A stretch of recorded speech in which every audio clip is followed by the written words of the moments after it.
curse.BLOODLINE, Book 1 in the Guardian series, written by R.J. Simmons. Chapter 1, New Beginnings. The headlights caught him too late. 1 second the road was empty, blacktop stretching endlessly through the mist, and then there he was, a figure breaking out of the dark, sprinting across the lane like he'd materialized from shadow. Mara slammed the brakes, the tires screamed, but momentum did its cruel math. The moving truck struck him with a heavy, sickening sound. Thud, metal, glass. Her chest snapped against the seatbelt as the wheel jerked in her hands. The truck fishtailed once before grinding to a halt on the shoulder. For a heartbeat, there was nothing but the ticking of the engine and the hollow echo of what she'd done.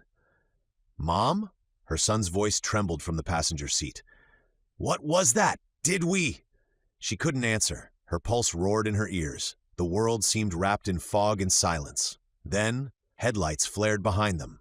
The van. Her husband pulled up fast, gravel spitting under the tires. Mara stumbled out, half running, half falling toward the ditch where she thought she saw him land. Her legs shook. The air smelled like rain and burnt rubber. He was there, crumpled in the grass, half hidden in shadow.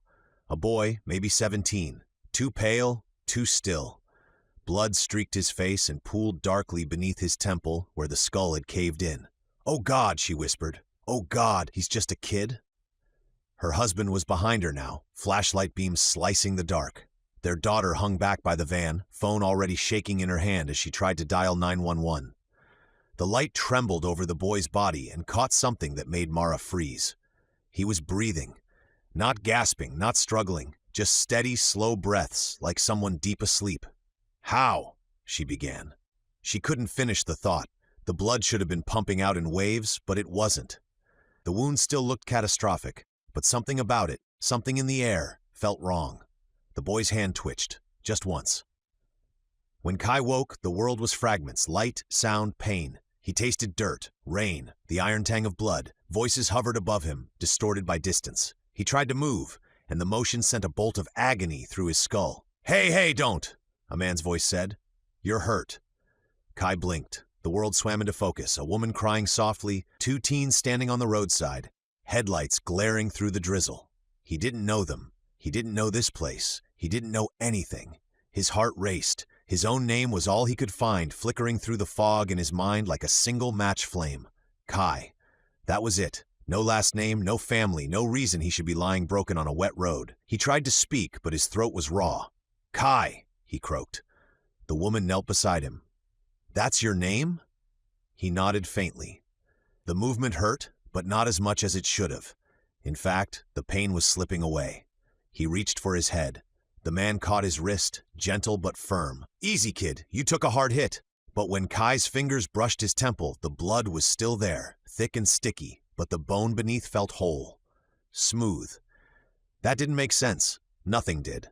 The sirens were closer now, painting the night in red flashes. Kai's breathing quickened. He didn't know why, but instinct screamed that he shouldn't be found here, not by whoever was coming. "Don't move," the man said again. "Help's almost here." Kai's eyes darted toward the dark tree line beyond the ditch. A shadow seemed to flicker there, something vast and shapeless, retreating just out of sight. The sight of it chilled him, though he couldn't remember why. "Please," he whispered, voice trembling. "Don't let them take me." The woman leaned closer. "Who, sweetheart, who's after you?" He didn't have an answer, only a feeling. Cold, ancient dread, like he'd been running from that darkness his whole life. He blinked again, and the world tilted. The sirens wailed louder, closer. His body tensed, ready to flee even though he didn't know where or why. A sharp beam of light cut through the dark. Kai flinched, blinking against it as the world came back in pieces. The hiss of radios, the crunch of boots on gravel, the rising whine of sirens fading into idle hums. Rain still fell in soft needles across his face. He lay on the shoulder of the road, half sitting now, propped up by the man who'd been there before. Mara knelt nearby, her son and daughter hovering close but silent. Red and blue lights pulsed over their faces, painting them in uneasy color. "Hey," one of the EMTs said, crouching beside him. "You're awake. That's good. Can you tell me your name?" "Kai," he said quietly. The word felt strange on his tongue, like something borrowed from another life. "Okay, Kai," the man said. "Do you know what happened?" Kai swallowed. His throat was raw, every word scraping against it. I don't remember. That's all right, the EMT said gently. You were running, according to these folks. Do you remember what you were running from? Kai hesitated. The question felt heavy, like it carried something important he should know. But when he tried to reach for the memory, all he found was fog and fear, a blur of movement, a feeling of being chased. He shook his head. No, I don't remember. Mara watched him closely, her face pale and drawn. Something in her eyes said she didn't quite believe him, or maybe she was trying not to believe what she'd seen before. Her husband stood beside her, arms crossed, his flashlight flicking toward Kai's face, then to his head. He frowned. Honey, look, Mara did. The side of the boy's skull, where it had been crushed in minutes earlier, was whole, unmarked, save for a faint streak of dried blood. Her stomach turned. But it must have been the light, her husband said quickly. Rain, shadows, you were shaken up. She nodded, but it wasn't agreement, it was fear. The EMT gestured for Kai to sit up straighter. Easy, let's take a look at you, all right? We'll get your vitals and then we'll go from there. Kai obeyed, slow and stiff, but when the man reached out to take his arm, something inside him reacted before thought could catch up. His hand shot up, faster than sight, fingers locking around the EMT's wrist. The motion was pure instinct, fluid, precise, trained. The EMT froze. Hey, easy, he said quickly. I'm not going to hurt you, just checking your pulse. Kai blinked, realizing what he'd done. His grip loosened instantly. Sorry, he muttered. I don't know why I did that. It's okay. The man forced a small, steady smile, but when he turned to his partner, they shared a quiet look that said otherwise. The woman EMT crouched beside him next. You've got reflexes like a cat for someone who just got hit by a truck, she said softly. Let's just make sure everything inside's still where it should be. Kai gave a shaky nod. His hands wouldn't stop trembling, though he wasn't sure if it was from fear, pain, or something deeper. Something his body remembered that his mind didn't. A police cruiser pulled up, tires hissing on the wet road.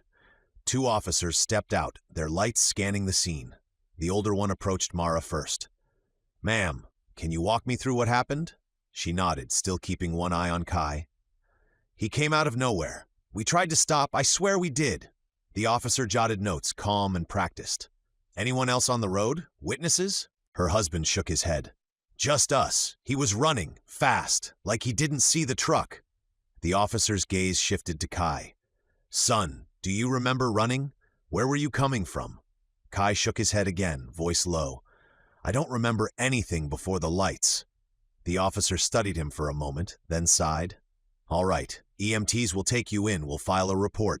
The medics moved efficiently now, slipping a foil blanket around Kai's shoulders and guiding him to the stretcher. He didn't resist. The flashing lights painted everything in brief, broken color, red, blue, white, like the world was breathing in fragments. As they loaded him into the ambulance, Mara stood on the shoulder, arms wrapped around herself. Her husband placed a hand on her back, but she barely felt it. I saw it, she whispered. His head was crushed. I saw it. I know, he said softly, but he's alive. That's what matters. The ambulance doors shut, the siren rose and the vehicle pulled away into the night. Mara watched it until the lights disappeared beyond the trees. Then she turned to her family. We're going after him, she said. Her husband hesitated. Mara, I hit him. We hit him. I need to know he's all right. Her voice trembled, but beneath it was something steadier, something that wouldn't let go. The kids climbed back into the van. Silent, her husband started the engine. The wipers dragged across the windshield, fighting the rain, and together they followed the ambulance into the dark. The hospital lights were too bright, white and humming like they were alive. Kai blinked against them as the gurney rolled through double doors, the air conditioning washing over his skin. The smell of disinfectant and ozone filled his lungs, sharp, sterile, unfamiliar. Everything about the place felt wrong. Too clean, too loud, too modern. The EMTs were talking, their voices practiced and steady. Male, approximately 17, pedestrian struck by vehicle at low to moderate speed, one said as they pushed him into an emergency bay. Unconscious on scene for approximately 2 minutes, no visible fractures, mild contusions, vitals. He glanced at the monitor beside the bed, brow furrowing. Vitals are, perfect. Perfect? The intake nurse repeated, arching a brow. Yeah, literally perfect. Heart rate BP02, textbook, like he's straight out of a med journal. The nurse frowned, jotting notes. Lucky kid. Mara had followed them in, pale and quiet, her husband and the kids waiting just outside the curtain. She couldn't seem to stop watching Kai, the way he sat upright now, calm and composed, the faint lines of confusion across his brow. The doctor entered, adjusting his gloves. I'm Dr. Hensley. Kai, right? Kai nodded. His voice was soft when he answered. That's all I remember. Hensley's gaze lingered for a beat. That's all right. Amnesia isn't uncommon after trauma. We'll run some tests, but first I want to check for internal injuries. Can you lift your arms for me? Kai hesitated but obeyed. He tugged the hospital gown loose and let it fall open across his chest. The room went still. There were no bruises, no fresh cuts, no swelling. His skin was unmarred by the accident, but it told a different story altogether. Across his chest, faint, pale scars crossed one another in patterns that didn't belong to any era Mara recognized. Small round marks, almost like healed punctures, over a dozen of them, each one an echo of something sharp, driven deep, long ago. Lower, just beneath the ribs, a longer diagonal scar, like a blade had once opened him from side to side. Dr. Hensley leaned closer, his professional calm faltering. These are old, he murmured. A few years, maybe more. He turned slightly, voice quiet but firm. Mara, could you step back, please? She didn't move. What are those? The doctor glanced at her, then back at Kai's back as he turned to check.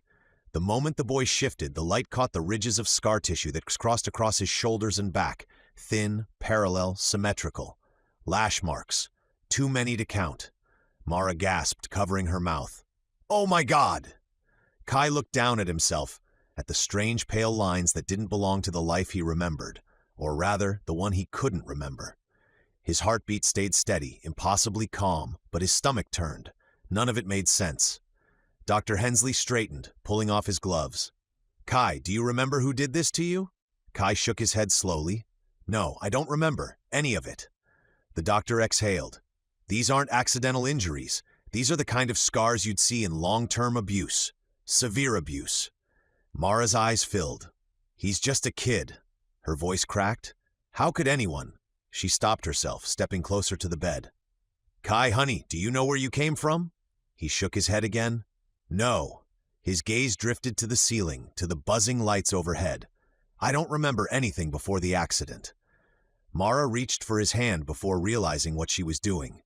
His skin was warm, too warm for someone who just came out of the rain and sat shirtless in an exam room, but his pulse beneath her fingers was steady and strong. Dr. Hensley pulled the curtain halfway closed and spoke quietly to the nurse outside. Let's get child services on standby. This looks serious. Kai heard him, but the words didn't fully land. They slid past, part of the noise and brightness that filled the room. He stared at the faint scars on his arms, tracing them with his eyes. They didn't feel like his, yet somewhere deep inside they did. Images flickered behind his eyes, heat screaming, the sting of leather strands, a voice shouting his name in a language he couldn't remember. A flash of fire. Then it was gone. Mara was still watching him, her expression softening into something maternal and haunted. You're safe now, she said quietly. Whatever happened to you, it's over. Kai nodded because she seemed to need him to, though he wasn't sure what safe meant.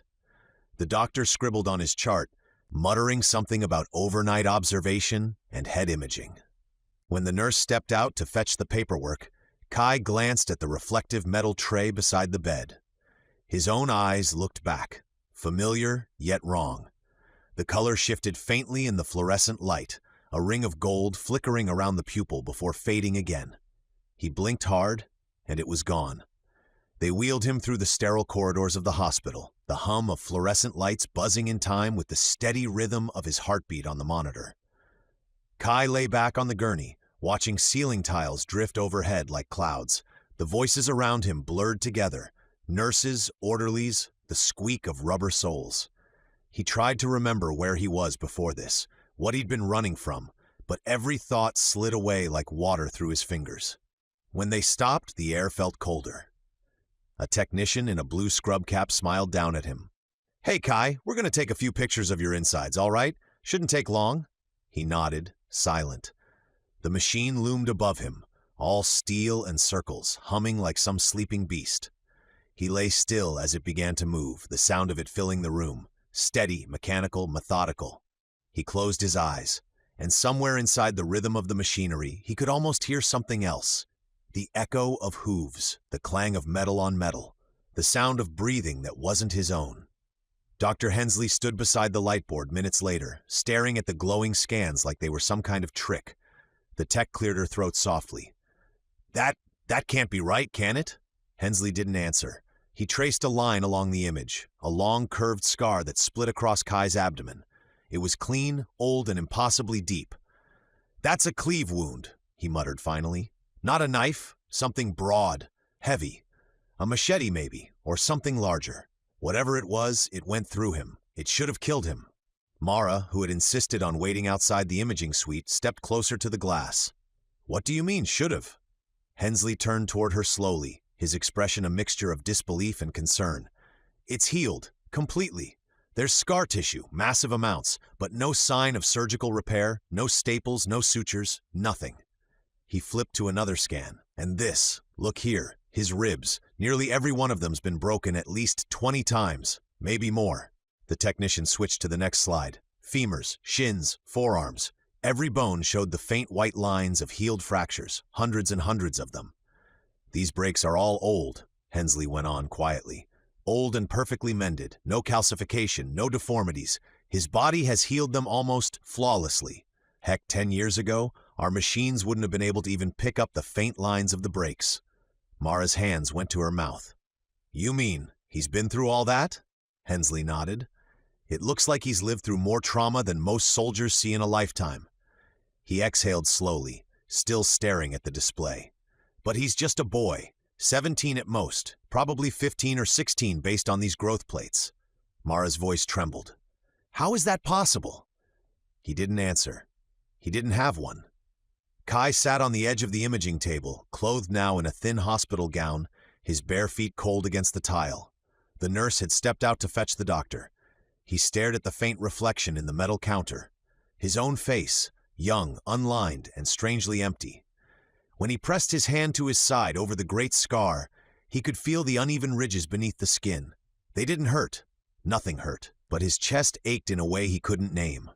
He remembered flashes, the weight of something heavy, a field of fire and smoke, arrows in the air like rain. He remembered running, shouting something in a language that vanished the moment he woke. And then nothing. The door opened. Dr. Hensley entered with a clipboard, his expression carefully neutral. Mara hovered behind him, unwilling to leave. Kai, the doctor said gently, we took a look at your scans. You've had a lot of injuries in the past. Kai frowned. Injuries? Old ones. Scars on your organs, your bones, your back. He hesitated. Do you remember how you got them? Kai shook his head slowly. No, I don't remember anything before tonight. The doctor studied him for a long moment, searching for something in his eyes. Truth, maybe, or understanding, but found only confusion. Mara stepped closer, voice soft. He's just a kid, doctor. He doesn't remember because someone did this to him. We have to help him. Hensley nodded, but his gaze lingered on the scans glowing faintly through the glass. We will, he said, though it sounded more like a promise to himself than to her. Kai looked down at his hands. The scars didn't lie. His body remembered what his mind refused to. Every break, every wound, every lash of pain that time should have erased. And somewhere deep beneath the surface of that perfect calm pulse, something old stirred, quiet, patient, and very much alive. By morning, the hospital smelled of stale coffee and cleaning solution. Night shift nurses traded quiet words in the hall, their sneakers squeaking against the tile. Kai sat propped up in the bed, wearing borrowed sweatpants and a faded hoodie someone had found in Lost and Found. His eyes tracked the rain streaking down the window. The city beyond looked blurred, unreal, like it wasn't built for him. He didn't remember sleeping. He didn't remember dreaming either. A knock sounded at the door, and two women stepped in. One in a gray blazer with a laminated badge, the other younger, holding a tablet. Their voices were careful, practiced in the way people speak to fragile things. Hi, Kai, the woman with the badge said. My name's Miss Durham. I'm with Child Protective Services. I'm here to talk with you for a bit, okay? Kai nodded, wary but calm. Mara and her husband, Evan, were already in the room. They'd been there most of the night, sitting quietly in the corner, unable to leave. Their daughter and son had gone home hours ago, but they had stayed. Evan now rose from the chair, polite but cautious. Ms. Durham smiled at Kai before turning to the doctor's chart on the counter. Once the medical team clears you, we'll find a place for you to stay. Somewhere safe until we can figure out who you are. Where? Kai asked quietly. She hesitated. We've got a few group homes, but most are full right now. It's been rough lately. Some kids end up sleeping at our offices for a night or two, on pallets, air mattresses, that kind of thing, until we can find something better. Her voice softened, but the sadness in it was real. We'll take good care of you, though. I promise. Kai nodded again, though he wasn't sure what care meant anymore. Dr. Hensley stepped in just then, flipping through the chart. Medically, he's cleared, he said. No active injuries, no infection, nothing requiring observation. It's a bit remarkable. He got very lucky. The younger social worker entered notes into her tablet. Then we can transfer custody once the paperwork's ready. Mara stood. Wait, she said. Her voice came out steady but low.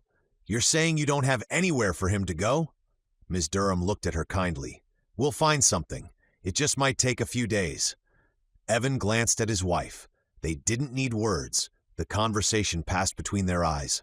He rubbed his jaw, then said, We've been foster parents before. Adopted our two through the system. Our license should still be active. The social worker blinked, surprised. You're the Callahan family? Evan nodded. That's us. We renewed last year, just in case. Mara stepped closer to Kai's bed. We can take him, she said gently. If he's comfortable with that. Kai looked up, confusion flickering across his face. You'd want me to stay with you? Mara smiled, a tired, soft thing that reached her eyes. You didn't ask for any of this. You shouldn't have to sleep on a floor somewhere while they figure things out. Evan nodded beside her. We've got room and experience. We can make it official if that helps. Ms. Durham exchanged a look with her colleague. That would actually solve a lot of problems, she admitted. You're cleared, licensed, and you're already familiar with the system. If you're serious, I can start the placement paperwork. Mara's answer came without hesitation. Do it. Kai stared at them, trying to understand why strangers would do that. Part of him wanted to refuse, to say he'd be fine on his own, but when he opened his mouth, nothing came. He didn't know where on his own even was. Ms. Durham smiled softly. All right then, Kai, looks like you just got yourself a home, at least for now. He didn't know how to respond. The word home sounded distant, like it belonged to another language. But when Mara reached out, slowly, carefully, and rested a hand on his arm, he didn't pull away. Her touch was warm, steady, real. For the first time since waking up on that road, Kai felt something that wasn't confusion or fear. It wasn't belonging, not yet, but it was something close. The rain had stopped by the time they wheeled Kai to the hospital's front entrance. The morning was gray and quiet, the kind of stillness that comes after a storm. Water dripped from the eaves, gathering in puddles that reflected the dull sky. Mara walked beside the chair, her hand lightly resting on the handle as the orderly guided them through the automatic doors. Evan followed close behind, signing a last form with the CPS worker. Kai sat still, feeling small under the weight of everyone's concern. The borrowed clothes hung loosely on him, the hoodie sleeves too long. Outside, a familiar van waited at the curb. A girl leaned against the passenger side, arms crossed. 17, maybe 18. Long brown hair tied back in a messy knot. Beside her stood a boy, younger, maybe 16, the same one who'd been in the passenger seat of the moving truck the night before. That's them, Mara said softly.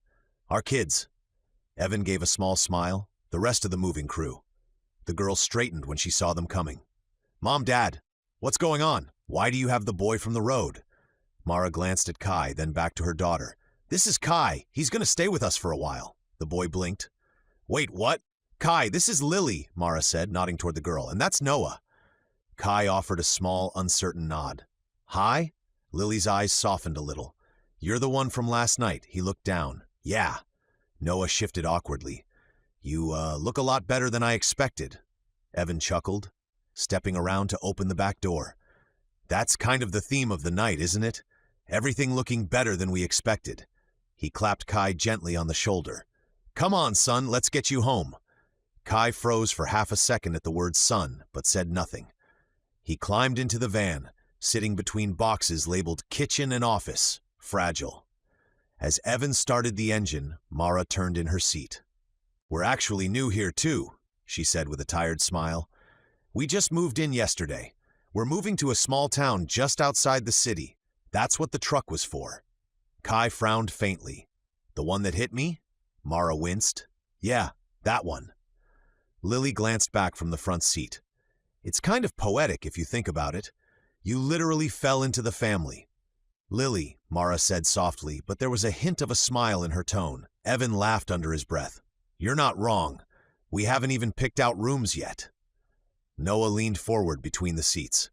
"We were going to do that today before." He stopped himself, glancing toward Kai. "Before everything." Evan looked in the rearview mirror. "Well, looks like the house is going to get even fuller than planned. I was thinking I'd take that little spare room downstairs as an office, but..." He shrugged with a good-natured sigh. "I can move my desk into our bedroom. No big deal." "You sure?" Mara asked. He smiled. "He's just a kid, Mara. He needs space more than I need a door that closes." Kai stared out the window as the van pulled out of the hospital lot. The town rolled by, quiet streets, neat houses, the smell of wet pavement rising through the open crack of the window. Everything felt distant but strangely familiar, like he'd seen towns like this 100 times before, just under different names. Lily looked back again, studying him. "You don't remember anything? Like where you're from or who your parents are?" Kai shook his head. "Nothing." Noah frowned. "That's wild." Evan turned down a side street lined with maples and newly built homes. "Well, whatever your story is, Kai, you've got time to figure it out. No rush." The van slowed, turning into a driveway where a moving truck still sat half unloaded. Cardboard boxes were stacked in the garage, furniture half wrapped in blankets. Mara exhaled, half laughing. Home sweet chaos. Evan parked and turned off the engine. "All right, Callahans, let's get everyone settled." Lily pushed open the door, stretching. "You mean everyone, including the mystery boy we just adopted?" "Lily," Mara said again, though this time there was no scolding in it, only a mother's weary amusement. Kai followed them out, his shoes crunching softly on the gravel. He looked up at the house, 2 stories, pale gray siding, wide porch. It looked solid, permanent. Something deep in his chest stirred at the sight, though he didn't know why. Maybe it was the word Evan had used earlier, the one that still echoed faintly in his mind. Home. Chapter 2. Home Sweet Home. Sunlight spilled through the blinds, cutting across the half-unpacked living room in pale stripes. Dust motes floated in the beams, turning lazily with every movement in the air. Boxes were stacked against the walls, some half open, others still sealed and scribbled with marker. Living room, books, fragile. I mean it. The Callahan house still smelled like new paint and cardboard, the scent of a place trying to become a home. Kai sat quietly at the edge of the kitchen table, wearing a pair of Noah's jeans and a t-shirt that said State Champions 2023. The sleeves hung a little loose on him, but it was better than the hospital gown. His hair still carried a faint antiseptic scent, though he'd showered the night before. He moved carefully, trying not to be in the way, though the chaos around him seemed impossible to avoid. Mara was at the stove flipping pancakes, humming softly under her breath. Evan was at the counter trying to clear a space for plates amid the clutter. Noah rummaged through a box labeled kitchen stuff maybe, in search of silverware. Lily sat cross-legged on the counter, scrolling on her phone, pretending to help. The whole room was a jumble of noise, voices, and half-finished unpacking, a family in motion. "Pass me that mug, would you?" Evan said, reaching across the counter toward a collection of clutter. Noah handed it over absently, still rifling through the box. Evan turned, bumping his elbow against an open cabinet door. The motion sent a chain reaction down the countertop. A tall vase tipped first, then a picture frame, then a stapler, and finally the mug itself. Time seemed to slow. Mara gasped, Lily flinched, Noah froze mid-reach. Kai moved. Before anyone could register what was happening, his hands shot out. 1, 2, 3, 4 movements so fast they blurred. The vase, the frame, the stapler, and the mug all stopped mid-fall, balanced perfectly in his grasp. He stood there for a beat, blinking, the objects hovering just inches from disaster.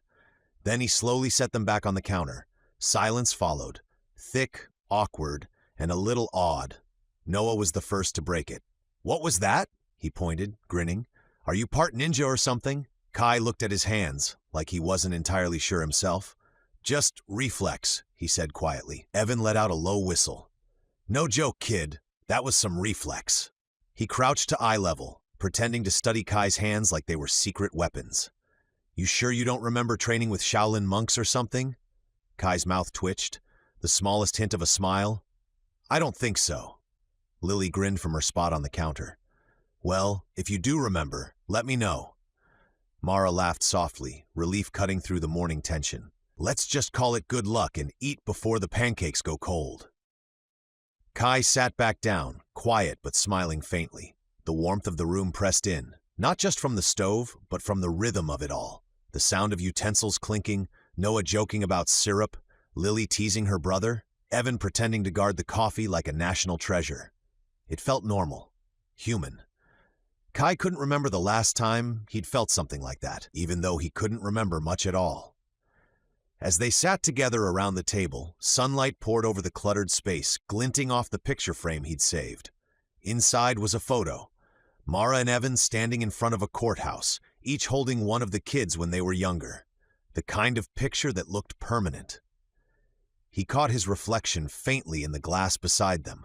Out of place, but not unwelcome. From outside, a car horn blared. 2 short honks and a long one. The kind that only family used because they didn't believe in knocking. Mara froze mid-bite, pancake halfway to her mouth. "Oh no." Evan looked up from his coffee. "What?" she groaned, setting the fork down. "My parents, I completely forgot they were coming over this morning to see the house." Lily smirked. "Oh, this is going to be fun." "I didn't even call them," Mara went on, standing quickly. "They have no idea about, well, any of this." Evan set his mug down and gave her a sympathetic half-smile. "Then we'd better tell them before they start guessing." Before anyone could move, the front door swung open without so much as a knock. A deep, gravelly voice called from the foyer. "You kids sure are taking your sweet time unpacking, huh? Looks like a storage unit threw up in here." Mara's father stomped into view, broad-shouldered and square as a wall, his thinning gray hair sticking out like he'd fought the wind and lost. He wore a denim jacket over a plaid shirt and carried himself like a man who'd spent his life lifting things that fought back. "Hi, Dad," Mara said with a resigned smile. "Come in, make yourself at home. Oh wait, you already did." "Right, I did," he said, scanning the room. "Place is nice though, big kitchen. You're finally moving up in the world, huh?" Behind him, Mara's mother swept in with all the energy of a small hurricane. She was short and round, with a bright red purse and a voice that filled the room before she did. "I told your father to let me call first, but no, he says, they're family, we don't need to call. You look tired, sweetheart. Have you eaten? You look pale. Evan, you look pale too." "Hi, Mom," Evan said, smiling tightly. "Good to see you too." She moved straight to the stove, sniffed the pancakes, and nodded approvingly. "At least you're feeding them. That's good." "Ma, we literally just moved in," Mara said. "We're still unpacking." "I can see that," her father grunted, nudging a box with his boot. "You people need a system. You can't just live out of cardboard like savages." Noah leaned toward Lily and whispered, "You think he's going to start labeling our boxes next?" "Shh," Lily said, grinning. Mara's mother finally noticed the quiet stranger sitting at the table. She froze, eyes widening slightly. "Oh, who's this handsome young man?" Kai stiffened, unsure what to say. Evan jumped in smoothly. "This is Kai. He's staying with us for a while." Her father squinted. "Staying? What, he come with the house or something?" "Dad," Mara said warningly. He lifted his hands defensively. "I'm just asking. Kid shows up out of nowhere, sitting in my daughter's kitchen eating pancakes. Excuse me for wondering." Her mother gave him a light slap on the arm. "Stop it, Frank. Don't scare the boy." She turned to Kai and smiled wide. "Ignore him. He's got the subtlety of a freight train. I'm Angela. You can call me Nana if you want." Kai blinked. "Nana? It means grandma," Lily explained with a smirk. Angela clasped her hands. "See? She knows. And this is my husband, Frank. Don't listen to anything he says before noon. He's grumpy until his second cup of coffee." "Hey," Frank grumbled. "I'm plenty nice. Just don't like surprises."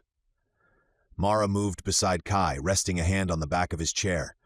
Kai's been through a lot. We're helping him get settled until child services figures things out.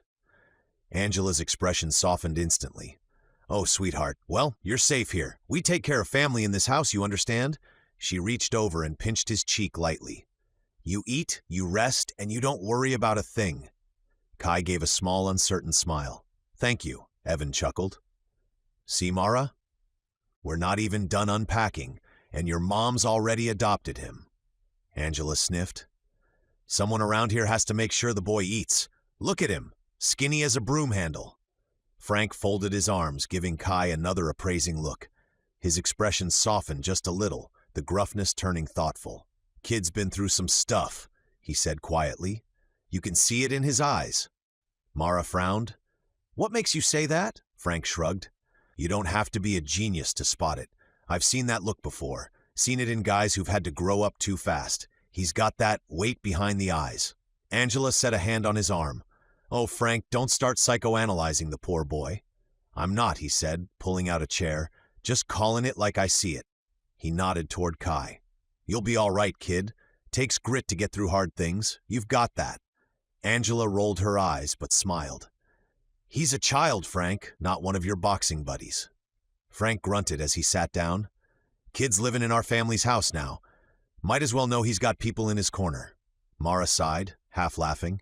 Here we go. Angela waved a hand. Don't listen to him, sweetheart. You just be yourself. We'll handle the crazy part of the family for you. Kai smiled politely, unsure what to do with all of it. The noise, the warmth, the constant motion. It was loud, messy, and full of life.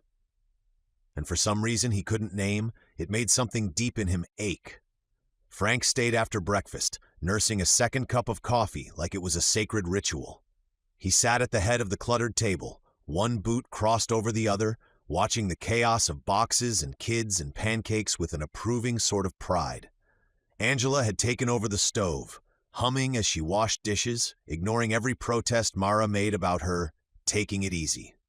The morning light poured in through the kitchen window, and the air felt warm and lived in, the first real sense of home the Callahans had felt since moving in.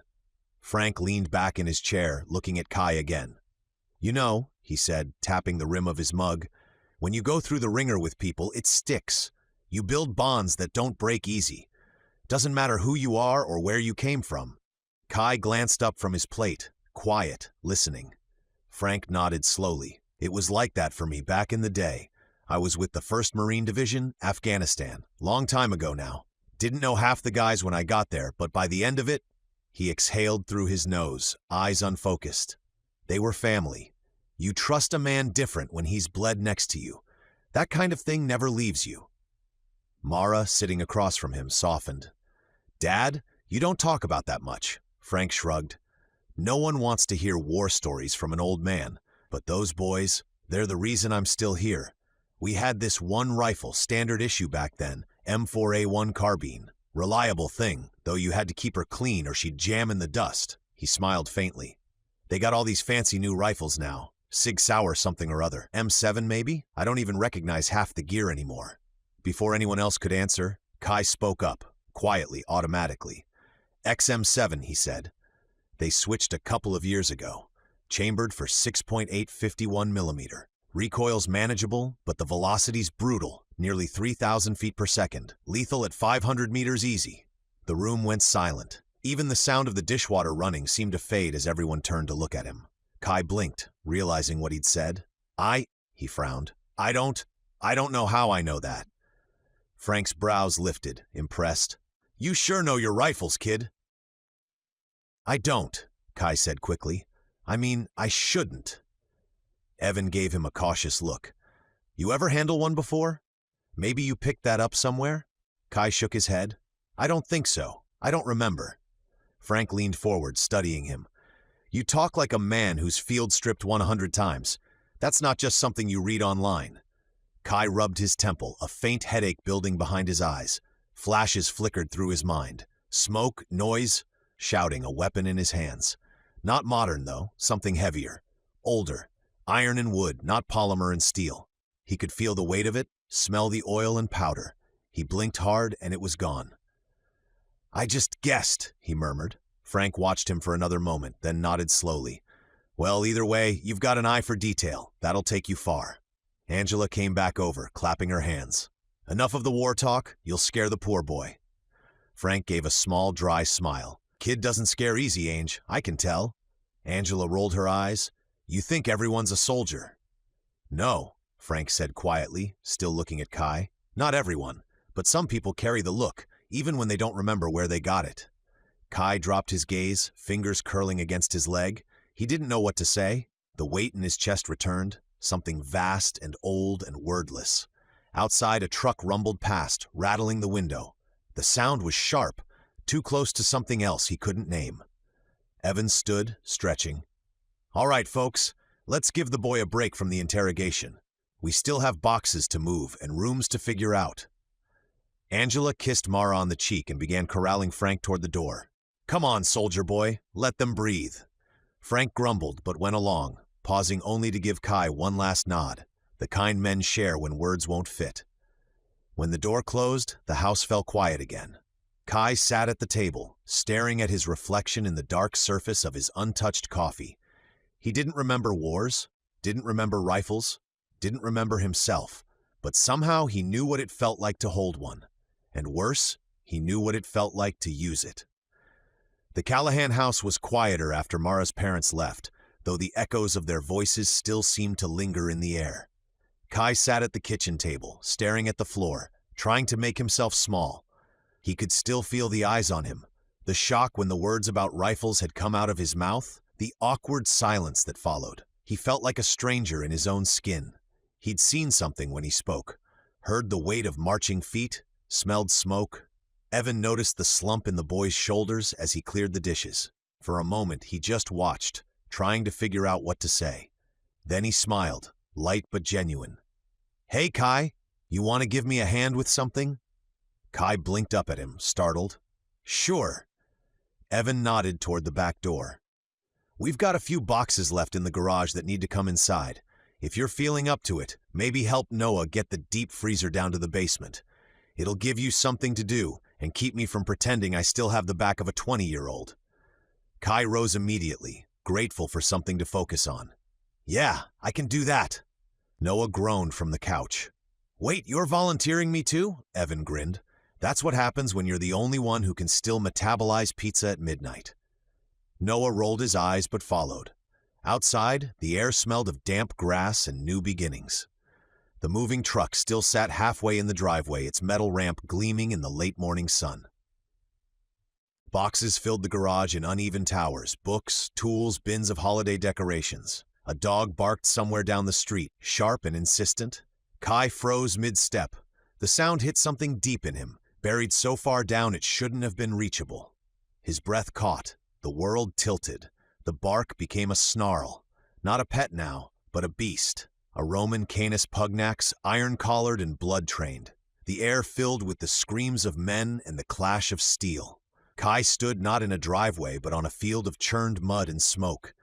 He saw rows of soldiers, the sun flashing on their armor, heard the dogs unleashed before the charge. He felt their weight as they struck, remembered the smell of their breath, hot, wild, and full of death.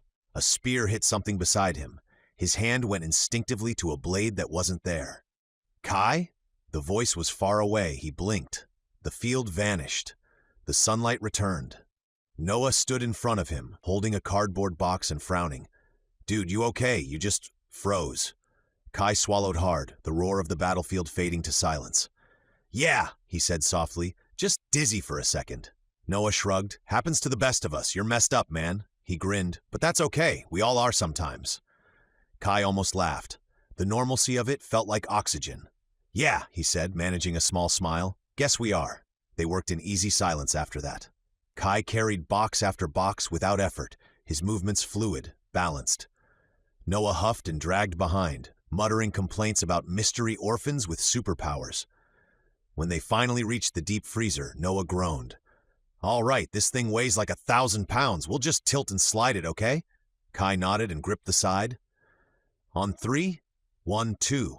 Noah pushed with all his weight and nearly stumbled as the freezer rose effortlessly. Kai lifted it like it was a suitcase, his muscles barely tensing. Noah blinked. Dude, what? Kai looked down at him, startled. What?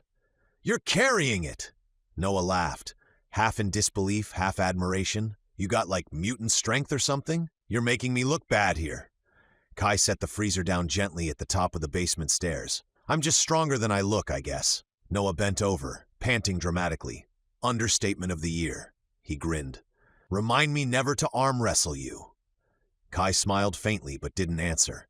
His pulse had returned to normal, but the images from before still lingered. The glint of iron, the sound of barking, the weight of command shouted in Latin. He didn't know where those memories came from. But as he watched Noah wipe sweat from his brow, joking, Kai knew one thing for certain. Whatever life he had lived before this, it was harsh and unkind. By the time Kai and Noah came up from the basement, both of them were dusty and laughing. Noah still had cobwebs in his hair and was holding a broken piece of cardboard like a trophy. In the living room, the sound of raised voices met them. Lily stood near the front door, arms folded, glaring at her mother. I'm serious, Mom. It's bad enough we're starting at a new school in the middle of senior year, she said. But you dropping us off? At your school? That's social suicide. Mara sighed, rubbing her forehead. Lily, I'm not trying to embarrass you. I'm just making sure you both get there on time. It's the first week. No, it's my first week of trying not to look like a total loser, Lily cut in. And now everyone's gonna know my mom's a teacher. I am a teacher, Mara replied, voice calm but firm. That's not exactly something to hide. It is when you're the new kid, Lily shot back. From behind her, Evan was quietly moving a stack of boxes to the side, pretending to stay out of it. He looked up as Noah and Kai entered. Perfect timing, he muttered. Maybe the reinforcements can save me. Noah grinned, leaning on the banister. What's going on? Your sister's campaigning for emancipation, Evan said dryly. Mom's ruining my social life before it even starts, Lily said. That's what's going on. Noah shrugged, trying not to smile. I think it's kind of cool. Lily spun on him. You would? Hey, Noah said, throwing an arm around their mom's shoulders. If I get to have my mom as my history teacher, that's an easy A all year, baby. Mara raised an eyebrow. You think so, huh? Absolutely, he grinned. It's called a strategic advantage. Evan chuckled from the couch. You might want to rethink that strategy. Your mom's tougher on people she knows. Trust me. Yeah, Lily muttered, grabbing her bag. She is brutal on your social life. She disappeared down the hall, muttering under her breath. Evan watched her go, then glanced toward Kai, who was still standing near the stairs. You two get the freezer moved? Kai nodded. Yeah, it's done. Good, Evan said. Then his expression shifted, thoughtful, a little uncertain. You know, that reminds me of something. Mara looked over. What's that? Foster regulations, he said. Anytime you take in a foster kid, you've got to get them enrolled in school as soon as possible. Part of the deal. Oh, Mara said softly, realizing it at the same time. Right, Kai? Kai blinked. School? Evan rubbed the back of his neck. Yeah, I know it's a lot, but it's required, even if it's just temporary. Mara frowned, thinking aloud. The doctor said maybe 15, 16, 17 at the oldest. Noah dropped into a chair beside Kai, elbowing him lightly. That means you're probably my age. Lucky you. Kai tilted his head. Why's that lucky? Because, Noah said, grinning, I can show you the ropes. I'm a pro at new schools. I'll make sure you don't end up sitting with the band geeks or the chess club. Kai smiled faintly. What if I want to sit with the chess club? Noah pointed a finger at him. Then you're definitely one of us. Either way, I got your back. Evan chuckled. I guess that settles it. We'll get him registered tomorrow. Same grade as you, Noah. Sweet, Noah said, already claiming him. I've been meaning to recruit a wingman. Wingman? Mara asked, suspicious.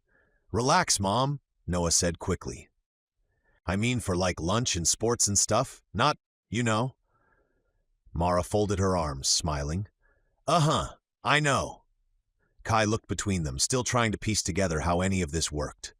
The idea of school, a building, classrooms, teachers, felt both strange and familiar. He could see flashes of chalkboards, quills, slates, but not this modern version with computers and fluorescent lights. Evan clapped his hands once.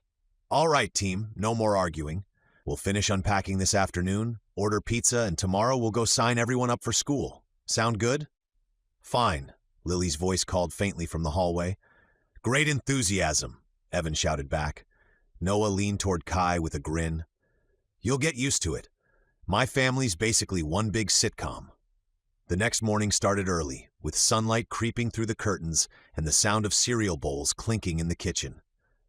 Mara moved like someone who'd already had too much coffee, checking papers and her tote bag twice before calling up the stairs. 5 minutes! Anyone not in this car in 5 minutes is walking! Lily's voice came back down. That's an option? Mara yelled back up the stairs. Get in the car, Lily. Evan chuckled quietly over his own mug of coffee. You sure you don't want me to handle drop-off duty? Mara shot him a look.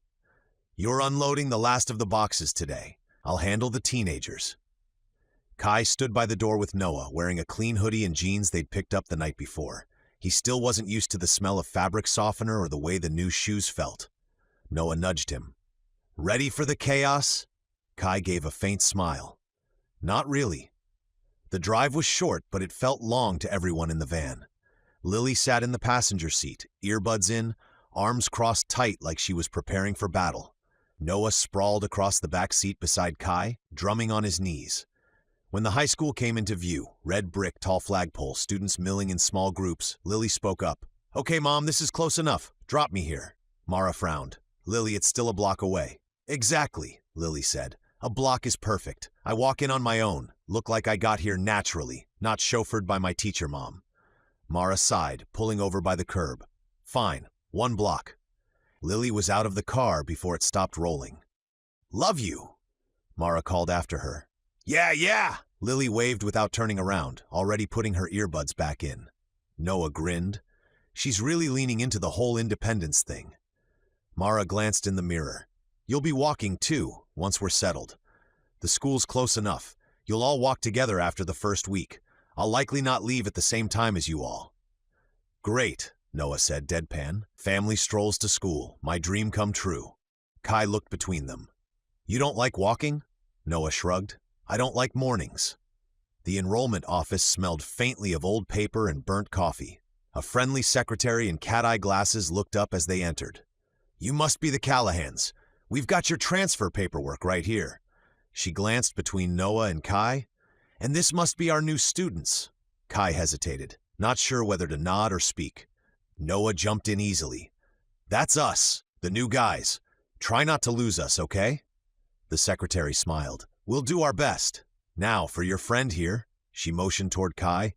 Since he's under foster placement, we can enroll him today, but he'll need to take a placement exam within 30 days. That'll help us figure out what classes fit best. Mara nodded. That's fine. Noah leaned closer to Kai and whispered, Maybe you'll end up in my math class, the easy one. Trust me, you'll thank me later. Kai tilted his head. You don't like math? Hate it, Noah said cheerfully. But it's mutual. A few minutes later, both boys left the office with folded schedules and new student IDs. Mara checked them over as they walked down the hall. Looks like most of your classes overlap. That should help you both adjust. Thanks, Mom, Noah said. You're the best. I'll remind you of that when I assign homework, Mara said with a smile. Homeroom buzzed with half-awake chatter, backpacks thudding against desks. Noah led Kai to 2 empty seats near the middle. Rule number 1, he whispered. Always sit where you can bail if you need to, but not close enough for the teacher to remember your name. Kai tried to smile, though his stomach fluttered with nerves. Every voice and laugh in the room felt too sharp, too aware of him. At the front, the teacher, a woman in her 30s with kind eyes, looked up from her desk. Good morning, everyone. Before we get started, we've got 2 new students joining us today. Half the class turned in their seats. Go ahead and introduce yourselves, she said. Why don't we start with you? Noah stood first, grinning easily. Hey, I'm Noah Callahan. We just moved here, so go easy on me. I'm still learning where everything is, like the cafeteria, and apparently, how not to trip on my own shoelaces. The class laughed, the tension breaking a little. Then it was Kai's turn. He stood, every eye suddenly on him. My name's Kai, the teacher smiled encouragingly. And your last name Kai? Kai froze, his throat tightened. I don't know. The laughter came instantly, sharp and cruel, from a few desks near the back. A tall boy with a buzz cut leaned back in his chair, smirking. What, you forget it or something? How do you forget your own name? The teacher frowned. That's enough, Trent. Trent grinned wider. Just saying, ma'am. Maybe he's undercover or something, secret agent of the Amnesia Squad. Noah turned in his seat. Yeah, and maybe you're the reason the school bans hair clippers. What did you do? Put your head under a lawnmower. The class snorted. A few students stifled laughs. Trent's smirk faltered. You trying to start something? Not really, Noah said. I just figured if you're gonna talk trash, at least make it original. Enough, the teacher cut in firmly. Trent, one more word and you're in the hall. Noah, thank you, but I can handle it. Noah sank back into his chair, still smirking. Kai sat down beside him, face warm, pulse pounding. He whispered, You didn't have to do that.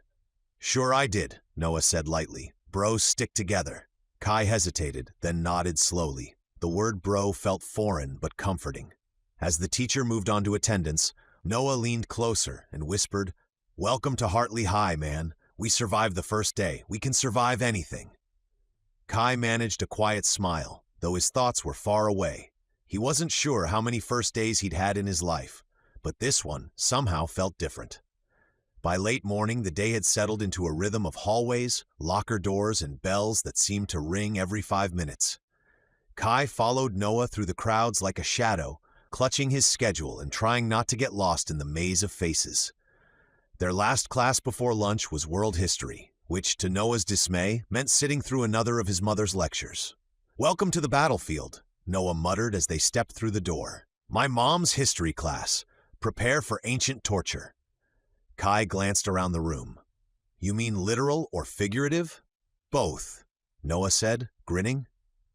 She's a nice teacher, but she actually likes history. They slipped into seats near the middle just as Mara, now Mrs. Callahan, wrote her name across the whiteboard in neat, practiced script. She wore her teacher's smile, the one that said professional mode engaged. Kai couldn't help noticing how different she looked here. Confident, composed, a presence that filled the room. Good morning, everyone, she said. I'm Mrs. Callahan, and this semester we'll be studying one of my favorite topics, the wars of the world. A hand shot up in the back. Wait, said a boy with a mop of brown hair. Didn't they already make a movie about that? Aliens and lasers and stuff? A few kids laughed. Mara smiled patiently. Not War of the Worlds. That's a film actually adapted from a novel by H.G. Wells. We'll be studying the real wars of our world. Conflicts that shaped civilizations, toppled empires, and built the societies we live in today. Way less aliens, though, Noah whispered to Kai. Maybe, Kai said softly. Depends on how you look at it. Mara continued, her voice growing animated as she spoke. By the end of the semester, you should all be able to answer questions like... She turned to write on the board, her marker squeaking as she listed 3 daunting prompts. 1. What was the true political catalyst behind the Peloponnesian War? 2. How did Genghis Khan's military reforms reshape Eurasia's trade and power structures? 3. Which treaty officially ended the 30 Years' War and redefined national sovereignty in Europe? The room went quiet. A few students groaned softly. By the end of this course, Mara said with a faint grin, you'll not only know the answers, you'll understand why they mattered. She turned back to the class. Now, can anyone take a guess at even one of those questions? A few heads shook. Someone muttered, yeah, right, and then Kai's hand went up. The motion was instinctive, before he even realized he'd done it. Mara blinked, surprised. Yes, Kai? He hesitated only a second before speaking. The Peloponnesian War started as a power struggle between Athens and Sparta, but the real catalyst was Athenian overreach. Its allies resented the tribute and control of the Delian League. A few students turned toward him. Kai continued, voice steady, almost detached. Genghis Khan reorganized his armies into decimal units, groups of 10, 100, 1,000, which erased tribal boundaries and made loyalty to the empire, not the clan, the foundation of command. And the 30 Years' War ended with the Peace of Westphalia in 1648. It established that each state had sovereignty over its own territory, which later defined the modern concept of nations. He stopped, realizing the room had gone silent. Several students stared at him, wide-eyed. Someone let out a low whistle. Whoa! Noah slowly turned to him, eyebrows raised. Hey, Brainiac, he whispered. You trying to get us homework on the first day? You don't want to be the teacher's pet. Mara blinked once, trying to keep her composure. That was remarkably thorough, Kai. He shifted in his seat, a faint flush creeping into his cheeks. Sorry, he said quietly. I must have read a lot, I guess. Mara's expression softened, pride flickering beneath her professional tone. No need to apologize. I'm just glad someone came prepared. From the back of the class, Trent muttered, "More like someone's auditioning for Jeopardy!" A few kids snickered. Noah shot him a glare that shut him up. Mara, pretending not to notice, turned back to the board. "All right, I've received an overview of your work over the last semester. Let's see how much everyone else remembers before we dive in. Open your notebooks." Noah leaned toward Kai again. "You really didn't have to flex like that, man." Kai smiled faintly. "Sorry, it just came out." "Well, if you ever need to do my homework, I'll totally let you accidentally know the answers."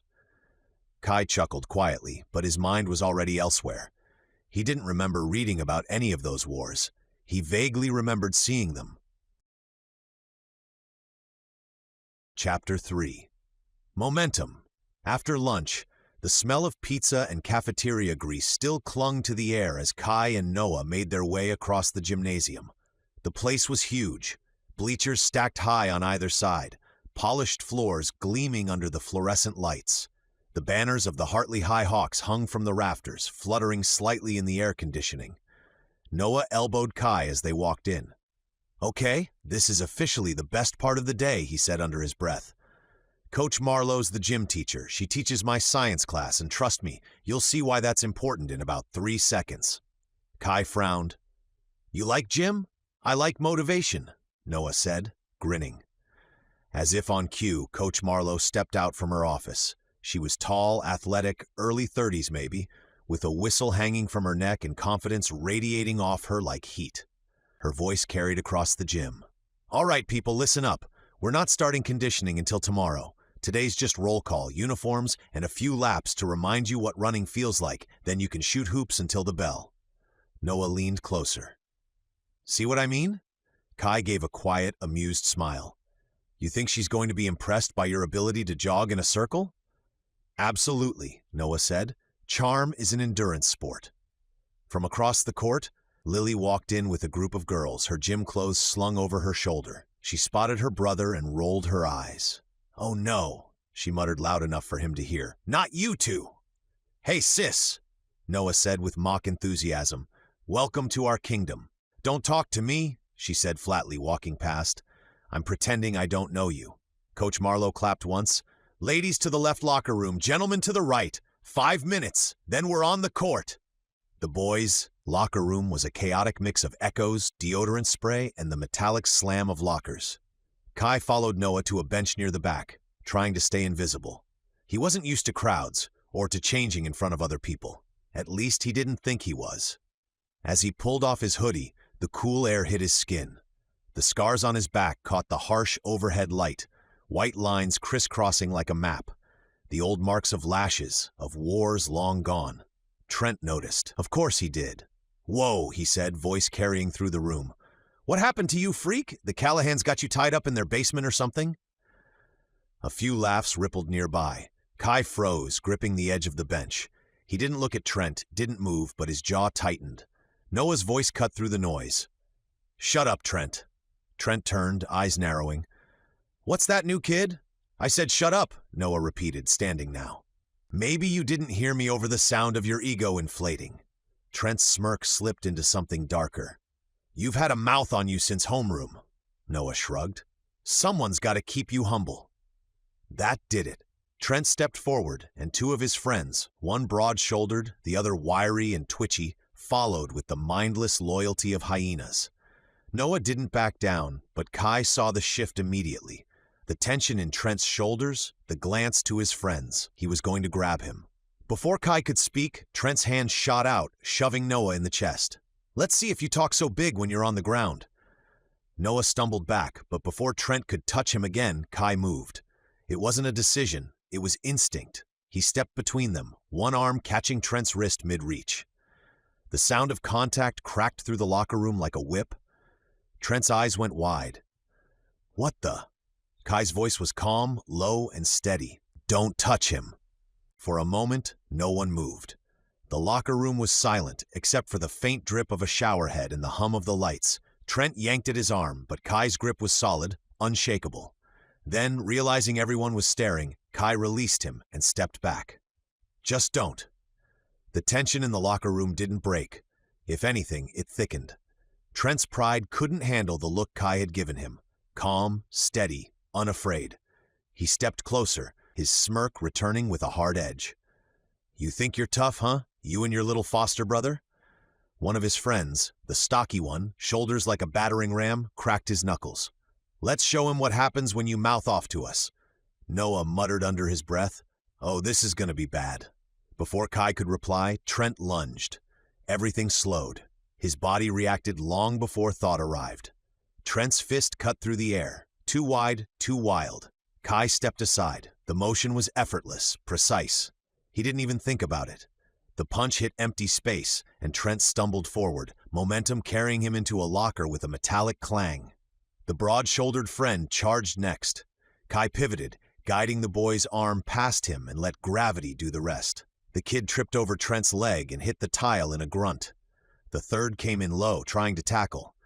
Kai sidestepped, caught him by the sleeve, and redirected his weight. The boy spun, feet leaving the floor, and landed on his back with a dull thud.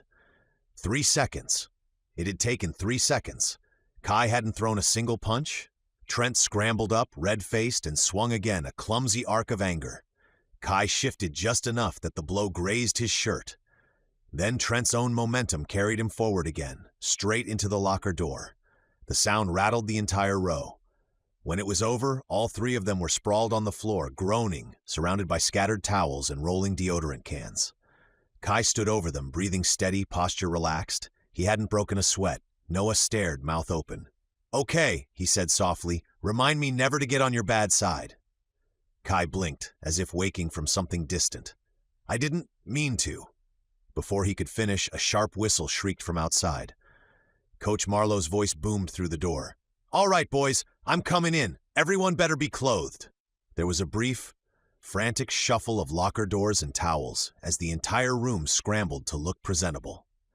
When the door swung open, Coach Marlowe stepped inside, eyes scanning the chaos. 3 boys were still on the floor. She crossed her arms. Do I even have to ask? No one spoke. Trent glared up at Kai but said nothing. His friends kept their heads down. Marlowe's eyes narrowed. Fine, if nobody wants to tell me what happened, everyone's running laps until the bell. A collective groan rippled through the locker room. Now, she barked. On the court! Move! A few minutes later, the gym echoed with the sound of sneakers slapping hardwood and labored breathing. The boys ran and ran. Trent and his crew were wheezing after the first few circuits. Noah held his own, but even he started flagging halfway through. Kai, meanwhile, ran as though gravity were optional. His stride was effortless, smooth, balanced, every movement controlled. He lapped them once, then twice, then again, moving with the kind of rhythm that came only from centuries of muscle memory. Marlowe's whistle blew as she watched from the sidelines, hands on her hips. You 3, she called to Trent's group, pick it up. You're getting smoked by the new kid. Trent glared at Kai, red-faced, but couldn't manage a word through his panting. Kai kept running, steady, calm, eyes forward. The air rushed past him, the noise of the gym fading until all he could hear was his own breath and the rhythmic thud of his shoes. By the end of class, the rest of the students were collapsed on the bleachers, drenched in sweat and half dead. Kai stood among them, posture easy, barely winded. He looked like he could have kept going for hours. Marlowe blew her whistle one last time. That's it, everyone. Hit the showers. Good work today. As the others groaned and shuffled toward the locker rooms, Noah leaned against the wall beside Kai, grinning through his exhaustion. You're not human, man, he panted. You know that, right? By the last bell, the halls of Hartley High were loud and restless. Lockers slamming, laughter echoing, sneakers squeaking on the polished floors. The smell of cafeteria food and floor wax mixed into something distinct, the scent of ordinary life. Kai followed Noah down the crowded hallway, backpack slung loosely over one shoulder. The day had passed in a blur, math, history, gym, and though he didn't quite feel normal, he managed to blend in well enough to avoid more attention. Almost. Trent hadn't spoken to Kai after gym, but the hatred in his eyes had hardened into something worse, humiliation. And humiliation needed an outlet. Now, as Kai and Noah passed the far wing of the school, they saw him find one. A smaller boy stood near the trophy case, shoulders hunched, clutching a stack of books. His name was Eli Barrett, quiet, thin, always looking like he wanted to disappear into the nearest wall. His clothes were a size too big, his shoes worn at the edges. Trent and his two friends blocked his path. "Hey, Barrett," Trent said, voice dripping sarcasm. "Nice shoes. Goodwill having a sale again?" Eli didn't answer, keeping his head down. Trent reached out and flicked one of the boy's books from his hands. It hit the floor with a soft thud, papers scattering across the tile. "Oops," the friends laughed. Kai stopped walking. His entire posture shifted, shoulders tightening, eyes narrowing. It wasn't just anger that filled him. It was something older, colder, something that had watched cruelty repeat through ages. He started to move forward. Noah grabbed his arm. "Don't," he said quietly. Kai looked at him, confusion in his eyes. "He needs help." "I know," Noah said, "but you can't. Not today. You'll get expelled before you even finish your first week." Kai hesitated, gaze locked on Trent and Eli. "Trust me," Noah added. "Some people have to fight their own battles. You can't save everyone." The words hung in the air, heavier than Noah meant them to be. After a long moment, Kai nodded slowly and turned away. But the look in his eyes lingered, like someone holding back a storm. As they walked toward the exit, the sound of laughter followed from behind. Kai didn't look back, though every instinct in him screamed to. By the time Mara picked them up, the sun was dipping low over the parking lot. Lily was already in the passenger seat, scrolling on her phone, her earbuds tangled around her fingers. Mara smiled as the boys climbed in. "So how was your first day?" Noah grinned. "We survived. That's basically a win." Kai nodded. "It was fine, Mara said. "That's it? Just fine?" "Nothing caught fire," Noah said helpfully. "That's a solid start." Mara laughed and started the car. "I'll take that as a success." From the front seat, Lily glanced up from her phone. "So apparently some of my friends saw Kai and Jim today." Kai glanced up, surprised. "They did?" "Yeah," Lily said, rolling her eyes. "And apparently you're hot." She made exaggerated air quotes. "So congrats, I guess," Noah snorted. "Oh, this just got awkward." Lily groaned dramatically. "And now that you're my foster brother, I'm legally required to say, 'Gross,'" Noah finished, laughing. "Exactly," Lily said, smirking. "So gross." Mara tried not to smile, but failed. "All right, enough teasing. Let's get home before I have to referee another round."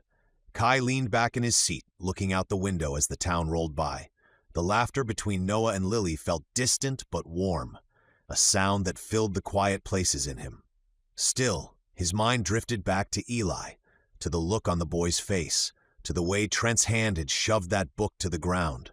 Something about it unsettled him, stirring a feeling he couldn't place. It wasn't memory exactly, more like a shadow of one, a sense that he'd seen that kind of cruelty before, though he couldn't imagine where or when. It left a hollow ache in his chest, as if some distant part of him still recognized the injustice, even if the rest of him had forgotten why. Noah's words echoed faintly. Some people have to fight their own battles. Kai wasn't sure he agreed, but for now he stayed quiet. By the time they pulled into the driveway, the sun had dipped behind the rooftops, washing the neighborhood in gold and long shadows. The moving truck was gone, the last of the boxes stacked neatly in the garage. Evan stood in the yard, staring up at the side of the house with a look of deep concentration and mild panic. One hand shaded his eyes, the other rested on his hip. Mara leaned out her window. "What are you doing out here?" Evan didn't turn around. "Trying to make peace with gravity," he said grimly. Noah climbed out of the van, squinting up. "Let me guess, internet's still not working?" "Bingo," Evan said. "They said the signal's live, but there's no connection inside. I called tech support, and they told me it's probably a loose wire on the dish." He pointed up to where the small satellite dish perched just beneath the roofline. "2 stories up?" "Of course." Mara crossed her arms. "And let me guess, you're about to do something very unwise." Evan gave her a helpless look. "We don't have a ladder tall enough. The guy on the phone said it's a 5-minute fix if you can reach it." Lily groaned. "Or we could just wait until they send someone out." "Earliest appointment's Thursday," Evan said. "That's 4 days without Wi-Fi." Noah whistled. "That's practically medieval." Evan looked around, as if hoping a ladder might suddenly appear. "If I could just get up there somehow." He stopped when Kai stepped past him without a word, studying the side of the house. His eyes traced the drain pipe, the small ledge of the window frame, the thin lip of siding beneath the roof's edge. "Kai?" Mara asked. "What are you doing?" He didn't answer. He just exhaled once, then moved. In 3 silent, fluid motions, he leapt onto the porch railing, grabbed the edge of the drain pipe, and swung himself up. His feet pressed against the narrow siding, his hands finding holds where there shouldn't have been any. It was like watching a shadow climb. Within seconds, he was halfway up the wall. Evan gaped. He's climbing the house." "Correction," Noah said, eyes wide. "He's scaling the house, like a ninja. Or Spider-Man." Kai reached the dish, steadying himself effortlessly. He crouched, tugged gently on the cable, and adjusted the connection where the wire had loosened. There was a soft click, then a brief flash of green on the receiver light. "Got it," he called down calmly. Evan cupped his hands. "Are you standing on the roof right now?" Kai glanced at his footing. "Mostly." He moved back toward the edge, swung down the drain pipe, and dropped the last few feet, landing in the grass with barely a sound. His movements were smooth, precise, almost rehearsed. Noah's jaw hung open. "Okay, seriously, what was that?" Kai blinked, confused. "What?" "That!" Noah gestured wildly at the house. "You just climbed 2 stories like it was a playground." "I just climbed," Kai said simply. It didn't seem hard. Mara and Evan exchanged a look, part amazement, part disbelief. Evan ran a hand through his hair. "You didn't even hesitate. I can't even climb a step stool without needing therapy." Noah laughed. "I'm telling you, we definitely missed his spaceship when we hit him, or maybe some radioactive bug bit him on the way down." "Very funny," Mara said, but even she couldn't hide her astonishment. Kai tilted his head, still genuinely confused. "Isn't that normal?" "No," Noah said, grinning. "Not even a little." Kai just shrugged. "Well, the internet works now." Evan blinked, then barked a laugh. "You know what? I'm not asking questions. If you ever want a part-time job in home repair, the job's yours." As the family headed inside, the Wi-Fi light blinking happily through the window, Kai lingered a moment on the lawn. He looked up at the roof he'd just climbed, trying to understand how his body had done it so naturally. There was no memory of training, no recollection of skill, just the certainty that he'd done things like that before. Somewhere.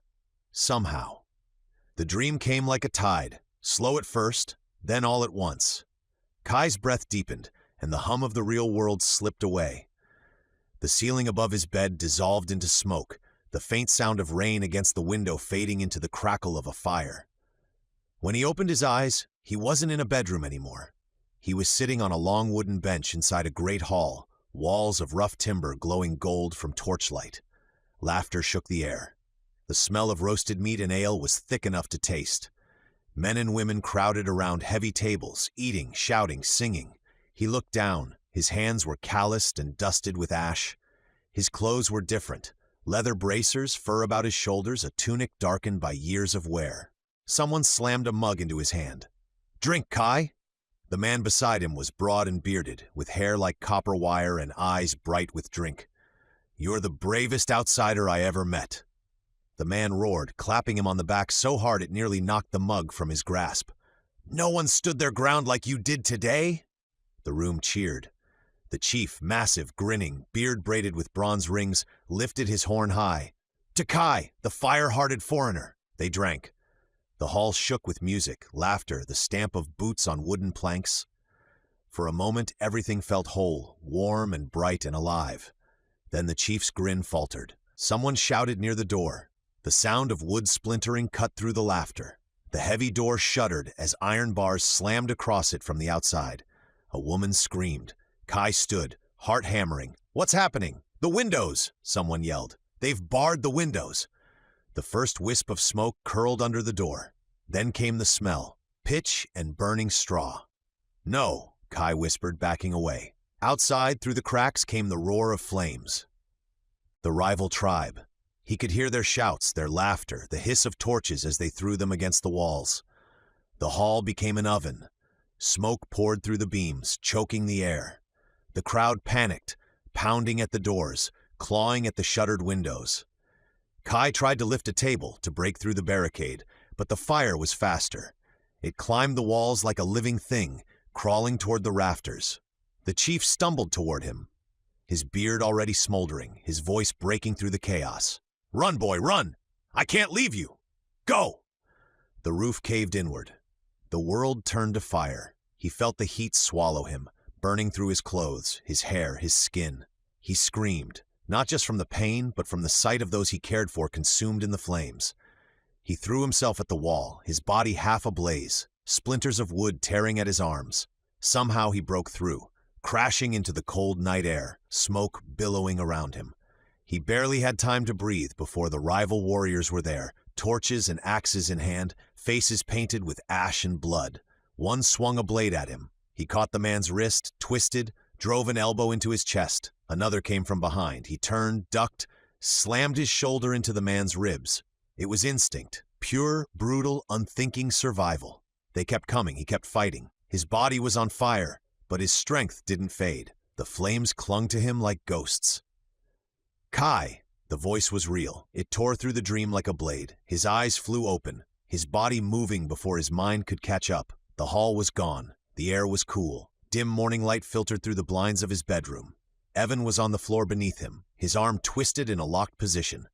Noah was behind Kai, grabbing at his shoulders. "Let go! Kai, let him go!" Kai blinked, confused, panting hard. He looked down. Evan's face was tense with pain, but not panic, his free hand held up in surrender. Kai released him instantly, stumbling back. I didn't." His voice broke. "I'm sorry." Evan sat up slowly, rubbing his arm. "It's okay. You were dreaming, I think." Noah's voice was shaky, half concern, half amazement. "Dude, that was not a dream. That was like full-on nightmare." Kai pressed his hands against his face, trying to steady his breathing. The smell of smoke still clung to him, though it wasn't real. He could still feel the fire, the weight of loss he didn't understand. Mara appeared in the doorway, her robe pulled tight, eyes wide. "What happened?" Evan glanced up. "Just a bad dream. It's fine." Kai looked at him, guilt flooding his chest. "I didn't mean to." "I know," Evan said quietly. "It's okay." He offered a weak smile. "You've got one heck of a grip, though." Noah tried to lighten the moment.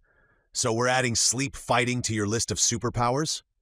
Kai didn't answer. His hands were still trembling. Somewhere deep inside, he knew that what he'd seen wasn't just a dream. It felt like memory, but of what or who he had no idea. Chapter 4. Hiding. The week that followed passed quietly. No more fights, no more strange dreams Kai could remember. He went to school with Noah and Lily, ate dinner with the Callahans, even helped Evan clean out the garage one afternoon. For the first time since waking up on that rainy road, life felt almost ordinary. It was Saturday when the quiet broke. Evan came in from taking out the trash, wiping his hands on a rag and muttering something about new neighbors. He dropped the lid on the bin and stepped into the kitchen where Mara was drying dishes. "You won't believe this," he said. "The Gleasons, next door, they said they sold their house." Mara looked up. "Sold it? Already? We just met them last week." "I know," Evan said, shaking his head. "Didn't even look like it was for sale. Apparently some older couple made them an offer they couldn't refuse. Cash, well over market value." "That's odd," Mara said, frowning. "Did they say who?" "Just that they move out next week," Evan said. "Nice folks, too. Said they hated to leave but couldn't turn down the deal."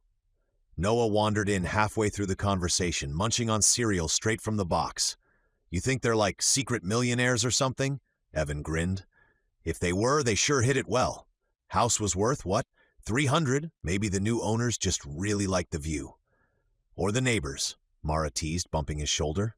"Right," Evan said dryly, "because everyone wants to live next to me and my garbage can." Lily walked in, tying her hair into a messy bun. "Please tell me we're not spending another Saturday unpacking boxes." Evan snapped his fingers. "Actually, I had a better idea." "Oh no," Noah groaned.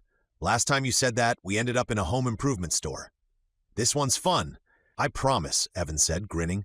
"We're going bowling." "Bowling?" Lily repeated, skeptical. "And after that," Evan continued, "the arcade." Noah blinked. "The what?" "The arcade," Evan said. "You know, pinball machines, racing games, air hockey, maybe a claw machine that never gives you what you want." Lily raised an eyebrow. "You mean like old video games?" "Old?" Evan said, mock-offended. "Excuse me, some of us grew up mastering those games before phones even existed." Noah smirked. "Dad, we can play all that on our phones now." Why would we go somewhere for it? Because, Evan said, pointing dramatically, you can't smell victory in an app. You can't hear the sound of quarters clinking in a pocket or the joy of crushing your old man at skee-ball. Mara laughed. You're really committing to this, huh?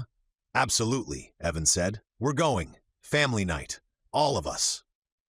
Kai, who had been sitting quietly at the table, looked up. What's bowling? That earned him a few incredulous stares. You're joking, Noah said. You've never bowled? Kai shook his head. I don't think so. Evan smiled. Well then, you're in for an education. Shoes that don't fit, slippery floors, and heavy balls you throw at pins while pretending you know what you're doing. It's the perfect American pastime. Kai looked intrigued. Sounds dangerous. Only if you're Noah, Lily said. Noah tossed a cereal puff at her. Hey, Mara clapped her hands together. All right, everyone. Bowling alley in 30 minutes. And maybe, just maybe, we can go one evening without bickering. Noah grinned. No promises. The bowling alley glowed like a carnival under blacklights. Neon signs buzzed, laughter echoed, and the sound of pins crashing filled the air. The arcade beside it flashed with color. Screens blinking, buttons clicking, machines chiming with digital fanfare. Evan was practically beaming. See? Look at this place. Smells like nostalgia and questionable pizza. Noah leaned toward Kai. He's in his natural habitat. Lily rolled her eyes. I can't believe people used to do this for fun. You're saying it like it's ancient history, Evan said, shaking his head. You kids have no appreciation for classics. They bowled for an hour, or rather Evan bowled while Noah tried to curve the ball like a pro and failed spectacularly. Lily managed 2 strikes in a row, which she made sure everyone noticed. Kai surprisingly took to it instantly. His throws were clean, balanced, and perfectly timed. The ball rolled straight and fast every time, knocking all 10 pins down like it had been rehearsed. Noah stared. You're kidding me? You've never bowled, and you're this good? Kai shrugged. It's just balance and angles.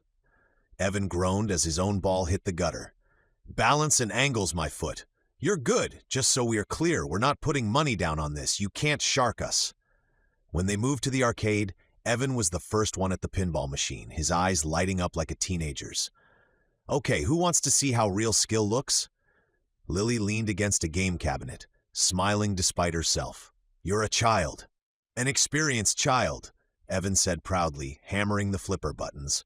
Mara shook her head, laughing. I can't remember the last time I saw you have this much fun. See? Evan said over the sound of the machine. You don't get this on your phone. Kai stood a few steps back, watching them. The lights, the laughter, the music. The family felt alive, connected, whole. He didn't know why the warmth of it tugged at him the way it did, but for once, the ache inside him was quiet. Even if he didn't understand where he came from, this, for now, felt like something close to belonging. By 9 o'clock, the neon lights of the bowling alley had dimmed into a warm, humming glow. The crowd had thinned out to the late-night regulars, families finishing their last games, teenagers clustered around the claw machines, and the occasional league player rolling one last strike before calling it a night. To everyone's surprise, Noah and Lily were actually having fun. Noah was in a heated air hockey match with his sister, laughing between volleys, while Lily shouted exaggerated victory cheers every time she scored. Kai stood nearby, quietly amused. He didn't laugh often, but the sight of the two of them bickering in good spirits made the corners of his mouth twitch upward. Mara leaned against a table with Evan, watching their kids. See, she said softly, you said they'd hate it? Evan smirked. I said they'd pretend to hate it. There's a difference. As another round of air hockey ended with Noah dramatically clutching his chest in defeat, Evan checked his watch. It's getting late, he said. We should probably get home, finish those invoices, and unload the rest of the boxes. Mara nodded. Yeah, they can hang out another half hour, though. It's only a few miles from the house. She turned to the kids. All right, team, Dad and I are heading home. You two can stay a bit longer, but stick together, got it? Got it, Lily said, grabbing her cue stick from the rack near the billiards corner. We'll just play a few rounds. Evan pointed at Noah. You're in charge, Noah saluted with a grin. Sir? Yes, sir. Lily threw up her hands. Really, Dad? He's going to think you're serious. Mara gave Kai a gentle smile. Keep an eye on them for me? Kai nodded. I will. Thanks, sweetheart. she said, patting his arm before heading out with Evan. The arcade quieted after they left. The flashing lights reflected off the polished pool table, casting shifting patterns of color across the green felt. Noah racked the balls while Lily chalked her cue. "You ever played pool before?" Noah asked Kai. Kai shook his head. "I don't think so. Maybe not. But it doesn't look complicated." Lily raised an eyebrow. "Famous last words." Noah grinned. "Yeah, it's all angles and geometry. The trick is knowing where to hit, not how hard." Kai leaned over the table, studying the setup. He nodded slowly. "Angles and geometry," he repeated. Noah broke, sending the cue ball cracking into the cluster. 2 solids dropped into the corner pockets. He whooped. "Ha! I'm solids!" Kai picked up a cue, testing its balance in his hands. It felt familiar, like a weapon almost, though he couldn't place why. He lined up his first shot, fingers adjusting automatically to perfect form. Without hesitation, he struck. The ball bounced off 2 rails and sank neatly into a side pocket. Noah blinked. "Okay, beginner's luck." Kai lined up again. This time the cue ball kissed the 8, banked off the far cushion, and pocketed another stripe. Lily's mouth fell open. "You sure you've never played?" Kai frowned slightly. "I don't think so."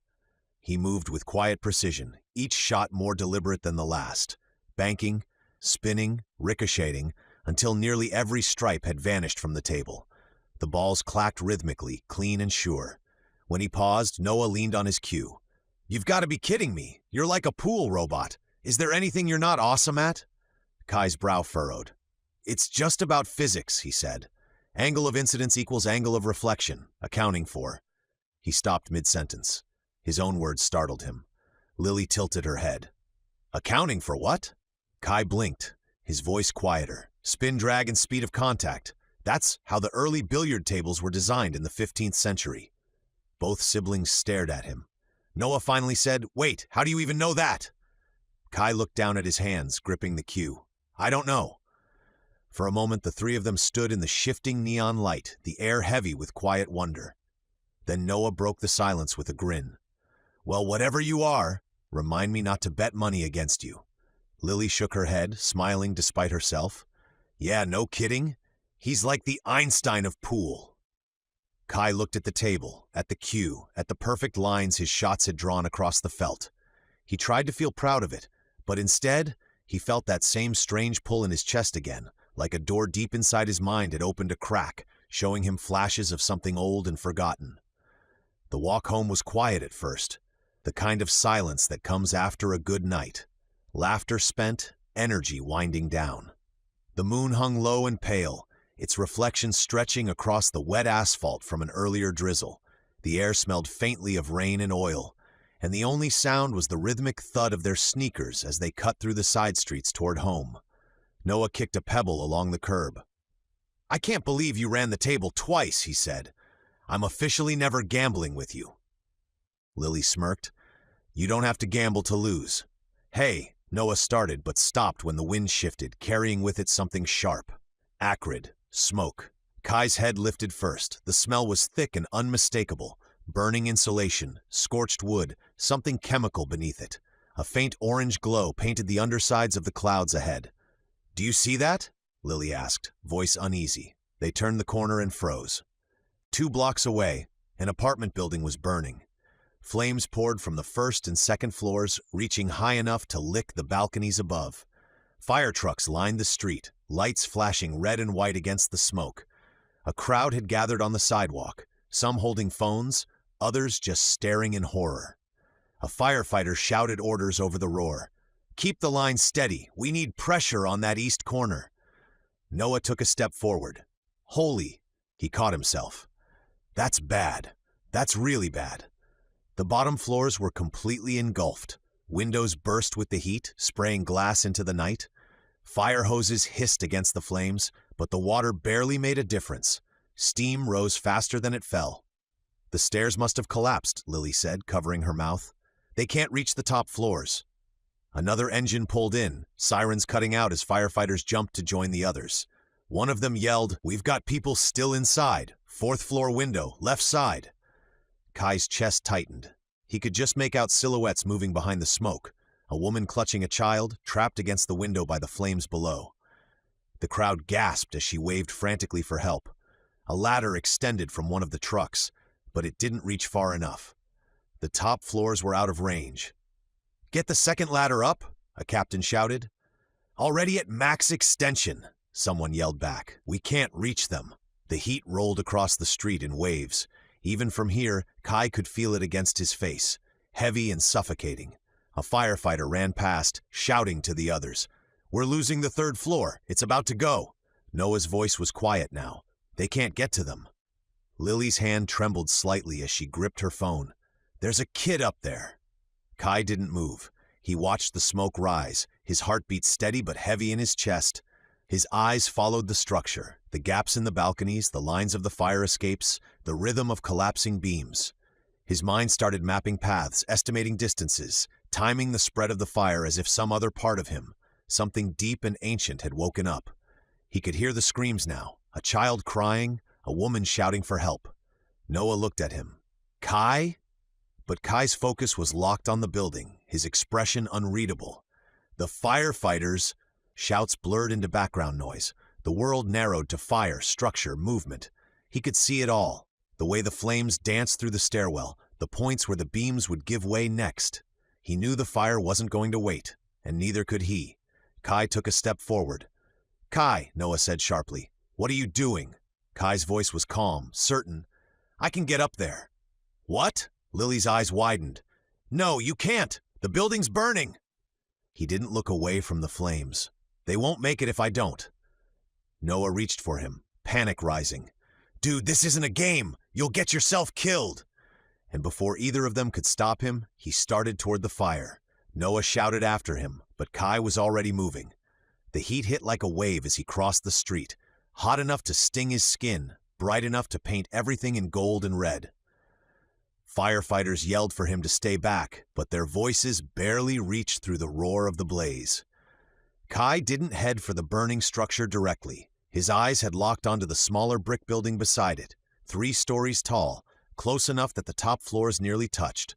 The roof lines were separated by a narrow alley and 15 feet of open air. "Kid?" one of the firefighters shouted. "Get back!" Kai didn't answer. He ran. He sprinted toward the adjacent building, using a railing to boost himself upward. His feet found every surface like instinct. A pipe, a window ledge, the rough edge of a sign. He climbed fast, impossibly fast, muscles moving in perfect rhythm. Within seconds, he was halfway up, smoke curling around him like fog. A firefighter below looked up, eyes wide. "What the?" Kai reached the top of the smaller building and paused, crouched low. The burning apartment towered in front of him, a living wall of flame and smoke. Through the haze, he could still see them, the woman and the small figure of her daughter, pressed against the shattered window, coughing, terrified. There wasn't time to think. He backed up several steps, lungs filling with hot air. Then he ran. The roof trembled beneath his stride. His foot hit the edge and he launched himself forward, arms out, body slicing through the smoke. For an instant, he was weightless. The air was molten around him, glowing orange and white. Then his hands found the crumbling edge of the third-floor balcony, and he slammed into it hard enough to rattle his bones. Dust and sparks rained down, but he held tight. "Holy crap! He made it!" someone shouted below. Kai pulled himself up, gripping the railing until his fingers found purchase. The woman saw him through the smoke and screamed, half in fear, half in disbelief. "It's okay!" He shouted over the roar. "I'm here to help!" Her eyes were wild with terror. "The stairs are gone! We can't—" "I know, hold on to me." He reached through the window and lifted the child first. A girl, maybe 5 years old, coughing, her face streaked with soot. She clung to him, tiny hands gripping his neck. He turned back to the mother, who was frozen in place, shaking her head. "You can't! There's nowhere to go! Trust me." Kai wrapped an arm around her waist, feeling her trembling against him. Then he turned back toward the edge. Below, the fire crews were shouting, hoses re-aiming, water arcing in streams that hissed as they struck the heat. He stepped onto the railing. The flames reached for them, twisting and snapping in the wind. And then, impossibly, he climbed. Hand over hand, foot over foot, he descended the wall like a creature born to it. His body fluid, sure, finding every hold where there should have been none. The mother buried her face against him, clutching her child as tightly as she could. "Keep your eyes closed." Kai shouted. Below, the firefighters saw him through the haze. "Get water on that wall," the captain ordered. The hoses turned, blasting the brick where Kai moved. Steam erupted around him, cooling the path just enough for him to keep going. His muscles burned, the heat searing his arms, but he didn't stop. The flames licked at his sleeves. Smoke clawed at his throat. He felt the skin on his hands sting, but he ignored it, shifting his weight as debris fell past him. One more ledge, one more drop. When his shoes finally hit solid ground, a cheer erupted from the gathered crowd. Firefighters rushed forward, wrapping the woman and child in blankets, ushering them toward the medics. Kai staggered back a step, catching his breath. His hair was damp with spray, his skin smeared with soot, but he was alive, and so were they. The woman turned to him, tears streaking through the ash on her cheeks. "Help her," she whispered hoarsely. "Please help her." She stopped, panic flickering again in her eyes. "My daughter," Kai blinked confused. "She's right here." "No, my other daughter," she said, gripping his arm. "She's still up there, in her room. I couldn't get to her." Her voice broke on the last word, and for the first time since he'd stepped into the fire, Kai felt the tremor of fear cut through the adrenaline. He turned back toward the building, the inferno rising higher, swallowing the top floors in flame. The woman's words hadn't even faded before Kai turned back toward the burning building. Smoke rolled across the street like a living thing, and the fire had grown louder, roaring, furious, as if the world itself were burning from the inside out. Flames chewed through the upper floors, spitting embers into the night sky. "Kai!" Noah shouted, his voice breaking. "Don't! It's too late!" But Kai didn't hear him. It was if he could hear here. The little girl's cries echoed in his mind. He took a step forward and two firefighters intercepted him. One was shouting, the other held out an arm like a barricade. "Kid, stay back," the first said. "You already did enough. The structure's unstable." "You go in there. You're not coming out," the second warned. Kai's jaw clenched, his muscles coiled, heat prickling along his skin. "There's still someone in there." "Then it's too late," the first snapped. Kai didn't think. He moved. In a blur, he grabbed the firefighter's sleeve, twisted, and flipped him over his shoulder. The man hit the wet pavement with a surprised grunt, unharmed but stunned.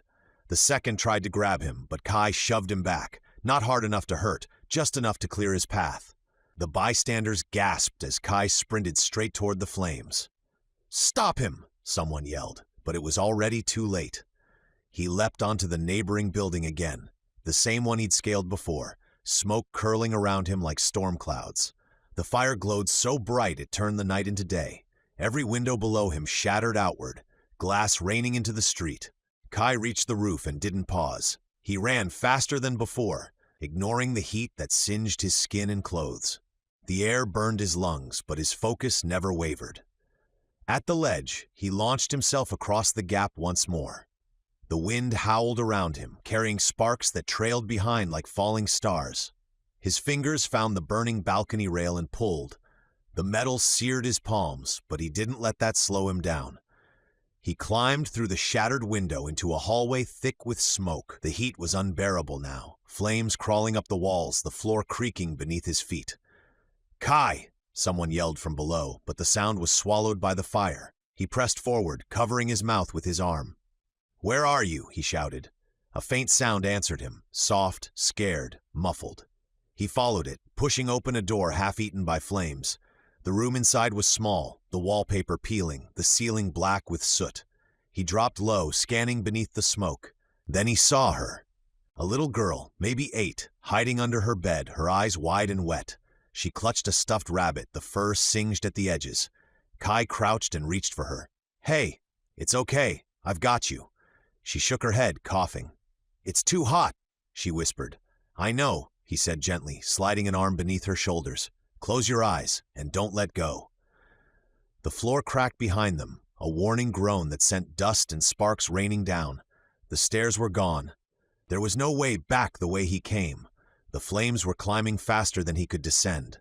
He looked upward. The ceiling beams were charred, but still holding. Above them, the next floor was burning slower. If he could get there, if he could reach the far side, he tightened his hold on her. "Hold on tight." The girl buried her face in his shoulder, arms wrapped around his neck. Kai leapt, grabbing the lower edge of the ceiling beam and pulling both of them up. The flames clawed at his legs, but he kept moving, climbing through a hole in the floor into what remained of the top story. The roof was half gone. A gaping hole exposed the night sky, red and gold from the fire below. He ran for it. The floor sagged with every step. The walls crumbled inward. There was only one way left, forward. He sprinted for the window at the far end of the hall, the child clutched to his chest. "Almost there," he murmured. He lowered his shoulder, bracing for impact, and jumped. The window exploded outward as he burst through it, glass scattering into the night. For a heartbeat, he was flying through the smoke-filled air, the girl crying into his chest and the flames reflecting off the tears on her face. Then he landed hard on the roof of the adjacent building, rolling to absorb the impact. The girl tumbled safely beside him, coughing but unhurt. "Got you," he breathed, checking her over. Her eyes blinked open, dazed but alive. Down below, the firefighters had seen it happen. "Over here," one shouted. "Get a ladder up, he's got her." They scrambled to set it up, water arcing across the gap to cool the surface around him. Kai stood there for a second, chest heaving, the girl's small hand gripping his sleeve. She was safe now. He could hear the shouts, the sirens, the chaos, but he knew what would come next. Questions, attention, cameras, disbelief. He couldn't let that happen. "Stay here," he told the girl softly. "They're coming for you." "Wait," she said, reaching out. "Don't go." But he was already moving. By the time the firefighters reached the roof, only the girl remained, wrapped in her blanket of smoke and ash, staring after the figure who'd vanished into the night. The fire truck's sirens were still echoing through the neighborhood when Kai found Noah and Lily again. They were standing near the intersection, faces pale and streaked with soot, their eyes scanning the crowd for him. When they finally saw him emerge from the alley, clothes scorched, hair damp from the spray, eyes still reflecting the firelight, Noah exhaled a shaky breath of relief. "Dude, Kai," he said, running to him. "You're alive." Lily followed, her hand pressed to her mouth. "We thought you went back in there." Kai didn't answer. He kept his head low, walking past the bystanders and flashing lights. "We need to go," he said quietly, "before someone starts asking questions." Noah glanced back at the firefighters who were swarming the street. "Right. Yeah. Okay." They slipped down a side street, away from the noise and chaos, the glow of the fire fading behind them. The night air was cool, thick with the smell of smoke. When they were finally clear, Noah gave a nervous laugh that sounded half hysterical. "Dude, you jumped between buildings. You ran through fire.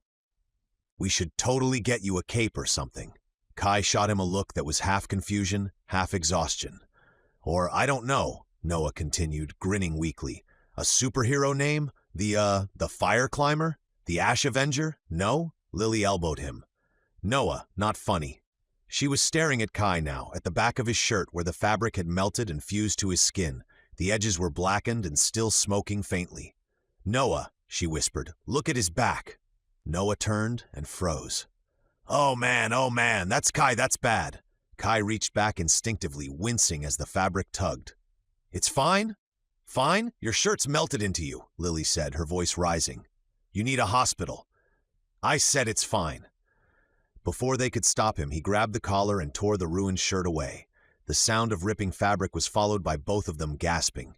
His back was a mess of burns, angry red welts streaked across his shoulders, skin cracked and blistered. The kind of injury that should have dropped him to his knees. But Kai didn't flinch. He just stood there, breathing evenly, as the wounds began to move. Lily took a step back. What's happening?" Noah stared, speechless, as the burns began to fade.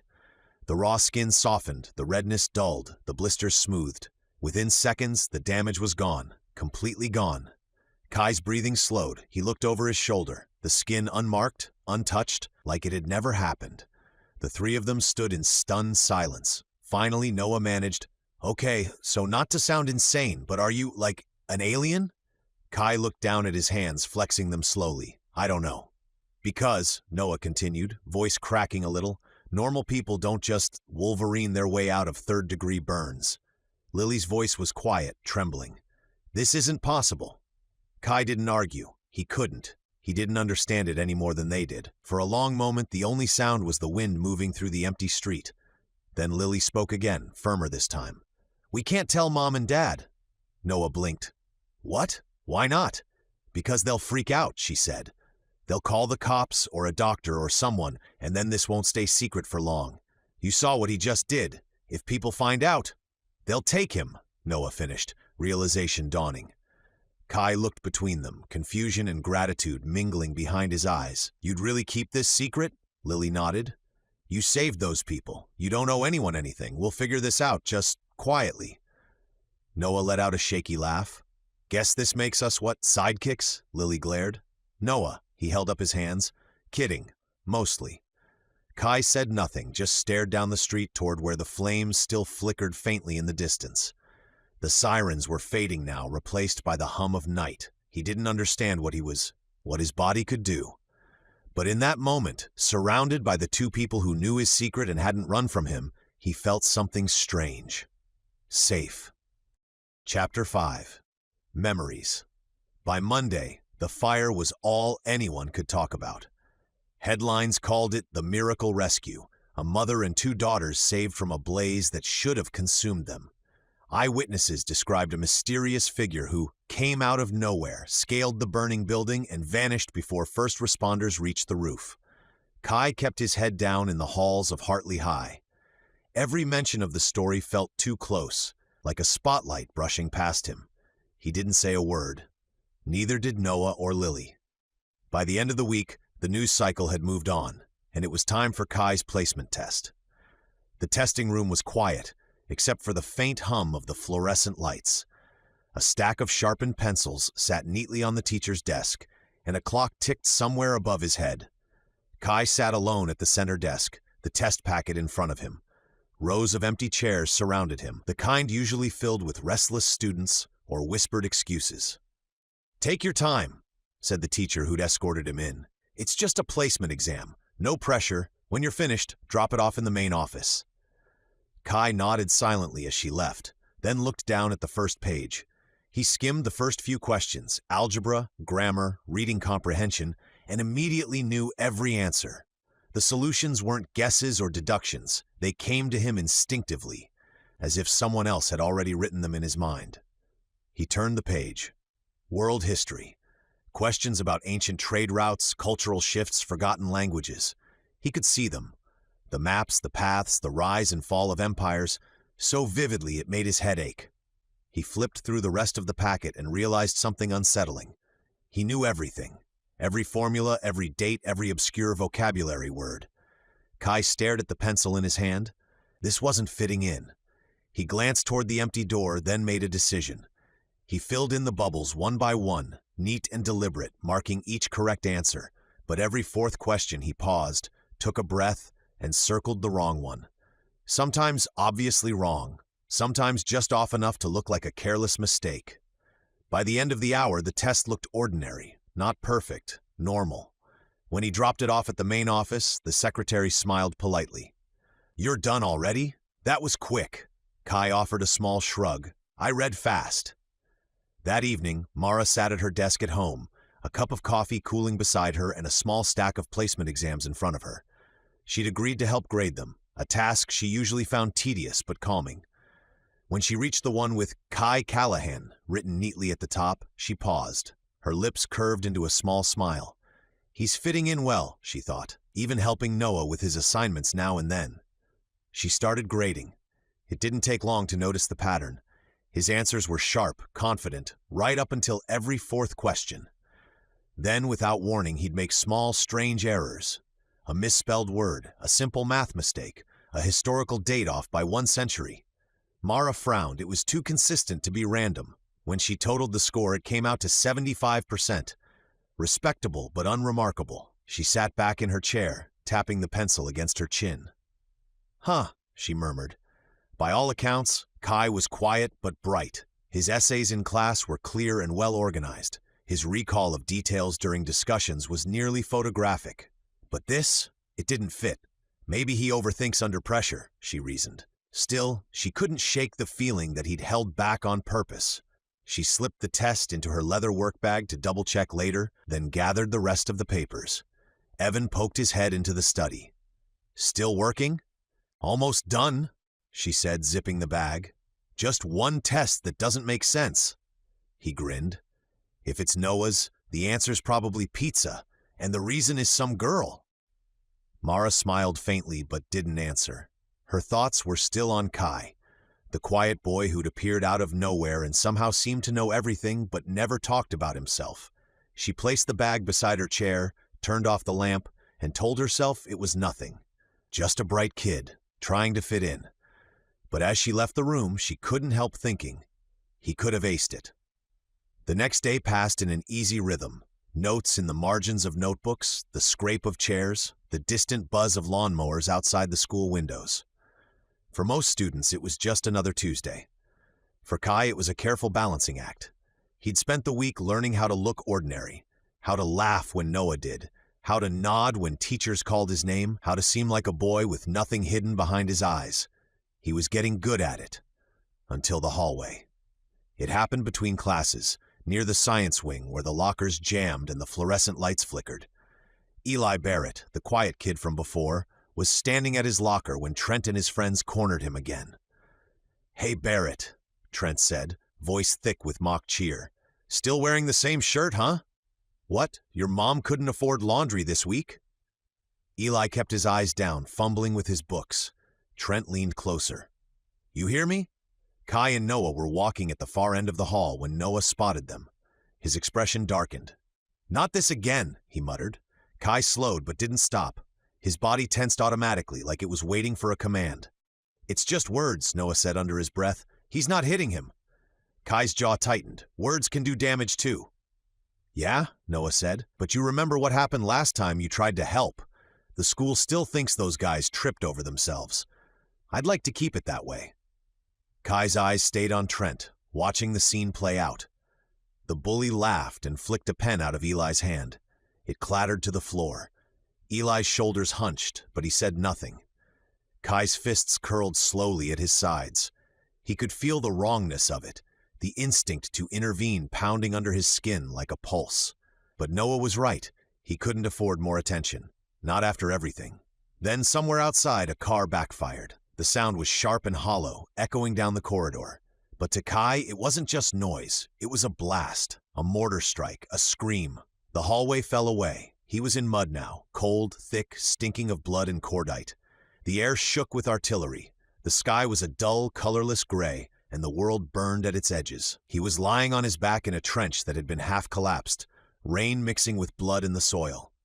The ringing in his ears was endless. When he looked down, there was a gaping hole where his stomach should have been.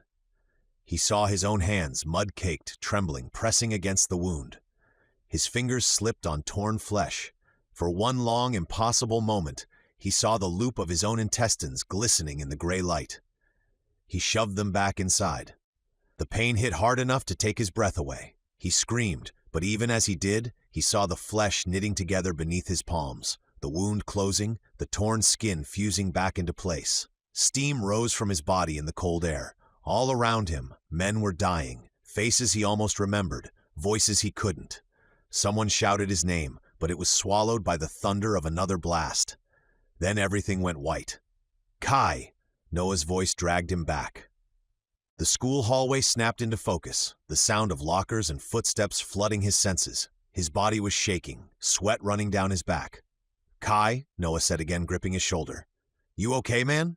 Kai blinked, breathing fast. The flickering lights above buzzed faintly. Across the hall, Trent was still laughing, nudging Eli toward his locker. Nothing had changed. The world hadn't exploded. Kai swallowed hard. I'm fine." Noah frowned. "You sure? You look like you just saw a ghost." Kai forced his breathing to steady. "Just loud noise." "Yeah, that car backfire was nuts," Noah said, still watching him warily. "You zoned out for a sec." Kai nodded, but his gaze drifted to Eli, still gathering his books, still silent. The anger that had burned in him during the war memory hadn't faded. It was the same now, just quieter, controlled. He turned away, jaw set. Not yet. Not today. But he knew one thing for certain. If Trent ever crossed the line from words to violence, he wouldn't stand idly by.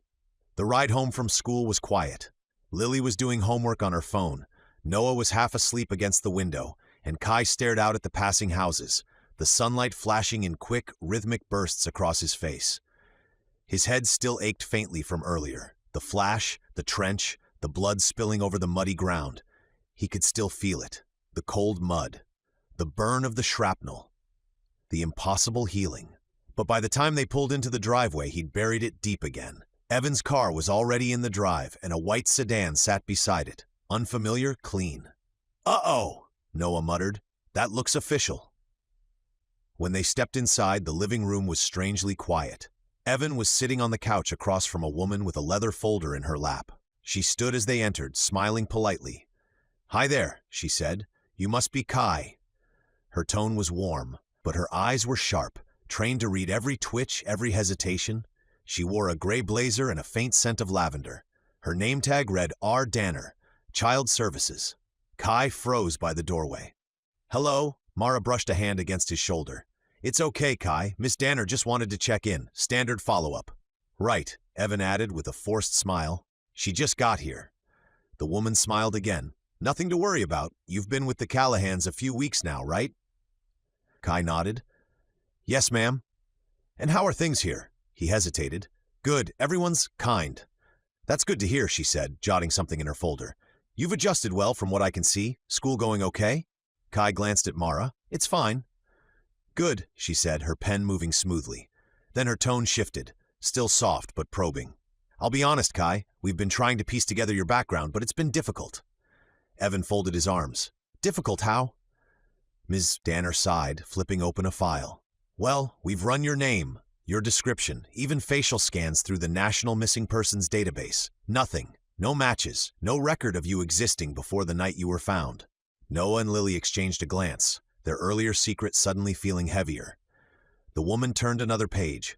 "No birth certificate, no school records, no social security number. It's unusual." Mara frowned. "Unusual how? He's just a teenager. Maybe his records were misplaced or—" "I thought so too," Ms. Danner said, "but we searched everything, county, state, even archives, just in case. Nothing."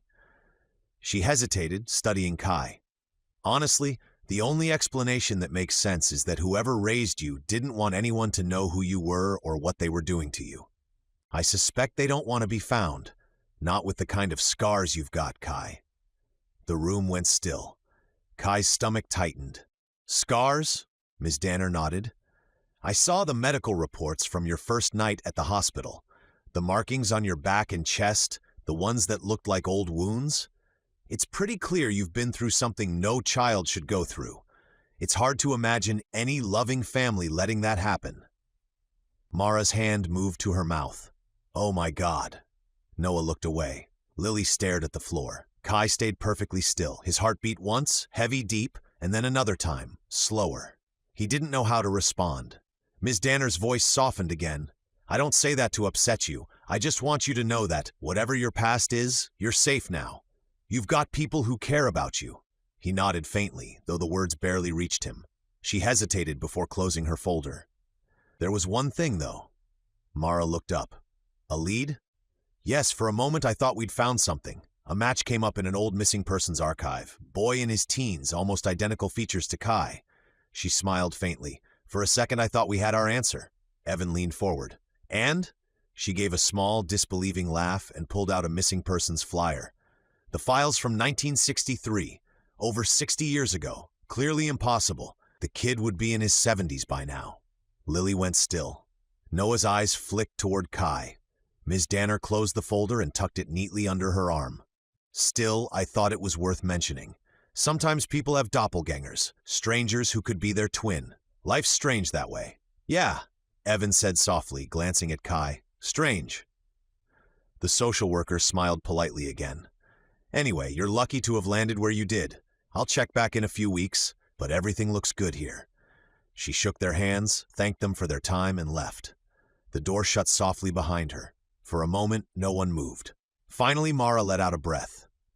60 years, she said quietly. "That's eerie." Evan gave a low whistle. "No kidding? Maybe he was a relative?" Noah forced a grin that didn't reach his eyes. "Maybe he's just got one of those classic faces." "Right," Lily muttered. "Classic." Kai didn't say anything. He just stood there, staring at the door long after the sound of Miss Danner's car faded down the street. Somewhere deep inside, a single thought surfaced, one that chilled him more than the woman's words ever could. Kai hadn't felt settled since the social worker's visit. Her words echoed in his mind all week. No records, no name, no trace. And that photograph, someone who looked exactly like him 60 years ago. Mara was in her usual hurry before dinner, juggling a pot of sauce with one hand and setting plates with the other.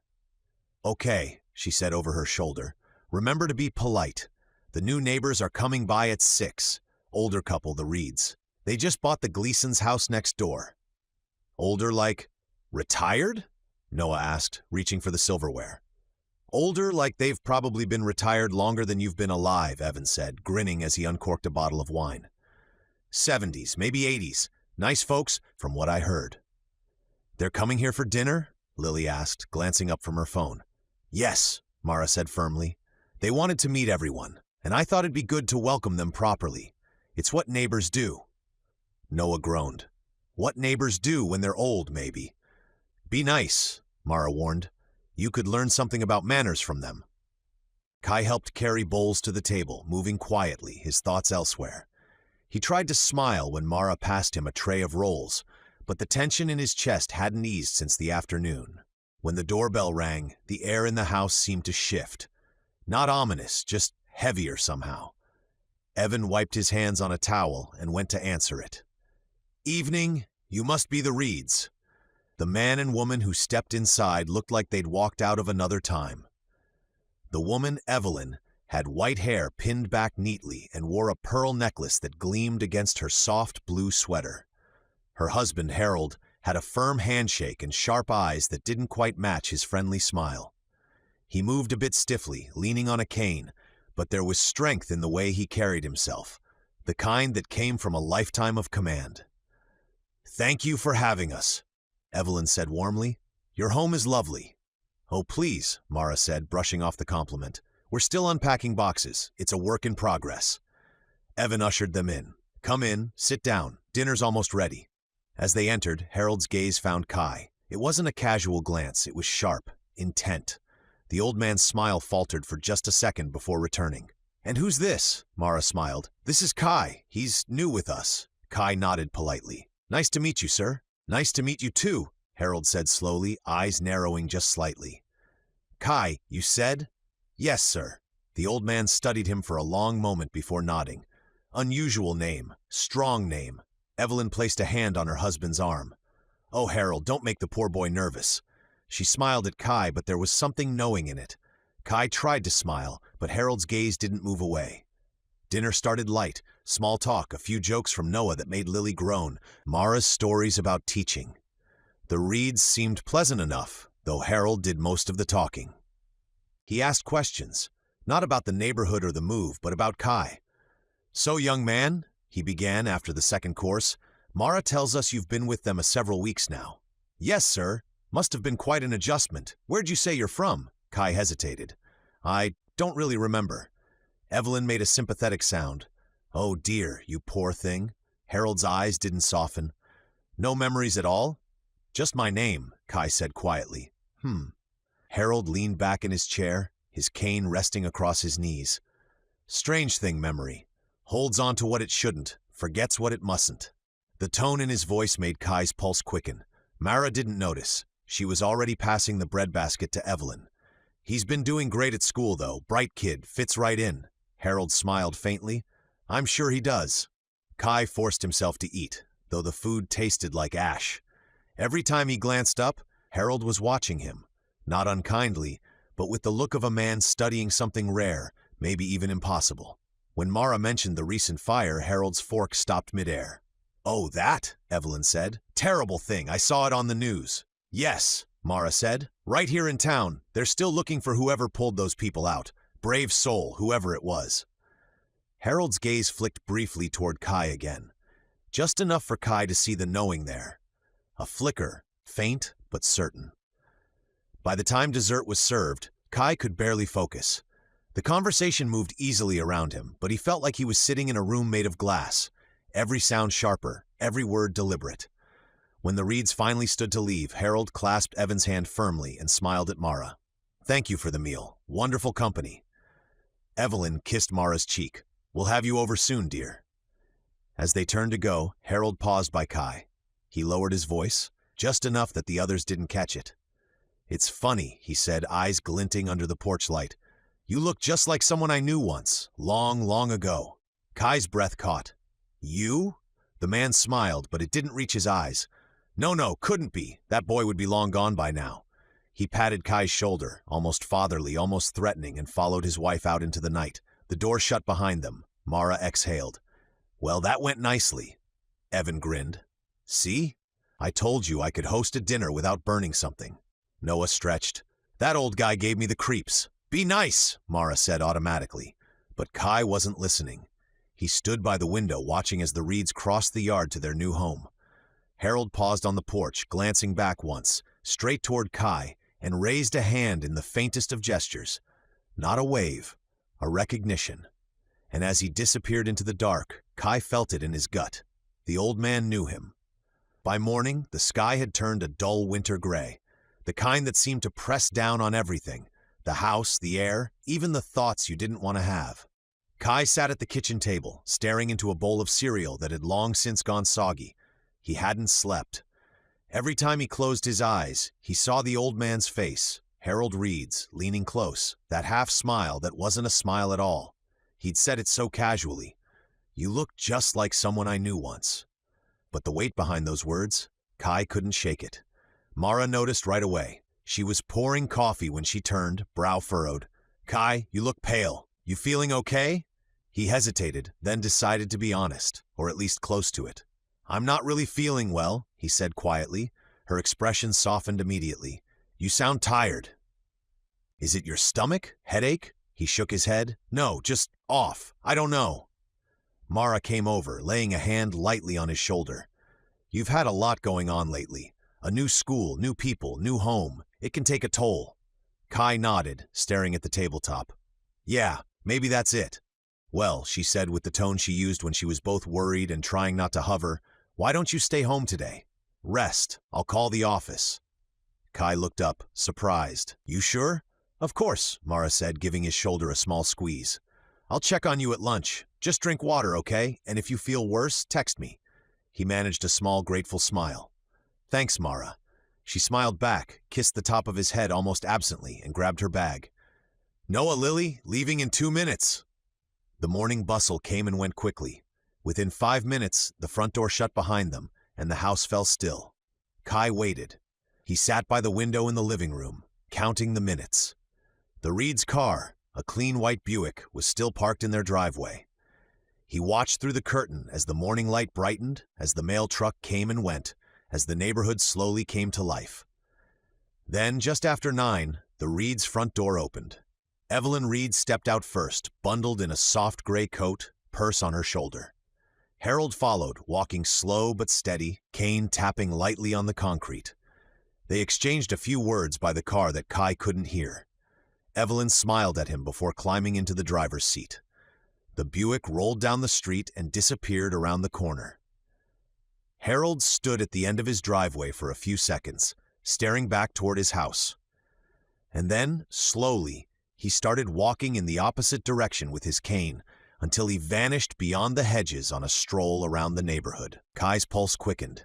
He waited 1 more minute, then another, and then he slipped out the front door. The air was cold and still. A single crow perched on a power line above, watching as Kai crossed the yard. The Reed house looked perfectly ordinary from the outside. Clean shutters, trimmed bushes, a white mailbox with gold lettering. But as he reached the front steps, that feeling of dread deepened. Not fear exactly, but a sense that he was standing on the edge of something that had been waiting for him. The front door was locked, of course, but the side gate wasn't. Kai moved along the narrow path beside the garage, past a set of garden tools and a stack of neatly arranged firewood.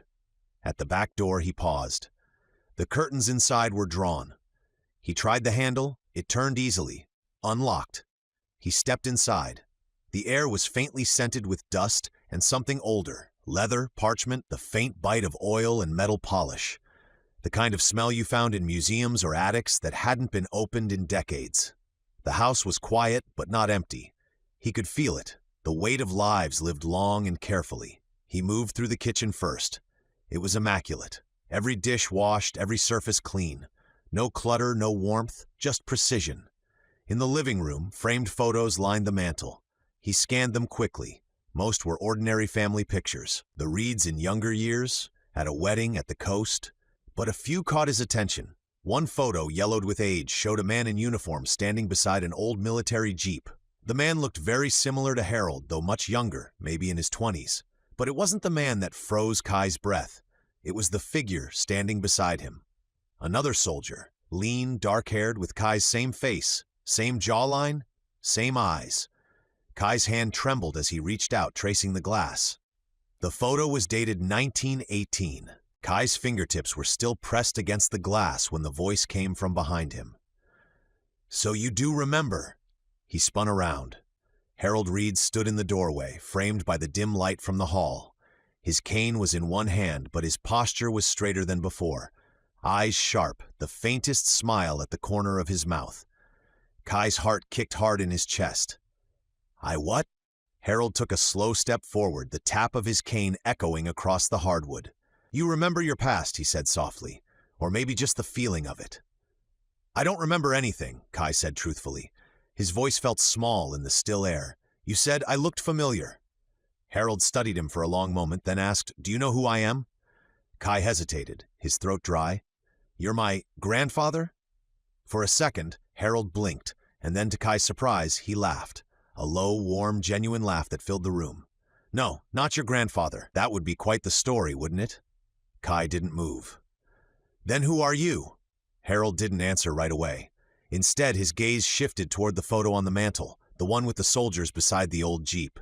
He limped closer and picked it up with both hands, studying it with a faraway look. "That," he said quietly, "is a picture of my father, 1918. He served in the Great War." Kai blinked. "World War I?" Harold nodded, eyes still fixed on the photo. "He was barely 20, thought he was invincible. Then his company was ambushed near the Moose. Most of them were killed or captured. My father was one of the unlucky ones, shipped off to a makeshift camp behind enemy lines." He paused, his voice roughening with something that wasn't age. "He used to tell me stories about the war when I was a boy, but there was one story he told over and over again, the night he was saved." Kai didn't speak. Harold's eyes glimmered faintly in the low light. "He said there was a young private in his unit. Barely more than a kid, probably lied about his age to get in. Never spoke much, but he fought like no one he'd ever seen. My father said the boy had this look about him, like he'd already seen 100 wars and lived through them all." Kai swallowed hard. "What happened to him?" Harold smiled faintly. "After he was taken, my father thought that boy was dead. Weeks later, in the middle of the night, the guards started dropping one by one. Gunfire, confusion, chaos. When it was over, my father said the boy was standing there, covered in mud and blood, unlocking the gates. He'd come back for them." Kai's breath caught. "He led 46 men out that night," Harold went on quietly, "snuck them through enemy lines, guided them back to Allied ground. My father said it was the most impossible thing he'd ever witnessed." He turned toward Kai then, eyes hard and searching. "He said that boy was the bravest soldier he ever fought beside, said he owed him his life." The room was silent, except for the faint creak of the old house settling. Harold lifted the photo, tapping the glass with one finger. "When my father came back from the war, he was a changed man. He couldn't get past all those people he left behind. It was many years later he met my mother and settled down, but had that boy not saved my father, I would never have been born." Kai's mouth was dry. "You're saying," Harold nodded slowly, "that boy was you, Kai." Kai stared at him, shaking his head. "That's not possible." "Isn't it?" Harold asked quietly. "Look at him." Kai looked. The soldier in the picture, mud-streaked, eyes defiant, standing beside Harold's father, was him. Every rational part of him wanted to reject it. The photograph was a century old. The story belonged to ghosts. And yet, something deep inside him stirred, like a door cracking open after being sealed for too long. He whispered, "I don't understand." Harold set the photo down and met his gaze. "Neither did my father. He said that boy just disappeared after the war. No record, no burial, no family. He used to joke that maybe he was an angel sent to keep him alive." Kai felt his pulse pounding in his ears. "And you think that boy is me?" He set the photo down gently on the mantel, keeping his hand on it like it was something holy. "When I was 10, Harold continued, he was dying. The gases used in the war had given him cancer in his lungs. Every breath hurt. He knew he didn't have long." Kai's heartbeat slowed. He could almost see it as Harold spoke. The sick man in a hospital bed, the smell of medicine, the quiet grief in a child's eyes. "One day," Harold said, "a boy came to visit him. A young man, maybe 16. My father couldn't believe it at first. He said it was you." Kai froze. "Me?" Harold nodded slowly. "The same boy from the trenches, not older, not changed, not a single line different. It was as if time had forgotten you." He paused, eyes distant now, as if reliving the memory. "I was there. I remember standing at the foot of the bed. My father could hardly speak, but when he saw you, he smiled. He said, 'You came back.'" The room felt smaller somehow, the air heavier. Harold went on, his voice softening. "My mother had died from pneumonia that winter. My father was all I had left. Before he passed, he asked you to look after me." Kai's mouth went dry. "I did?" Harold nodded. "You did. You stayed. You raised me until I was old enough to stand on my own. You taught me how to cook, how to read maps, how to defend myself, how to work with my hands. You were kind, but in those years you never changed. Not once." Kai's throat tightened. "And then? One day you were just gone." Harold's voice cracked slightly, the sound of an old wound resurfacing. "No note, no goodbye, just gone. I searched the woods, the towns nearby, nothing. You vanished like a ghost." He drew a long breath, his eyes glistening faintly.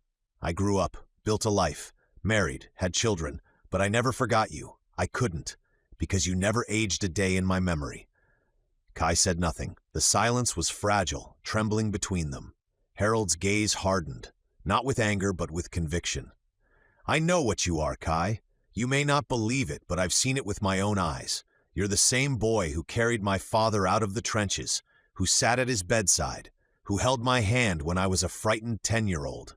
And as you can see from that picture, you haven't aged a day since 1918. Kai's pulse thundered in his ears. "That's impossible." Harold shook his head. "No, you're impossible, but you're real. You were my guardian when I had no one else." He stepped closer, his voice trembling but sure. "I've spent my whole life trying to find you again, Kai, the boy who never grew old, the one who saved my father and raised me." The old man's eyes softened, wet with memory. "I kept an eye on the missing persons reports. I was sure if you left me that maybe someday you would leave another, and maybe they would post something. Give me a clue. So many years watching those boards, and finally Child Services gave me an exact location. My wife thought I was crazy, to up and move us halfway across the country at a moment's notice. And now, after over 70 years, you're standing in front of me again, just like before. Not one day older." Kai's breath caught. His hands shook. The truth in Harold's words pressed down like a weight he couldn't carry. "Tell me," Harold whispered. "Where did you go? Why did you leave me?" But Kai had no answer. Only the echo of a life he couldn't remember, and the ache of something deep inside him that somehow knew it was true. Kai's voice was barely above a whisper. "I really don't remember," he said, and the words shook as he spoke them. "Anything. Not you. Not your father. Not the war. Nothing." Harold studied him for a long moment, his eyes searching Kai's face as if he could read the truth written somewhere beneath the skin. The silence stretched, heavy and trembling. "I believe you," Harold said finally, though his tone carried an edge of sorrow. "But I remember, and I've had a long, long time to look for answers." He turned away, his steps slow but sure as he crossed the room toward an oak cabinet tucked beneath a shelf of old books. The wood creaked faintly as he opened it.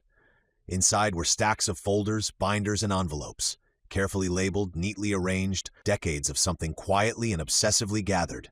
Kai's pulse quickened. "What is all that?" Harold reached in and lifted out a weathered binder, its corners soft with age. "Evidence," he said. "Proof. Maybe even a confession to my own madness, depending on who you ask." He carried it to the dining table and opened it. The smell of old paper and ink filled the air. "When you left, I was a young man. You were all I had left. For years I thought maybe I dreamed you up. Then I started finding you." Kai frowned. "Finding me?" Harold nodded and turned the first page. It held a yellowed newspaper clipping, protected under a plastic sleeve. The headline read, "Mystery Hero Saves Factory Workers from Fire, 1942. Beneath the headline was a grainy photograph, black and white but clear enough. A boy, smoke-streaked and grim-faced, helping a man from a burning building. The boy was Kai. "This was during the Second War," Harold said quietly. "You hadn't aged a day since the photo in 1918. Kai stared at the photo. His mind wanted to reject it, but the image was too clear.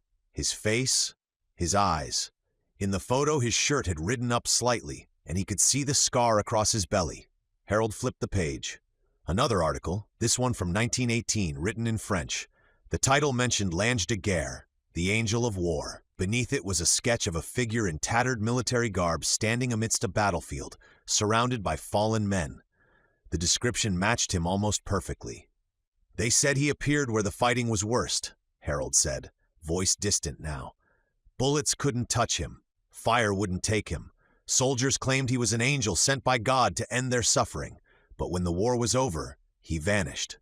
He turned another page. This one wasn't a photo, but a high-resolution scan of an old painting. A grand hall, golden and regal, filled with nobles and warriors.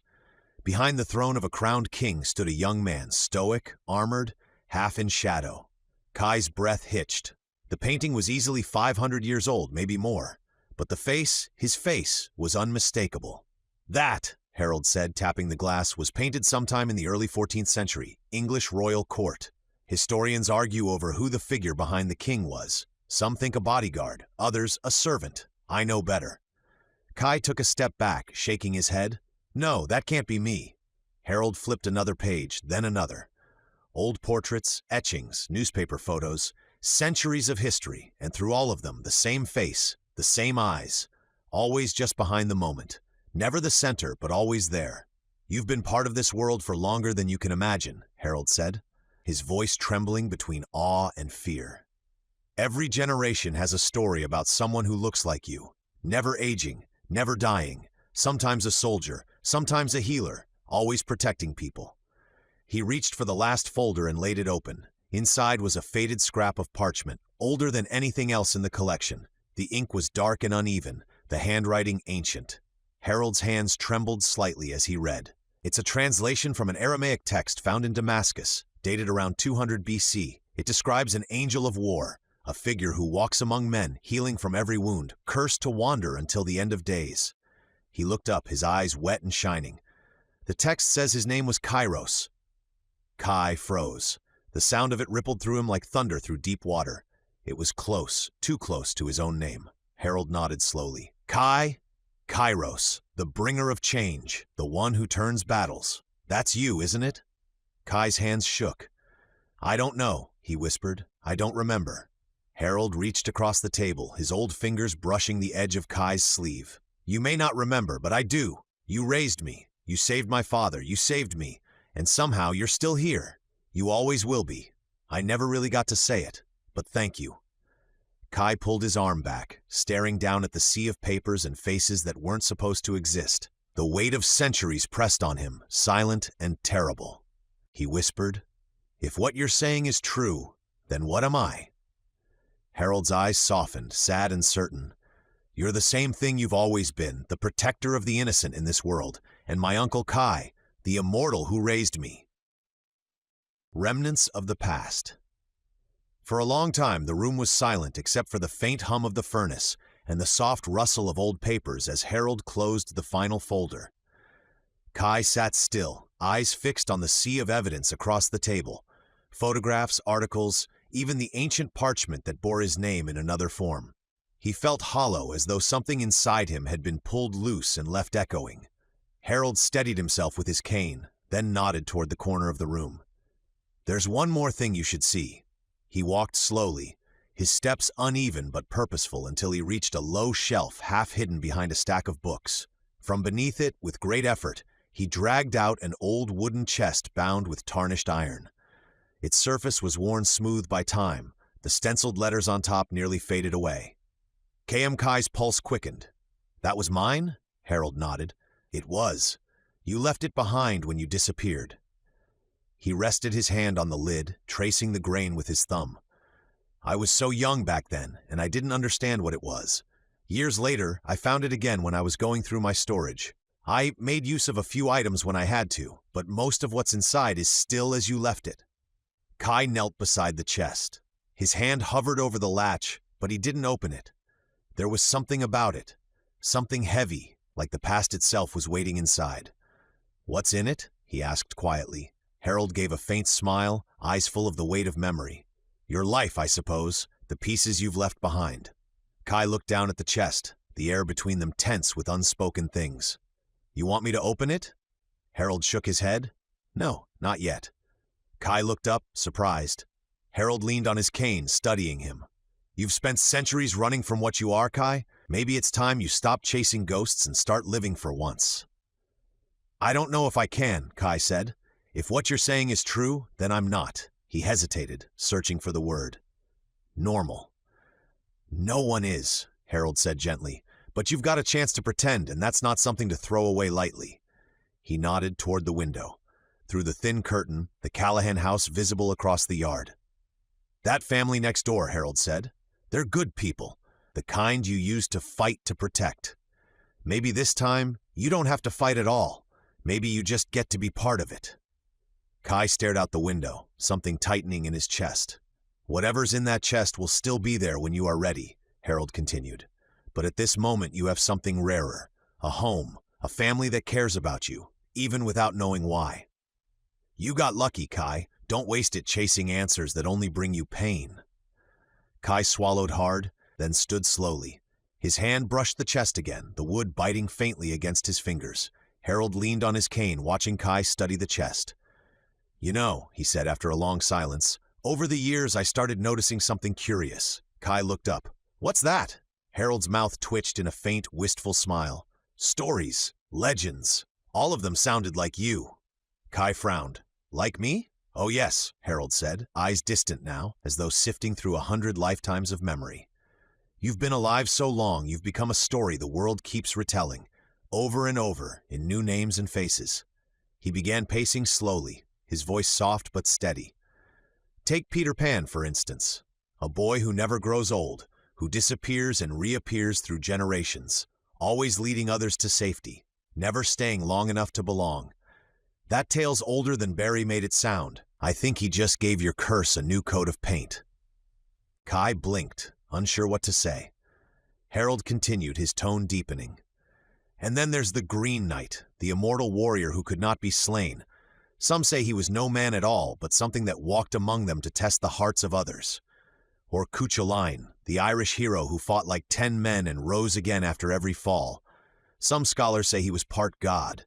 I think he was just you." Kai shook his head slightly. "You can't be serious." Harold's smile didn't fade. "You ever hear the name Ashur the Undying? A Mesopotamian tale, soldier of the old gods, cursed to wander the deserts until the world's end. Or the Roman stories of Aelius, the boy who healed from every wound in the Colosseum and vanished before the emperor could claim him." He nodded at Kai, the lamplight glinting in his eyes. "Different eras, different names, but always the same face, the same story. A boy who can't die, who walks through history, changing the course of wars, saving strangers, and slipping into legend before anyone can prove he existed." Kai felt the weight of the words settle into his bones. "So you think I'm the origin of every myth that couldn't die?" Harold chuckled softly. "Not everyone, but enough of them. People need their heroes, Kai, and when the real ones never die, well, the stories can't either." He gestured toward the unopened chest. "Maybe that's what's in there. Proof that every story starts somewhere." Kai's eyes lingered on the chest again. He didn't open it. Not yet. "I'll think about it," he said quietly. Harold nodded, relief softening his face. "That's all I ask." Harold's gaze lingered on Kai, part wonder, part grief, and something tender that only age and gratitude could shape. Kai turned toward the door, unsure what to say or even how to leave. His mind swirled with 1,000 unspoken things. The chest, the myths, the weight of a life he couldn't remember living. "Wait," Harold said quietly. Kai stopped. The old man steadied himself on his cane, his voice low but sure. "Before you go, may I?" Kai frowned slightly. "May you what?" Harold's eyes softened. "Give you a hug, one more for the road." The words hit Kai harder than he expected. For a long moment, he stood frozen, uncertain how to respond. Then, almost shyly, he nodded. "Yeah, okay." Harold stepped forward with care, setting the cane aside. His arms wrapped around Kai, frail but steady, the embrace of someone who'd waited a lifetime to close a loop. He held on longer than most people would have. When he finally pulled back, his eyes glistened in the dim light. "Thank you," he said. "For what?" "For taking care of me when I was a boy," Harold said softly. "You didn't have to. You could have walked away. But you stayed. After the war, there were thousands like me, children with no homes, no fathers. Most didn't make it. But I did. Because of you." Kai swallowed hard. "I wish I could remember." Harold smiled, a weary knowing curve of his lips. "Maybe it's better you don't. You've carried enough already." Kai nodded faintly. There was nothing else to say. He reached for the chest, lifting it by its handles. The old oak creaked but held firm. Harold watched him from the doorway. "Be careful with that," he said. "And Kai?" Kai glanced back. "Whatever's in there, it's yours, but it doesn't define you anymore." The sun was low when Kai came back. School had just let out, and the Callahan house was alive with the usual after-school noise. Backpacks dropped by the door, Lily on her phone, the smell of something cooking in the kitchen. Mara looked up from the counter the moment she saw him. "Kai, where on earth did you go? I came home early and couldn't find you." Kai hesitated, then shifted the old trunk in his arms. "I went for a walk," he said quietly. "The neighbor Harold gave me this, said I could use it for storage." Evan glanced over from the dining table where he was sorting through the mail. "Well, that was nice of him," he said easily. "Seems like a decent guy." Mara came closer, eyeing the trunk. "It looks ancient." Kai shrugged. "Yeah, I guess it is." Mara nodded slowly, still watching him. "Are you feeling any better? You were out sick today, remember?" Kai shifted the trunk slightly, avoiding her gaze. "I'm not sure yet," he admitted. "I think I just need some quiet. Do you mind if I stay in my room tonight?" Mara softened immediately. "Of course not, sweetheart. Take all the time you need." Evan looked up and gave a reassuring nod. "Yeah, we get it. Everyone needs to unplug once in a while." Mara and Evan exchanged a quiet glance as Kai carried the trunk down the hall. They didn't say it out loud, but both of them were thinking the same thing. They'd seen it before. Kids from rough situations who didn't know what to do with peace. Sometimes safe didn't feel right when danger was all they'd ever known. Kai paused at his bedroom door. "Thanks," he said softly. Mara smiled. "You're home now. That's what matters." He nodded and disappeared into his room, closing the door behind him. Inside, the quiet felt heavier than before. The trunk sat at the foot of his bed, its old metal hinges dull in the fading light. For a long time, Kai stood there staring at it, the temptation almost unbearable. But the same thought came back, the same quiet truth that had haunted him since he'd left Harold's house. If he really was who Harold said he was, if he'd lived through centuries, seen kingdoms rise and fall, then how many people had he lost? How many goodbyes had he already survived? Immortality wasn't freedom. It was loneliness stretched thin over eternity. He pushed the trunk under his bed, out of sight, out of mind. Then he sat on the edge of the mattress, staring at the dim glow from the window. Somewhere outside, he could hear Mara laughing faintly at something Evans said, the easy rhythm of an ordinary life. Kai wondered if ordinary was the one thing he'd been searching for all along. Kai woke to the smell of coffee and rain. The faint patter against the window mixed with the quiet hum of voices downstairs. He lay there for a moment, staring up at the ceiling, letting the sound of it settle over him. Noah's knock came a few seconds later. "Hey, you up?" Kai rubbed his eyes and sat up. "Yeah, what time is it?" "Almost 7, Noah said through the door. "Mom made eggs. Lily's hogging the bathroom again." Kai pulled on a clean shirt and met him in the hallway, both of them still half asleep. Downstairs, the usual morning clatter was missing. The air felt off. Mara and Evan were sitting at the kitchen table, their untouched mugs steaming between them. The television on the counter was muted, a scrolling banner of local news running across the bottom. "Morning," Noah said, yawning. "You guys look like someone died." Mara's eyes flicked up to him, soft but strained.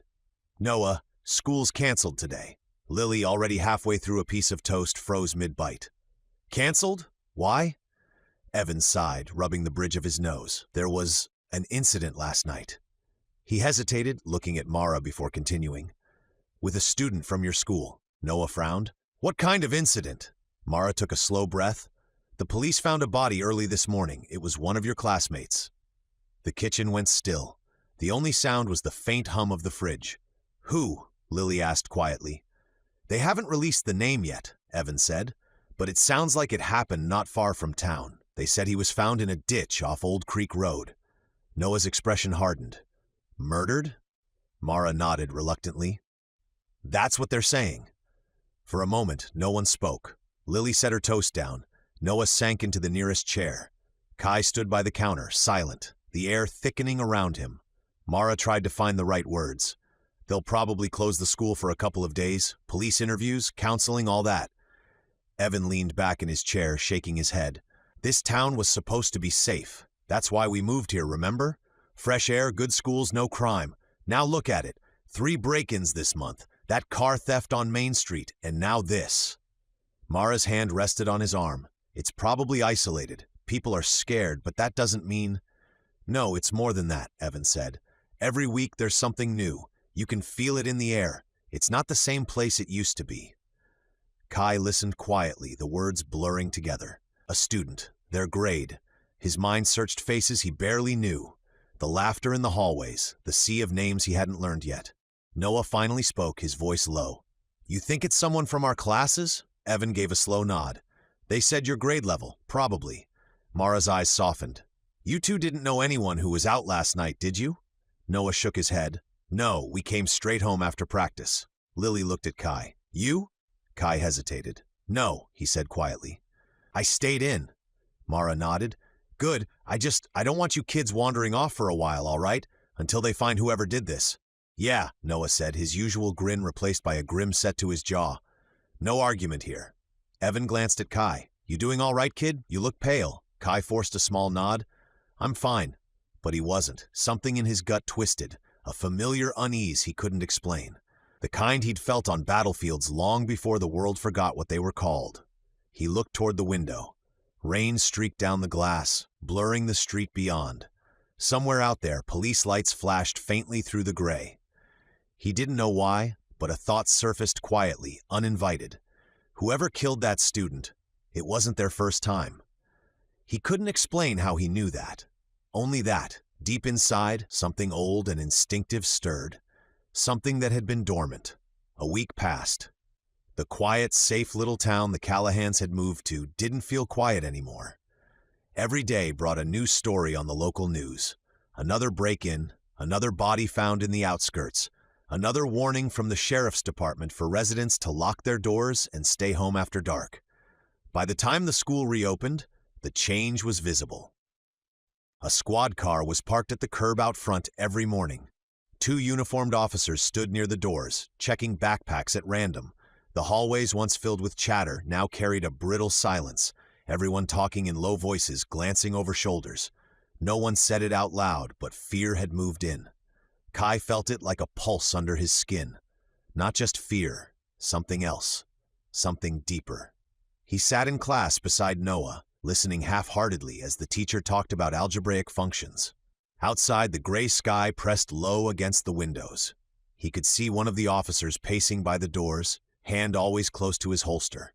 When the bell rang, students filed out in uneasy clusters. Even Trent and his friends were quiet now, their swagger gone, laughter replaced with tight whispers. Lily met them at the lockers. They're saying it's gangs, she said, eyes darting. 3 of them, different groups fighting over the same territory. Noah frowned. In this town, what territory? We've got a feed store and a bowling alley. I mean, yeah, we are close to the city, but still. Apparently it's about money, Lily said. Drugs, smuggling, all of it. The cops think they're using the highway as a route. Kai stayed silent. He'd heard the same rumors in fragments around the halls. Gangs, yes, but the violence didn't fit the pattern. This wasn't random. It was coordinated, controlled, almost purposeful. Maybe we should ask Mom to drive us again, Noah said quietly, until this dies down. Lily nodded. She already said she would. Noah smirked, trying to keep the mood light. You ever notice how crime spiked right after we moved here? Starting to think it's your fault. Lily gave him a sharp look. You're hilarious.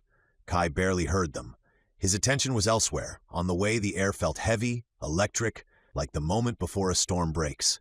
He couldn't explain it, but it tugged at something deep in him, something primal. He couldn't shake the feeling that what was happening wasn't just crime. It was organized, precise, planned, and underneath it all, something else, something wrong. It wasn't the kind of fear that made people hide. It was the kind that crawled into a town and hollowed it out from the inside.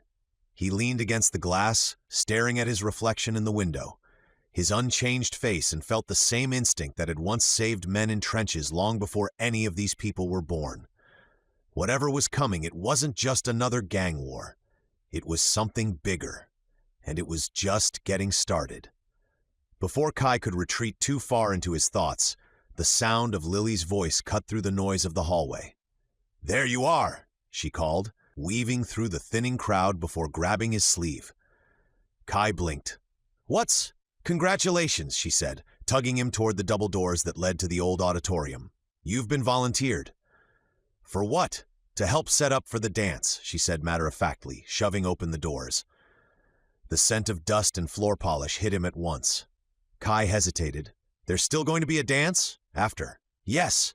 Lily turned to face him, her expression firm but tired. They thought about canceling it, but Principal Hayes said the school needed something good, something normal.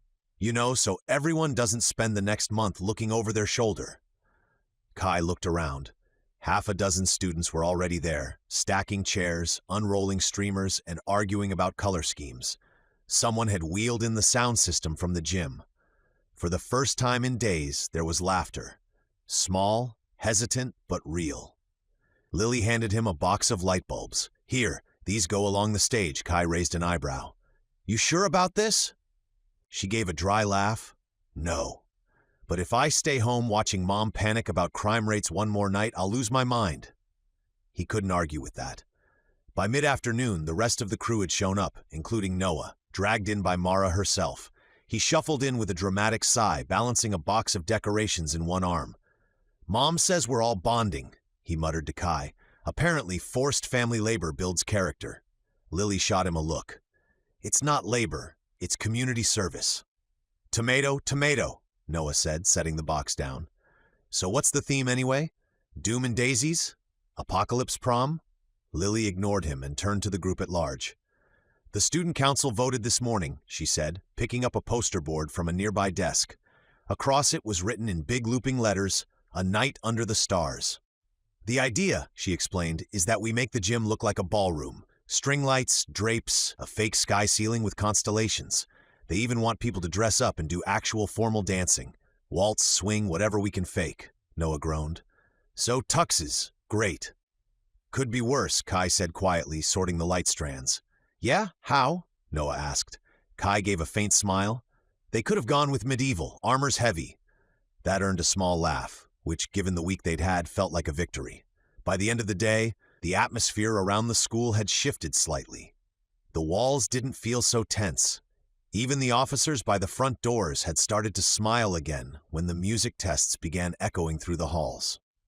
Mara had been right, Kai realized as they packed up for the day. There was something about working together, about watching Lily bark orders while Noah fumbled with string lights, that made the heaviness lift, if only for a little while. As they headed out, Lily looked over her shoulder. "You'll come to the dance, right?" Kai shrugged. "If you need help setting up." "No," she said, smiling, "as in actually go. It's supposed to be fun."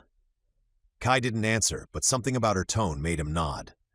That night, as he passed the gym on his way out, he paused at the doorway. The faint shimmer of hanging lights swayed above the floor. The scene felt oddly peaceful, like something from another life. He could almost see it, the polished floor, the soft music, people dancing under the fake stars. Chapter 7. Under the stars. The gym was unrecognizable. Strings of white and gold lights crisscrossed the rafters, casting a soft star-like glow across the polished floor.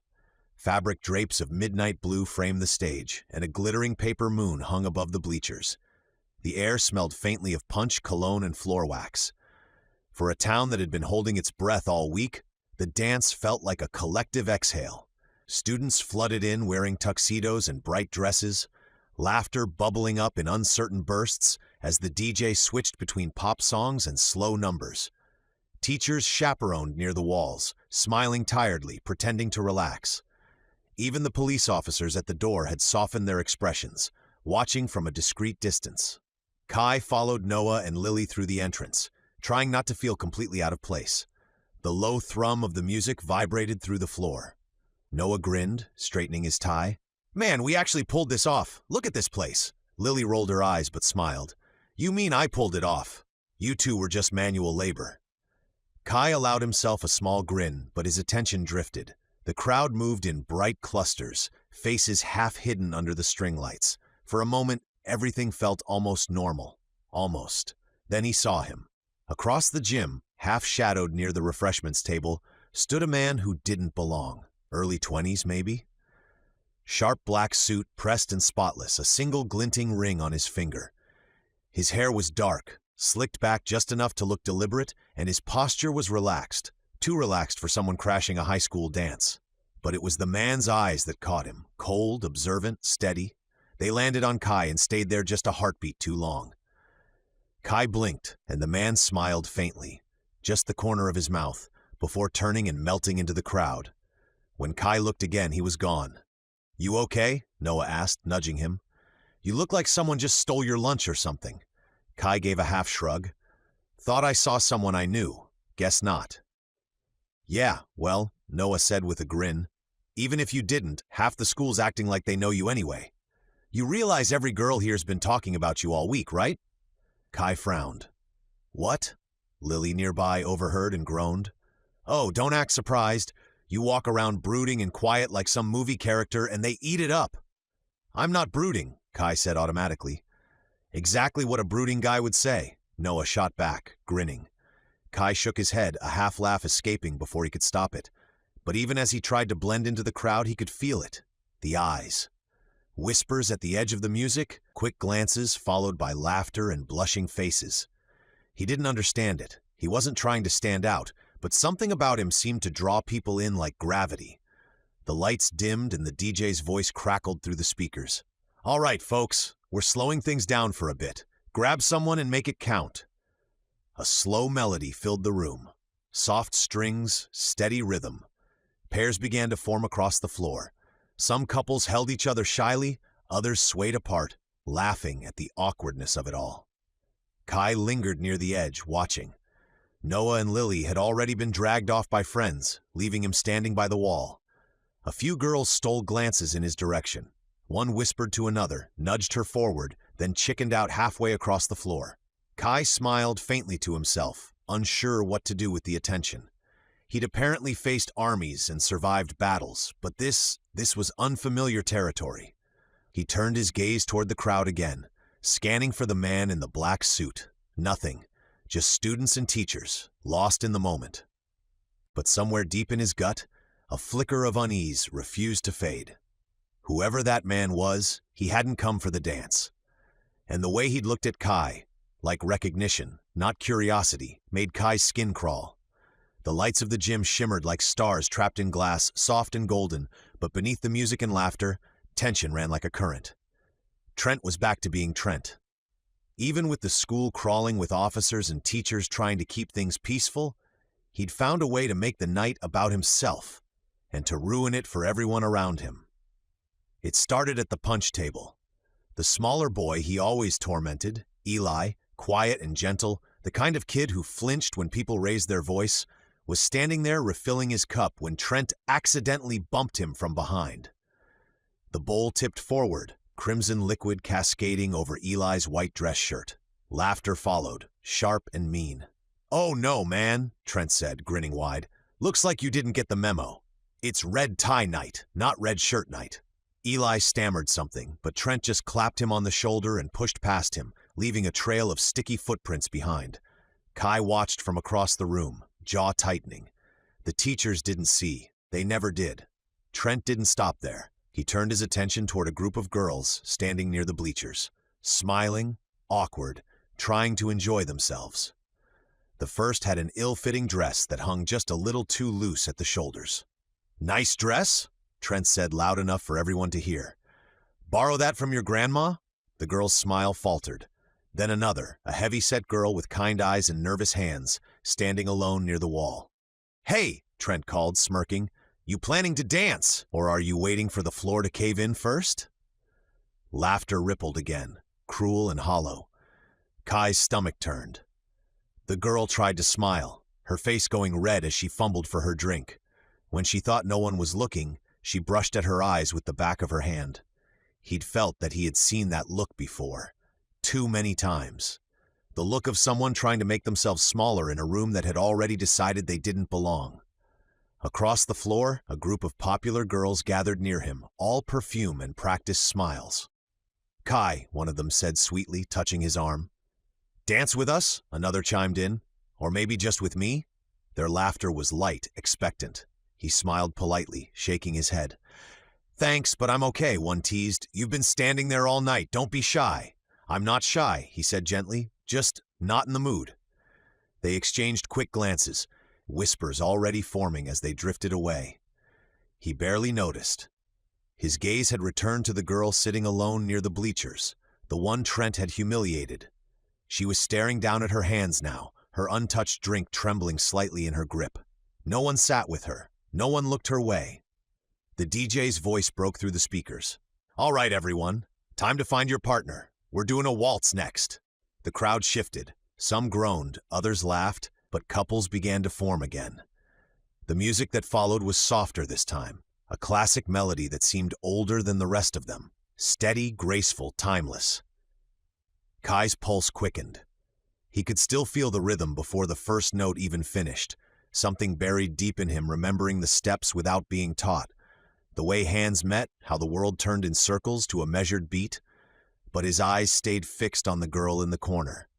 She sat perfectly still, pretending to scroll through her phone, her face turned away from the floor where everyone else began to dance. Kai took a slow breath.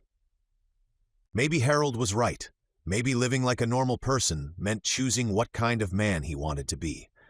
And tonight, in a gym full of cruelty disguised as laughter, he knew exactly who that was. He stepped away from the wall, the light catching the edge of his sleeve as he crossed the floor. The music began, slow, graceful, full of soft strings and patience, the kind of melody that made the world slow down just enough to feel like time was listening. Kai crossed the gym floor, the crowd parting instinctively around him. He stopped at the edge of the bleachers where the girl sat, clutching her cup, staring at the floor as if she wished she could disappear. Hey, he said gently. She blinked, startled, looking up through red-rimmed eyes.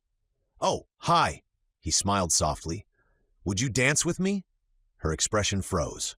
For a heartbeat, she didn't seem to understand the words. Me? He nodded. Color rose to her cheeks. I don't dance. Then I'll make it easy. He offered his hand, palm open. She stared at it, panic flickering in her eyes. I'll mess it up. I don't know the steps. That's all right, Kai said, voice calm, steady. Just trust me. She hesitated, glancing toward the floor where other couples were forming. The whispering had already started. The popular girls near the punch table were exchanging wide-eyed looks. Someone snickered. The girl's hand trembled as she placed it in his. You really don't have to. I want to, he said simply. When they stepped onto the floor, she moved stiffly, uncertain. I really can't dance, she murmured again, almost pleading. Kai leaned closer, his voice quiet but warm. Then don't, just step on my feet. Her eyes widened. What? Step on them, he said again, smiling now. I'll do the rest. She shook her head quickly. I'll crush you. Kai chuckled softly. Trust me, you won't. After another uncertain pause, she lifted her foot and placed it on his shoe, then the other. He waited until she steadied herself. Ready? He asked. I think so, she whispered. The next beat of music hit and Kai began to move. Slow at first, one measured step, then another. The girl wobbled, clutching his shoulder, but his grip was sure, guiding her through the rhythm like he'd done it 1,000 times before. Because he had. Ballrooms, royal courts, candlelit halls from centuries past. The memories came unbidden, not as flashes, but as instinct.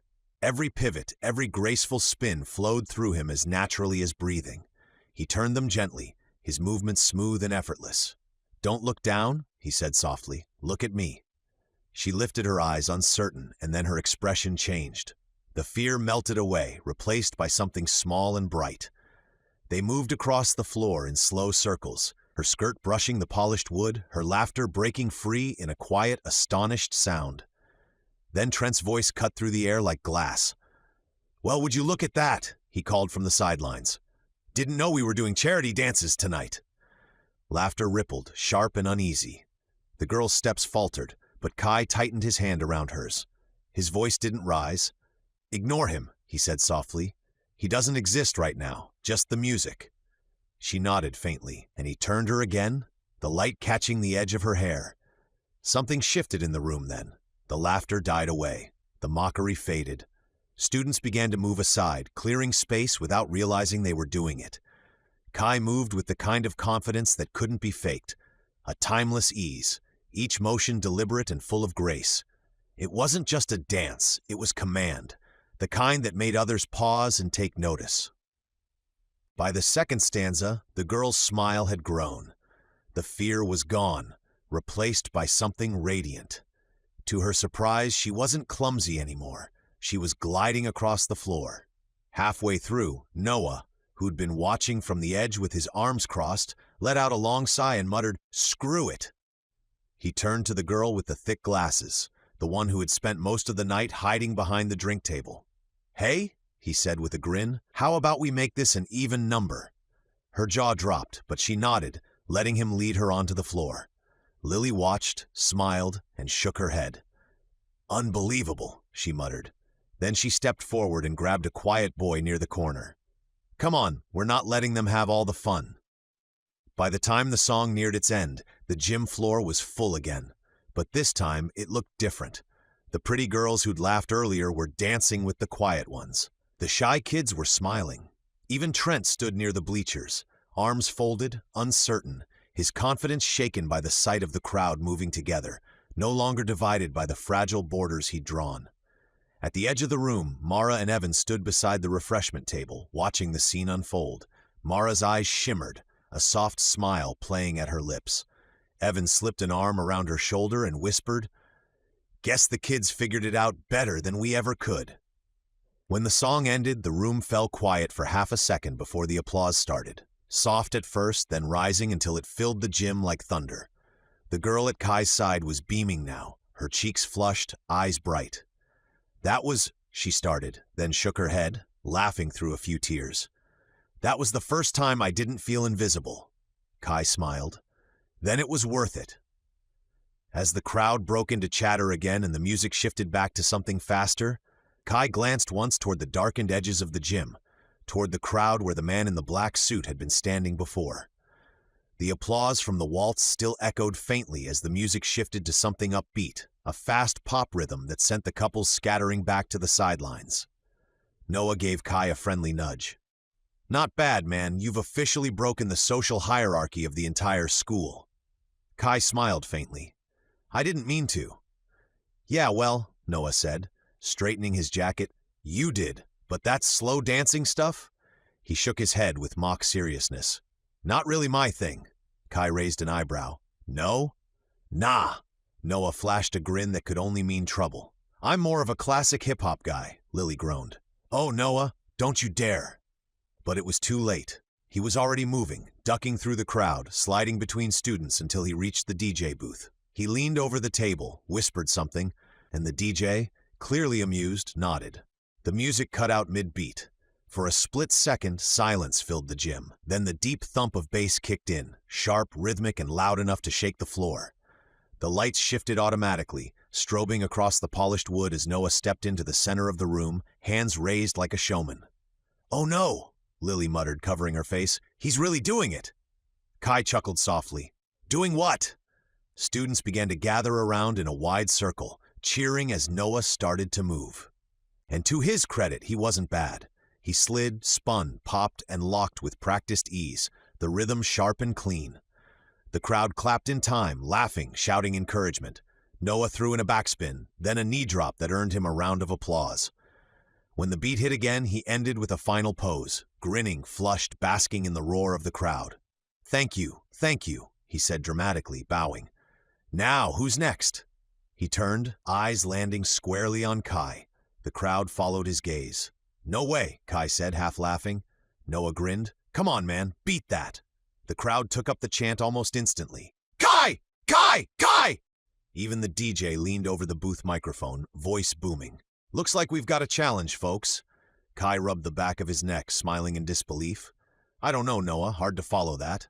"Oh, please," Noah said, smirking. "You're good at everything. Let's see what you've got." Kai sighed, then gave a small shrug. "All right." He stepped into the circle. The chant grew louder, echoing through the rafters. The DJ restarted the track, a hard, fast beat that pulsed through the gym. For the first few seconds, Kai didn't move. He closed his eyes, feeling the rhythm, the weight of it.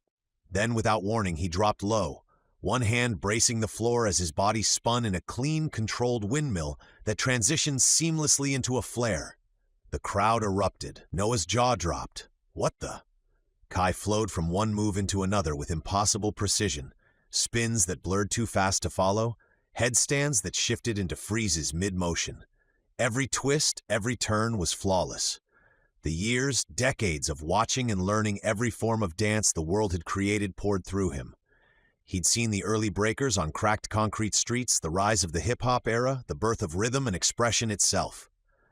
It wasn't memory, it was muscle, ingrained deep over centuries, and it all came alive now. Noah recovered from his shock and dove in beside him. "All right then," the crowd screamed as the two of them moved together, first in rhythm, then in competition. Noah spun, Kai matched it. Kai dropped into a freeze, Noah mirrored it. They traded moves like words in a conversation, the beat tightening, faster, harder. Then it turned into something more. Less a battle, more a performance. Noah bounced to the rhythm, laughing as he hit every mark. Kai moved in fluid arcs beside him, strength and grace balanced in perfect timing. They circled, crossed paths, mirrored each other's steps until the crowd was clapping in rhythm, shouting their names. "Kai, Noah, Kai, Noah!" Mara and Evan stood near the chaperone table, watching in disbelief. Evan grinned. "That's your kid out there." Mara laughed, shaking her head. "That's our kids out there." The song hit its final beat. Noah slid to one knee, hands out like a showman. Kai leapt, twisted midair, and landed in a perfect freeze beside him just as the music cut out. Silence for a heartbeat. Then the gym exploded in cheers. Lily ran up, half laughing, half mortified. "You two are ridiculous." Noah grinned, sweat running down his forehead. "Ridiculous and undefeated." Kai laughed softly, helping him up. "You set the bar high." "Yeah," Noah said, catching his breath. "You just jumped over it." As the next song began and the crowd surged back onto the floor, Kai looked around. The gym felt alive again. No fear, no tension, just laughter, movement, and light. The night air outside the gym was cool and soft, thick with the scent of wet pavement and popcorn from the concession stand. Though music still pulsed faintly inside, laughter, footsteps, the steady rhythm of a town finally breathing again. Kai followed Noah and Lily out the side doors, the three of them flushed from dancing and still half laughing. Mara and Evan were waiting near the parking lot, leaning against their car under the streetlight. "Well," Evan said, arms crossed, a grin breaking through, "I think it's safe to say that was one for the books." Noah smirked. "You're welcome. I learned all those moves from the dance classes Mom forced me to take when I was 9. Mara laughed. "Oh no, sweetheart, not for that." Noah frowned. "Wait, what?" Evan stepped forward, clapping a hand on Kai's shoulder. "The slow dance," he said. "That moment you created before you and Noah started showing off, you changed the whole tone of the night." Mara nodded, her eyes soft with pride. "You made people feel seen, Kai. You all did. That's not something most kids think about. You reminded them it's okay to care about each other." Lily smiled faintly. "Guess we've got Mom's motivational speeches rubbing off." Evan chuckled. "Nah, this one was all heart. That's what makes it count." Mara looked at the three of them, pride and exhaustion warring in her expression. "I don't know what I did to deserve such good kids," she said, voice thickening just a little, "but I'm not taking it for granted." Kai smiled, quiet and awkward, unsure how to accept that kind of affection, but it warmed something inside him all the same. They began walking toward the car, voices blending into the hum of the night. Mara unlocked the doors while Noah and Lily argued good-naturedly over who had better moves. Kai hung back for a moment, letting the others go ahead. The gym lights reflected across the wet pavement, the parking lot mostly empty now except for a few lingering couples saying goodbye. That's when he saw him, the man in black. He was standing at the far end of the lot, half shrouded by the shadow of a brick wall.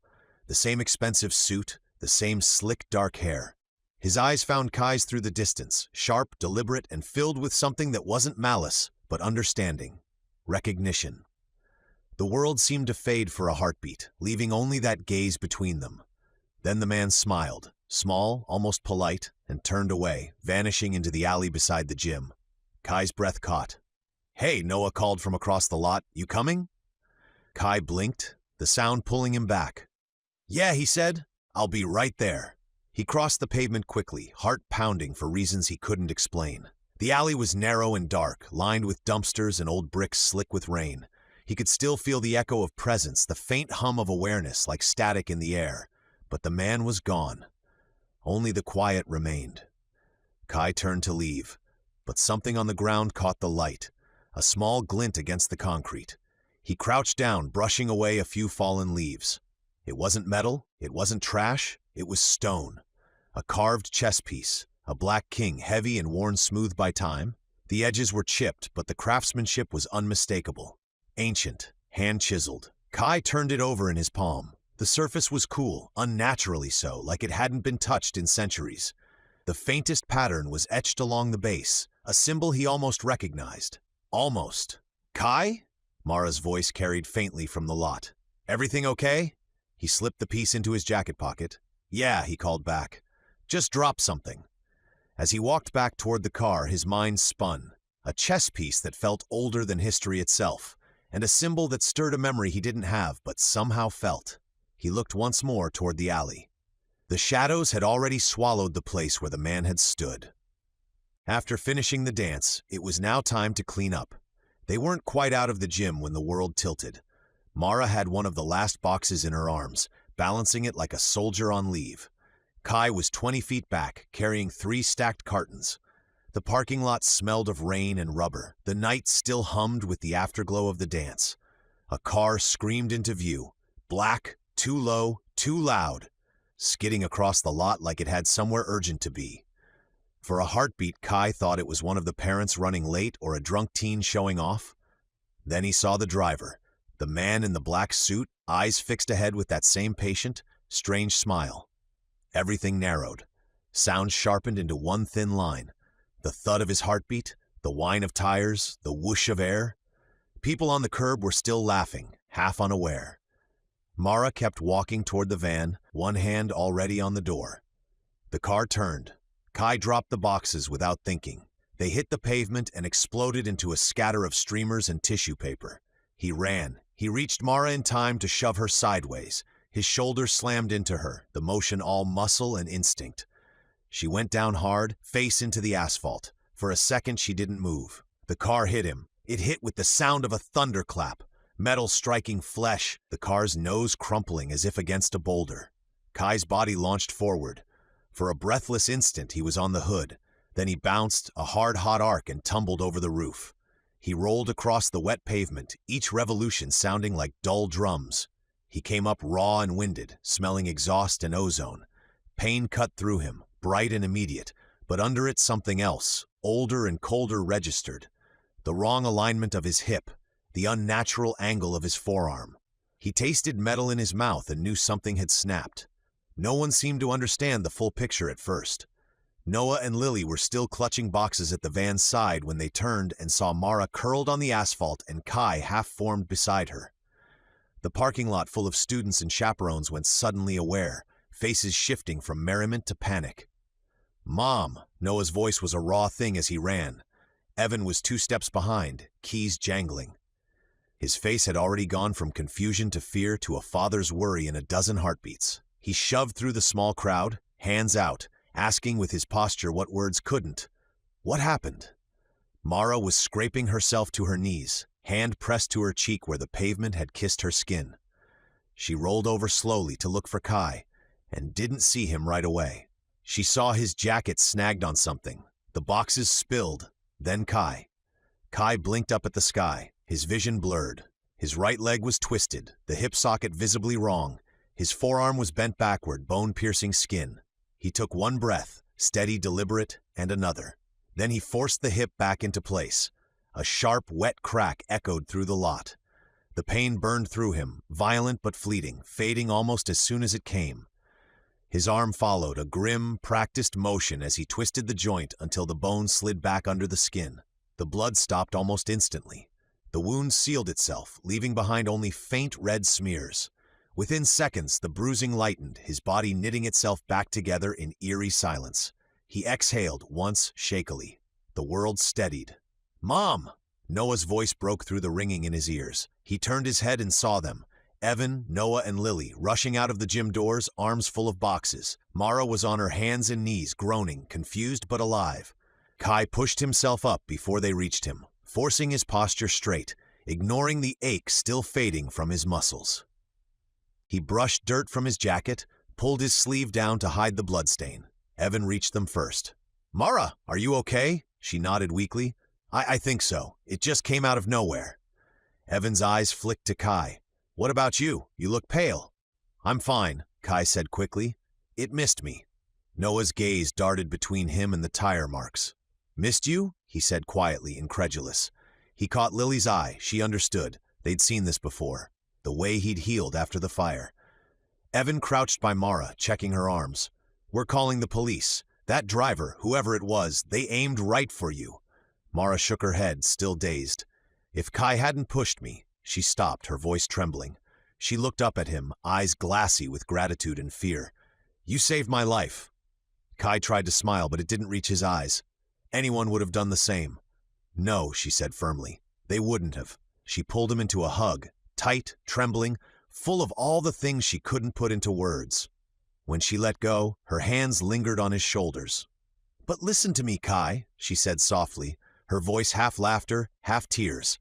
"Next time a car is coming for me, let it hit me. I would never forgive myself if something happened to you." Noah looked at her like she'd lost her mind, but she only smiled through it, the kind of love that carried both gratitude and terror. The police were called. Statements were given.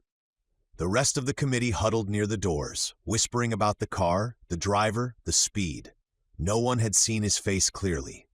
As the paramedics spoke with Mara and the officers spread out, Kai's gaze drifted down the dark stretch of road where the Mercedes had vanished. The black chess piece in his pocket seemed to hum against his palm, faint and alive.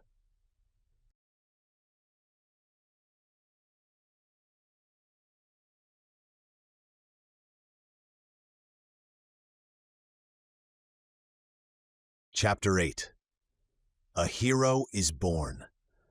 It was one of those late Saturday nights where the whole house felt half asleep, but still awake, quiet except for the steady clicking of controllers and the glow of the television spilling across the living room. Noah sat cross-legged on the floor, headset crooked, eyes locked on the screen. Kai was on the couch behind him, calm and focused in that infuriating way that drove Noah crazy during every game. Come on," Noah muttered, leaning forward as his character dodged an attack. "I swear if you kill me one more time..." "I didn't," Kai said, completely flat. "You ran straight into that grenade." Noah spun around, glaring. "That was your grenade."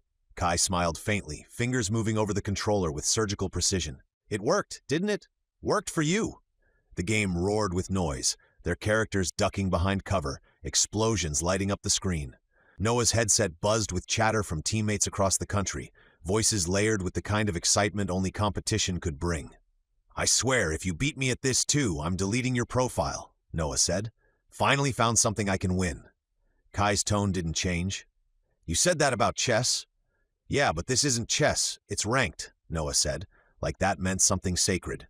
"There's skill, timing, and luck," Kai offered. "And strategy," Noah finished, ignoring him.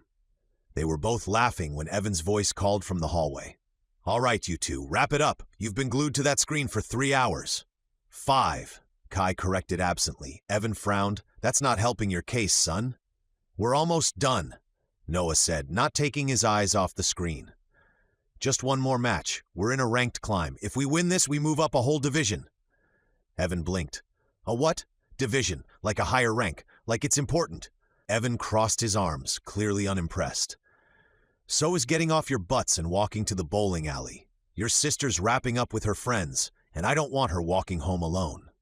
Dad, come on, Noah groaned. We're in the middle of a ranked. I don't care if you're in the middle of a royal coronation, Evan said, voice sharp but not unkind. Walk down there and bring your sister home. It's dark. She'll appreciate it. Noah groaned louder, but Kai had already set down his remote. We can finish later, he said. Noah gave him a betrayed look. You're supposed to back me up. I'm trying to keep you alive, Kai said, standing and grabbing his jacket. Your father outranks us. Ha, funny, Noah muttered, shutting off the console. Okay, fine, we'll go, but I'm coming back for that last match. Evan smiled faintly. Glad to hear it. Be quick. It's not that far, but don't dawdle. They stepped outside a few minutes later, the air cool and quiet, the sky hazy from distant streetlights. The Callahan neighborhood was peaceful, rows of modest homes, trimmed lawns, and the faint hum of crickets. But lately, peace felt like something borrowed, not earned. The bowling alley was only a miles away, a 20-minute walk if you stayed on the main road. Shortcut? Noah said, already veering left toward the back trail that cut between two lots. Kai hesitated. Your dad said the main road. Yeah, and he also said not to dawdle. Shortcut's faster, Noah said, waving him along. Besides, it's fine. We've walked this way before. Kai followed, though his unease lingered. The path wound behind a row of empty storefronts and small repair shops, the kind of place that looked harmless by day but carried too many shadows at night. They could hear the thump of music before they saw the lights of the bowling alley up ahead. It wasn't crowded anymore. Most of the cars were gone, and the neon sign buzzed with a faint flicker.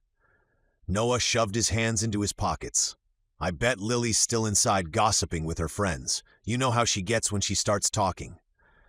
But when they reached the door, the front counter was dark, and a man in a blue shirt was locking up. Hey, Noah said quickly. You see a girl about 17, brown hair, maybe 5'4"? She was here with a group. The man nodded. Yeah, she and her friends left about 10 minutes ago. She decided to walk. Lives up on Brookline, right? Noah froze. Yeah, that's our street. The man smiled. Then she's probably halfway home by now. Quiet night, though. She'll be fine. Kai's stomach twisted. He glanced toward the dark stretch of road leading back. Something about the quiet didn't feel right. Not tonight. Not after everything that had been happening in town. Noah checked his phone. 10 minutes ago isn't bad. If we cut through the back path by the old fence, we'll catch up easy. Kai nodded, but his mind was already spinning. The faint sound of an engine echoed somewhere in the distance. A slow, rolling growl that didn't belong to this sleepy town. He turned his head, scanning the streetlights and rooftops, a prickle running down the back of his neck. They were only a few minutes late. Only a few. The night had turned sharp as they rushed to catch up with Lily. The wind pressed through the trees, rattling signs and trash cans as Kai and Noah jogged along the cracked sidewalk toward the old market strip. The shortcut saved them a few minutes, but it also led through a part of town that had started to feel wrong. Dim streetlights, shuttered windows, and the kind of silence that seemed to listen back. Lily, Noah called, breath coming short. Lily, you up there? No answer, only the hum of a flickering light over the convenience store ahead. Then Kai heard it, not words, tones, low voices rough and eager, the kind of laughter that didn't come from humor but from power. It carried from the parking lot behind the old auto garage. He raised a hand, stopping Noah before the next corner. You hear that? Noah frowned, tilting his head. Then he did. Voices overlapping, and a sound that didn't belong there, Lily's. Her voice sharp, scared, telling someone to leave her alone. They ran. The lot opened up ahead of them, a wide, cracked stretch of pavement under a single humming streetlight. An old gas station sign leaned sideways, half its letters missing, and beneath it, trapped between two parked motorcycles in the wall, were Lily and another girl from school. Jess, he thought. 12 men circled them. They were all leather and denim, heavy boots and mean grins, the patch on their jackets stitched with a skull and chain. Bikers, the kind who looked like they'd been drinking trouble since noon. Come on, sweetheart, one of them was saying, grinning around a cigarette. Don't make us chase you. We just want to talk. Another snickered. Pretty little things like you shouldn't be walking around alone. Bad things happen at night. Lily's hand was clenched around Jess's wrist, her face pale but furious. We're leaving. Move. Oh, you're leaving all right, the first one said, stepping closer.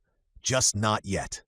Kai didn't remember deciding to move. He just did. He broke into a run, Noah right beside him. Hey, Noah shouted. Back off. The men turned, surprise flickering into amusement. Well, look at this, one of them said. More company. The biggest of the group, shaved head, arms like tree trunks, stepped forward, cracking his knuckles. Ain't a night for heroes. Walk away. Noah didn't. He shoved him hard in the chest.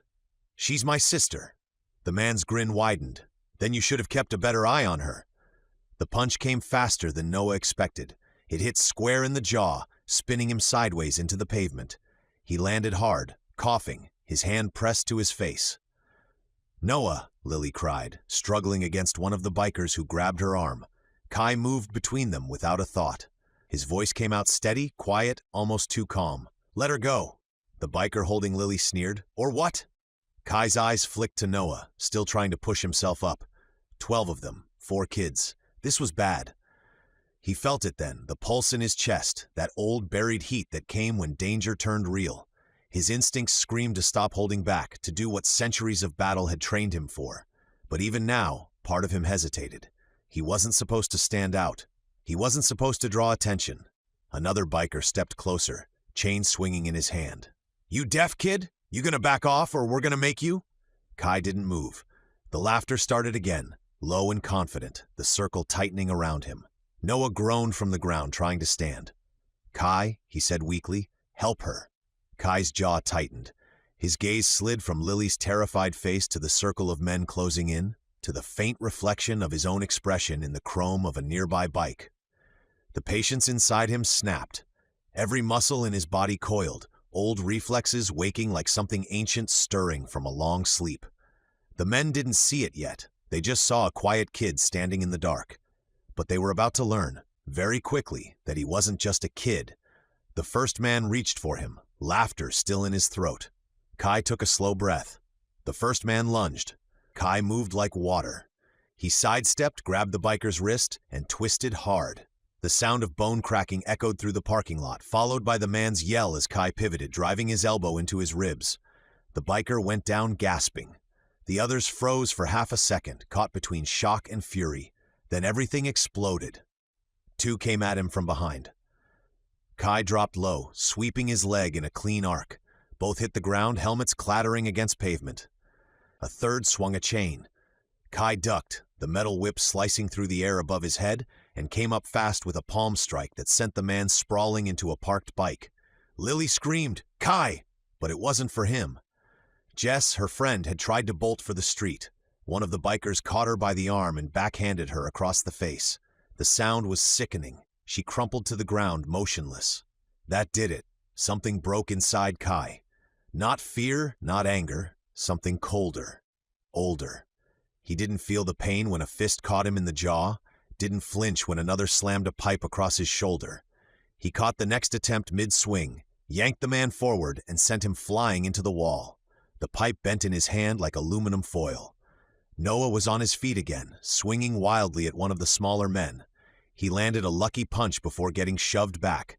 Kai, he shouted. There's too many. Kai didn't hear him. His focus had narrowed to movement, rhythm, and the cold precision of survival. Every motion was a dance older than memory. He blocked, twisted, flipped one man over another, his strikes controlled, but devastating. He was all speed and balance, the night itself folding around him as if gravity had let go. A biker tried to grab him from behind. Kai drove his heel back into the man's knee. The joint buckled with a wet pop. He spun, slammed an open hand into the man's chest, and sent him skidding across the asphalt. Someone else grabbed a length of chain and swung. Kai caught it midair, yanked the attacker forward, and kneed him in the gut so hard the man folded over with a grunt. Holy! Noah started, then stopped. There weren't words for what he was seeing. Lily was crouched by her friend, tears streaking down her face. She looked up just as Kai launched himself off a fallen motorcycle, twisting midair, landing in a crouch between 2 more men. They hesitated, eyes wide. He could see it, the flicker of doubt, the animal realization that whatever this was, it wasn't human. One swung, the other backed up. Both hit the ground seconds later. When the last of them dropped, the only sound left was the rasp of Kai's breathing and the rattle of chains hitting pavement. Jess still wasn't moving. Lily pressed her fingers to her neck, sobbing. "She's alive," she said through tears, "but we need to get her help."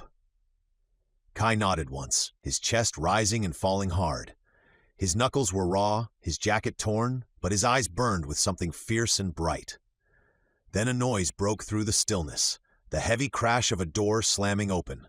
The back of the bar. 10 more bikers poured out, bigger, meaner, and already drunk on the promise of violence. The leader, tattooed arms, blood on his face from someone else's fight, took one look at the scene and bared his teeth. "You little punks think you can mess with us?" he roared. The group surged forward, metal pipes and knives flashing in the light. Kai turned his head just enough to glance at Noah and Lily. His voice came out quiet, calm. "Stay behind me." Noah swallowed hard. "Kai!" But Kai had already stepped forward, body lowering into a stance that no one alive could name anymore. The bikers charged, roaring like thunder, and Kai moved to meet them. The second wave hit like a storm. 10 men. Chains, pipes, knives, violence, and adrenaline rolled into one ugly roar. Kai met them head on. The first swung a crowbar. Kai ducked, drove his palm into the man's ribs, and felt bones snap under the impact. Another came from the side. Kai pivoted, caught his arm mid-swing, and twisted until the shoulder gave way with a wet pop. He didn't think. There wasn't time to. There was only motion and instinct.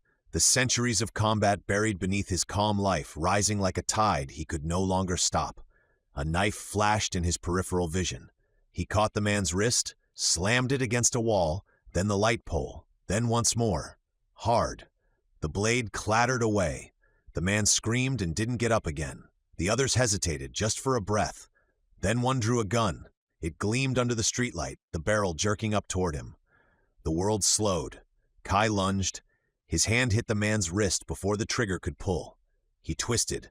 The shot went wide, a spark hitting asphalt, and then he drove his elbow down on the man's arm. A sickening crack followed, the gun spinning out of his hand. The biker fell back, clutching the useless limb, howling. Kai kicked the gun aside. It slid across the lot into the shadows. "Get him!" one shouted. "He's just one kid!" They rushed all at once. Kai dropped low, swept one man's legs out from under him, spun and drove a backhand into another's jaw. He felt it shatter. The third came in swinging a chain. Kai caught it, looped it around the man's neck and yanked hard, slamming him into his friend. The ground was littered with bodies now, groaning, writhing, broken. Noah stared, frozen. Lily had one arm around her unconscious friend, the other pressed to her mouth. Kai didn't stop. He couldn't. His pulse roared in his ears, his body moving with a strength that terrified even him. The leader, huge, covered in tattoos, charged, swinging a length of pipe. "You're dead, kid?" he bellowed. Kai met him halfway. The pipe slammed into his shoulder, metal bending against him. Kai didn't flinch. He grabbed the man's collar, lifted him clean off the ground, and slammed him onto the hood of a car so hard the metal buckled. The man groaned, blood pooling from his mouth. You're not." Kai grabbed a motorcycle by the handlebars. The machine must have weighed 600 pounds, but to him it felt like nothing. He hoisted it over his head, every muscle in his body thrumming with controlled fury. The leader looked up, eyes wide with raw terror. "Please," he managed, begging for mercy. "Why?" Kai's voice came low and distant, like it wasn't even his. "You didn't?" "Kai!" The voice cut through the chaos like light through storm clouds. Lily. She was standing, her hands trembling, eyes wide, not in fear of the bikers, but of him. "Kai," she said again, voice cracking. "Stop. Please." He froze. The world around him went still, the smell of oil and blood, the faint whimper of the broken men, Noah's sharp breaths. Lily's eyes shone in the dark. You can't be like them." Her words hit harder than any punch. Kai looked down at his hands, at the bike trembling in his grip, at the man cowering beneath it, and for the first time since the fight began, he saw himself, saw what he was doing, what he'd almost become. His fingers loosened. The motorcycle thudded back to the ground beside the man. The leader scrambled backward, crawling away as Kai stepped back, breath shuddering. The silence that followed was heavier than the violence had been, Lily still stared at him, tears streaking her cheeks. "You saved us," she whispered, "but if you'd done that, you would have crossed a line." Kai swallowed hard, the adrenaline bleeding out of him all at once. His voice came rough and quiet. "I know." He turned away from the groaning bodies, from the shattered glass, from the part of himself he didn't want them to see. The sirens were already echoing in the distance, faint but growing louder. He didn't wait for them. He just looked at Noah and Lily, both staring at him with a mix of awe and disbelief, and said softly, "We need to go." And as they disappeared into the dark, Kai couldn't shake the weight in his chest.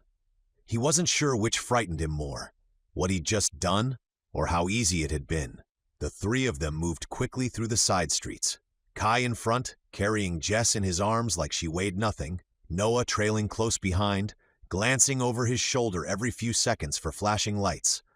Lily stayed beside Kai, holding onto his sleeve as if letting go would make everything unravel. Sirens echoed faintly behind them, the sound bouncing off the alley walls. They had maybe a few minutes before the police arrived at the scene.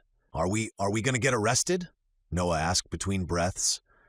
"Because I'm pretty sure beating up a biker gang that bad isn't covered under self-defense."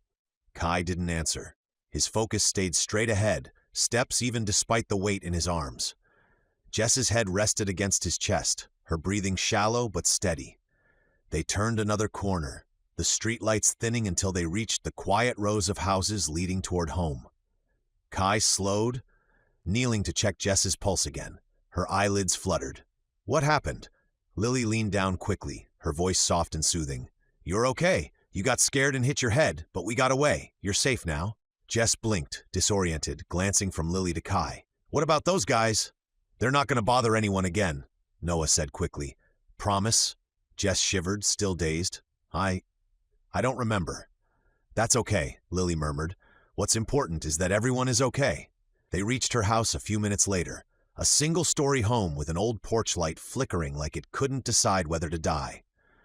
Kai laid her down gently on the front steps, making sure she was propped safely against the railing. Noah rang the bell, then ducked behind a bush as the door opened.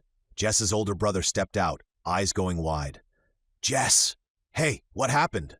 "She fell," Lily said quickly. "She's okay, probably just needs rest." The boy didn't question it. He helped his sister up and hurried her inside, calling for her mom as the door shut behind him. Silence fell. Noah turned to Kai, still breathing hard, his hoodie streaked with dirt. "Okay, now can we talk about the insane thing you just did?" Kai looked down at his hands, the same hands that had broken bone and bent metal like it was nothing. "What do you want me to say?" "I don't know," Noah said, gesturing wildly. "Maybe start with the part where you turned into an avenging kung fu demigod in the middle of a biker brawl? You lifted a motorcycle, dude. Like, over your head." Lily crossed her arms, still shaken. "He's right, Kai. You can't do that where people can see you. If the cops had shown up 2 minutes earlier, they would have put us in handcuffs or worse," Kai said evenly. "I did what I had to." Lily's voice softened. "I know, but you also scared everyone, including me." Kai's expression faltered. "I didn't mean to." "I know," she said. "That's what scares me." Noah exhaled, rubbing his temples. "Look, man, I'm not ungrateful. You saved her, you saved us, but I have to ask, how? I mean, no one heals like that. No one moves like that. And that guy hit you with a pipe. I saw it bend." Kai hesitated. For once, he didn't try to deflect. He looked between them, these two kids who had somehow become the closest thing to family, and decided they deserved the truth. "At the hospital," he said slowly, "the doctors said they thought I was 15, maybe 16. "Yeah," Noah said. "So?" Kai's gaze dropped to the pavement. "They were wrong." Lily frowned. "Then how old are you?" He hesitated, then said quietly, "Older than you'd believe." Noah gave a nervous laugh. "What, like 2 or 3 years older? Big deal, man." Kai's eyes lifted to meet his. They were calm, but there was something in them, an exhaustion that felt ancient. "No," he said, 2 or 3,000. The words hung in the air like a slow bomb going off. Noah's mouth opened, but nothing came out. "You're joking." Kai didn't answer. Lily stepped closer, her voice barely above a whisper. "How do you know?" Kai nodded. "Harold. Apparently I knew him long ago. He said I've lived through wars before anyone remembered writing them down." that I fought for kings whose names turned into legends. He said I've died more times than I can count, and every time I revive. The streetlight buzzed overhead, a soft hum filling the silence that followed.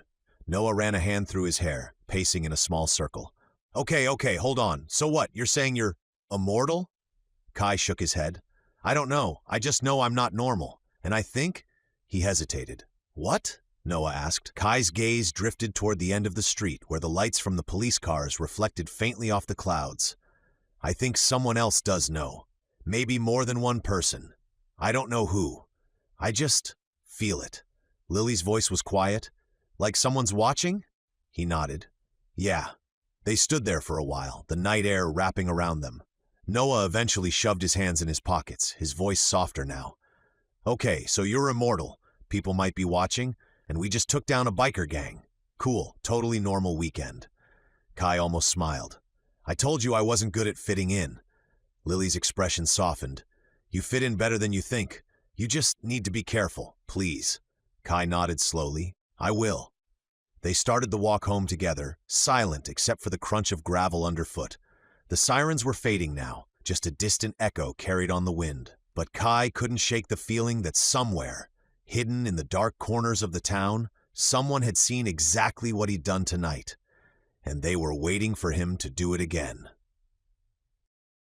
Chapter 9, Limits. It started as Noah's idea, which in retrospect should have been warning enough. 2 nights after the fight, the town still hummed with rumors. The police blamed the biker gang for tearing each other apart in some kind of drunken brawl. No one mentioned 2 teenage girls or a mysterious stranger. For now, they were safe. But Noah wasn't done thinking about it. Kai, he'd said that afternoon, pulling him aside in the garage, you have got to know what you can do. I mean, there has to be a limit, right? Kai had just stared at him. I don't think that's a good idea. Yeah, well, Noah said, lowering his voice, neither was fighting 12 grown men, and that turned out awesome. By nightfall, Noah had a plan, and a key. Where'd you get that? Kai asked as they crouched behind the gymnasium after dark. Noah twirled it on his finger, smirking. Borrowed it. You mean stole it. Semantics. Mom's school keyring has like 40 of these. She'll never notice one's missing until Monday. Kai sighed. You realize this is a terrible idea? Yup, Noah said, unlocking the side door. That's what makes it fun. The heavy door creaked open, spilling a sliver of light into the night. They slipped inside, the faint smell of floor polish and rubber mats filling the empty halls. The athletic building looked different without the noise. Just rows of benches, gleaming dumbbells, and racks of metal that caught the light from the emergency lamps. Noah flicked on the switch. The fluorescence buzzed to life. All right, Mr. Immortal, he said, rubbing his hands together. Let's see what you can do. Kai shook his head but followed him to the weight benches. And if someone comes in? No one's coming in. It's Friday. Even the janitor's got a poker night. Kai sat on the bench, glancing at the weights. You really want me to do this? Are you kidding? This is science, bro. Noah started loading plates onto the bar, 45 after 45, the metal clinking into place. All right, he said. We'll start normal. 2 plates aside. Kai lifted it easily, the bar easily moving as he pressed it skyward. Okay, Noah said, grinning. Too easy. Add another. They stacked more on, 2 more plates, then another pair. The bar began to groan faintly under the load. Kai didn't even flinch.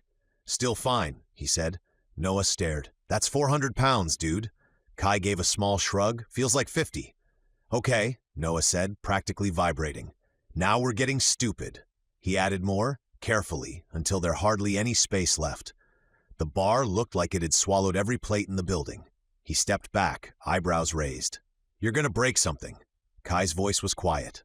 Probably. He lifted. The metal screamed. The bar flexed visibly under the strain, bowing like a drawn bowstring. The ends trembled. The plates rattled. Kai's arms didn't shake. He exhaled once, smooth and steady, and pressed the bar upward until it locked out above him. Noah just stood there, mouth open. You just benched everything. Kai set the bar back into place gently. The rack groaned like it was grateful to survive. You done? Kai asked. Not even close. Noah laughed, stepping closer to inspect the bar. You see that bend? That's not supposed to happen. I think you actually hit the limit. Kai sat up, wiping his hands on his jeans. I told you there was no point. No point? Noah said. Dude, you just broke physics. You're like Captain America's angry cousin. Kai gave him a look. I'm not a superhero. Yeah, keep telling yourself that, Noah said, shaking his head. You've been walking around pretending you're just some quiet kid, and you're out here bending gym equipment like it's no big deal. Kai didn't answer. His gaze had drifted toward the warped bar, toward the way it bowed under the weight even now, humming faintly in the silence.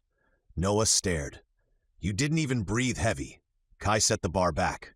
I guess it's not that hard. Not that, dude, do you even know how insane this is? Kai looked down at his hands. No, I don't know what normal is. Noah stopped smiling. For a second, the weight of that simple sentence settled between them. Kai rubbed his palms together, eyes unfocused. It's strange, he said softly. I don't remember ever training, but my body knows how to do things, like it's lived 100 lives I can't recall. Noah hesitated, then said quietly, maybe that's what Harold meant, that you've done all this before. Kai shook his head. I don't know. When I fought those men, it didn't feel new. It felt remembered, like something I was built for. He reached for the bar again. Noah frowned. You're not serious, Kai, that's enough. You already maxed the thing out. But Kai was staring at the plates, at the faint bend in the bar, and a flicker of curiosity tugged at him. He didn't know what he was, or what he'd been, but maybe this was a start. Just a little more, he said. Noah groaned. You're gonna break the bench, or yourself. Kai didn't answer. He added yet more plates, filling the bar until there was no room left. The bar sagged visibly, groaning in protest. Dude, that's over 700 pounds, Noah said. The bar isn't rated for that. Kai gripped it anyway, hands tightening around the knurled steel. He lifted. The metal screamed. The plates rattled, but it rose, smooth, controlled. Kai's breath came slow and steady. For a moment, he felt something hum deep in his chest. A strange pulse of energy that didn't feel like muscle or adrenaline, but something older. He set the bar back down carefully. The rack quivered, the bar visibly bent in the middle.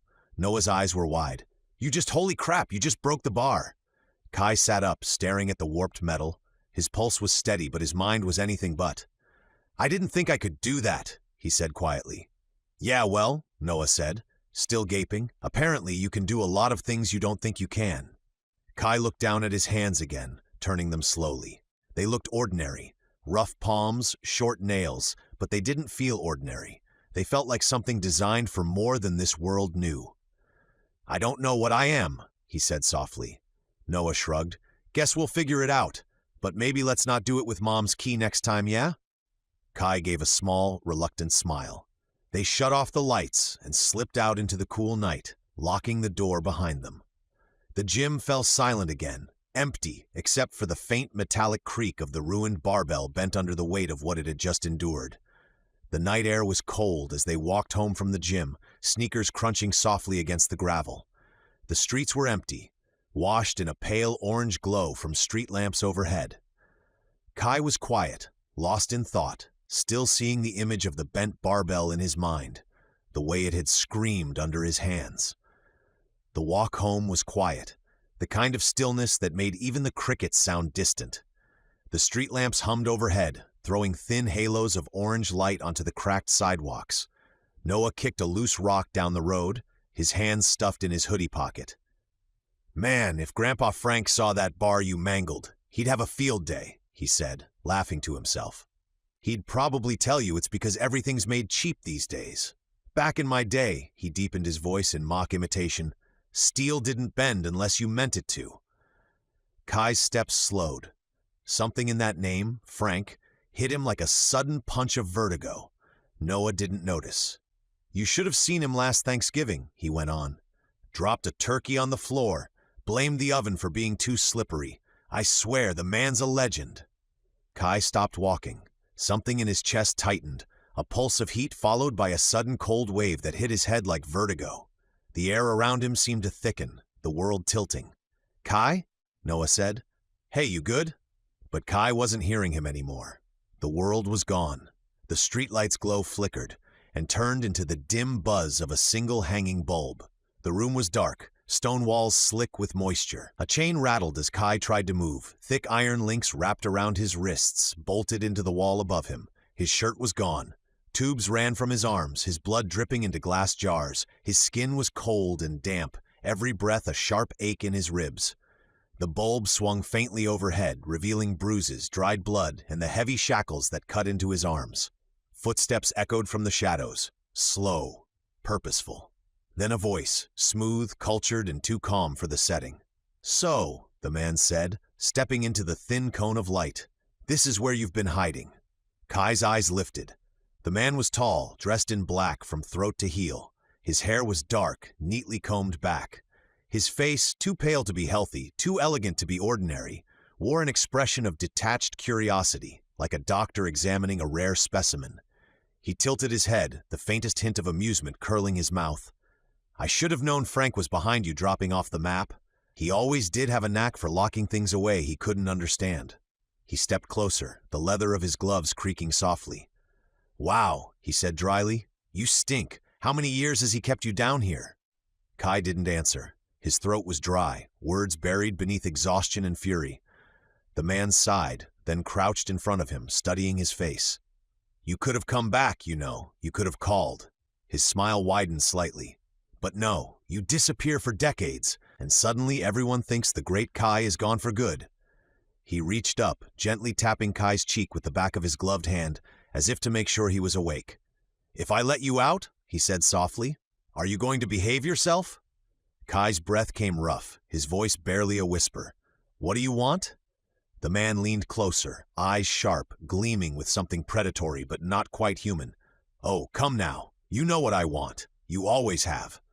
He straightened, looking almost wistful. "I thought you gave up on our little game," he said. "But here you are, rotting in a cellar. I almost feel sorry for you." He paced a few steps, gloved fingers trailing along the damp wall. "Tell you what, I'll let you get your strength back before we play again. Wouldn't be sporting otherwise." His smile faded, replaced by something colder. "Try not to run this time, old friend."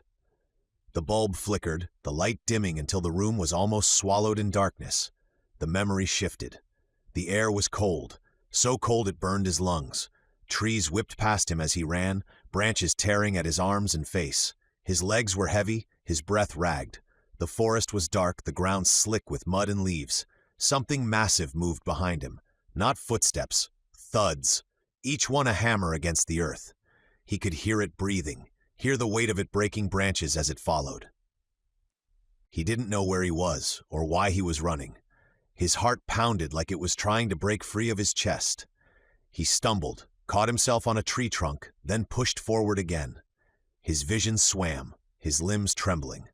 Whatever strength he had, it was leaving him fast. He looked back. For a flash through the trees, he saw it. Something towering, its outline shifting and monstrous. Eyes gleamed in the dark, red and wrong. The ground seemed to shake beneath its steps. He turned back, gasping, trying to keep his balance. His legs felt like lead, his lungs on fire. The forest ended suddenly, the trees giving way to open air and pavement. He staggered out onto the road. A flash of light, two perfect white orbs cutting through the dark. Headlights, the roar of an engine, tires screaming. He turned, eyes wide. The world exploded in motion, and then everything went black. "Kai!" Noah's voice dragged him back. The night air hit his face again, cool and sharp. The streetlight hummed overhead. He was standing in the middle of the road, breathing hard, his hands trembling. "Kai, man, what happened? You just froze." Kai blinked, his throat dry. "I don't know." "You look like you saw a ghost." Kai swallowed hard, forcing his voice to steady. "Maybe I did?" Noah frowned. "What's that supposed to mean?" Kai didn't answer. He started walking again, slower this time. The image of the pale man burned behind his eyes. The detached calm. The way he'd said our little game. The way the name Frank had made something inside him remember. He didn't know who that man was. He didn't know what the game meant. It was after midnight when Noah's text came through. "Noah, still up? Kya? Wawa, you didn't think we were done with the tests, did you?" Kai sighed when he read it. But 10 minutes later, there was a soft knock on his door. He opened it to find Noah grinning up at him, holding a tablet in one hand and a bag of chips in the other. "You're insane," Kai whispered. "Correction," Noah said, climbing in. "I'm dedicated to science."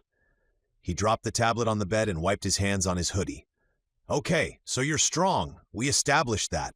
But what about the other stuff? That biker foo you pulled. That wasn't luck. That was something else. Kai crossed his arms. You mean the thing that almost got me arrested? Exactly, Noah said brightly. Come on, man, don't you want to know what you're capable of? Kai hesitated, then nodded slightly. Maybe? Good. Noah swiped across the tablet screen. Then welcome to the first ever Kai Combat Showcase. He hit play. A video popped up of a black belt instructor demonstrating a kata, fluid and sharp. Karate, Noah said. Start simple. Kai stepped back, studying the man's form for barely 10 seconds. Then he mirrored it.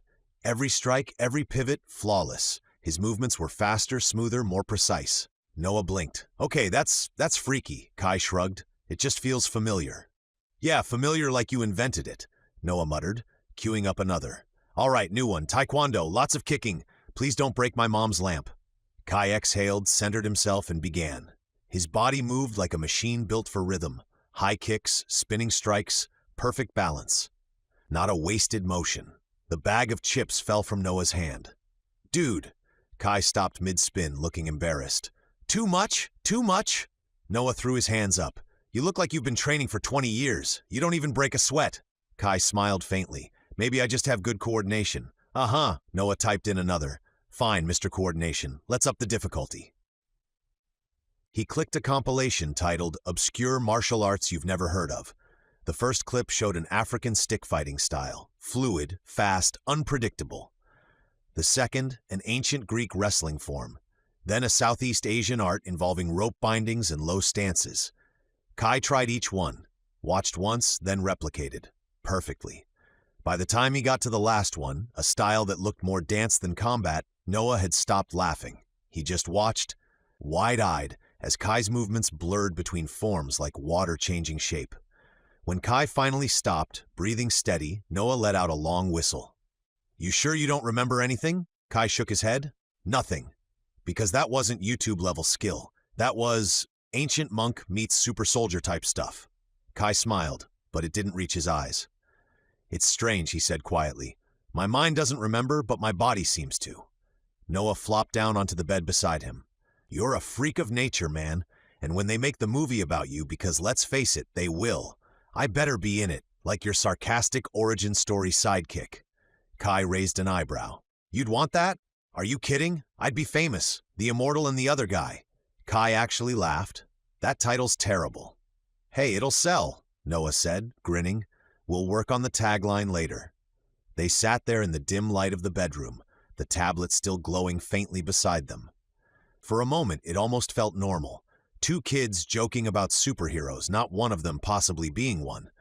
But when the laughter faded, Kai looked at his hands again. The way they'd moved tonight, too precise, too perfect, still haunted him.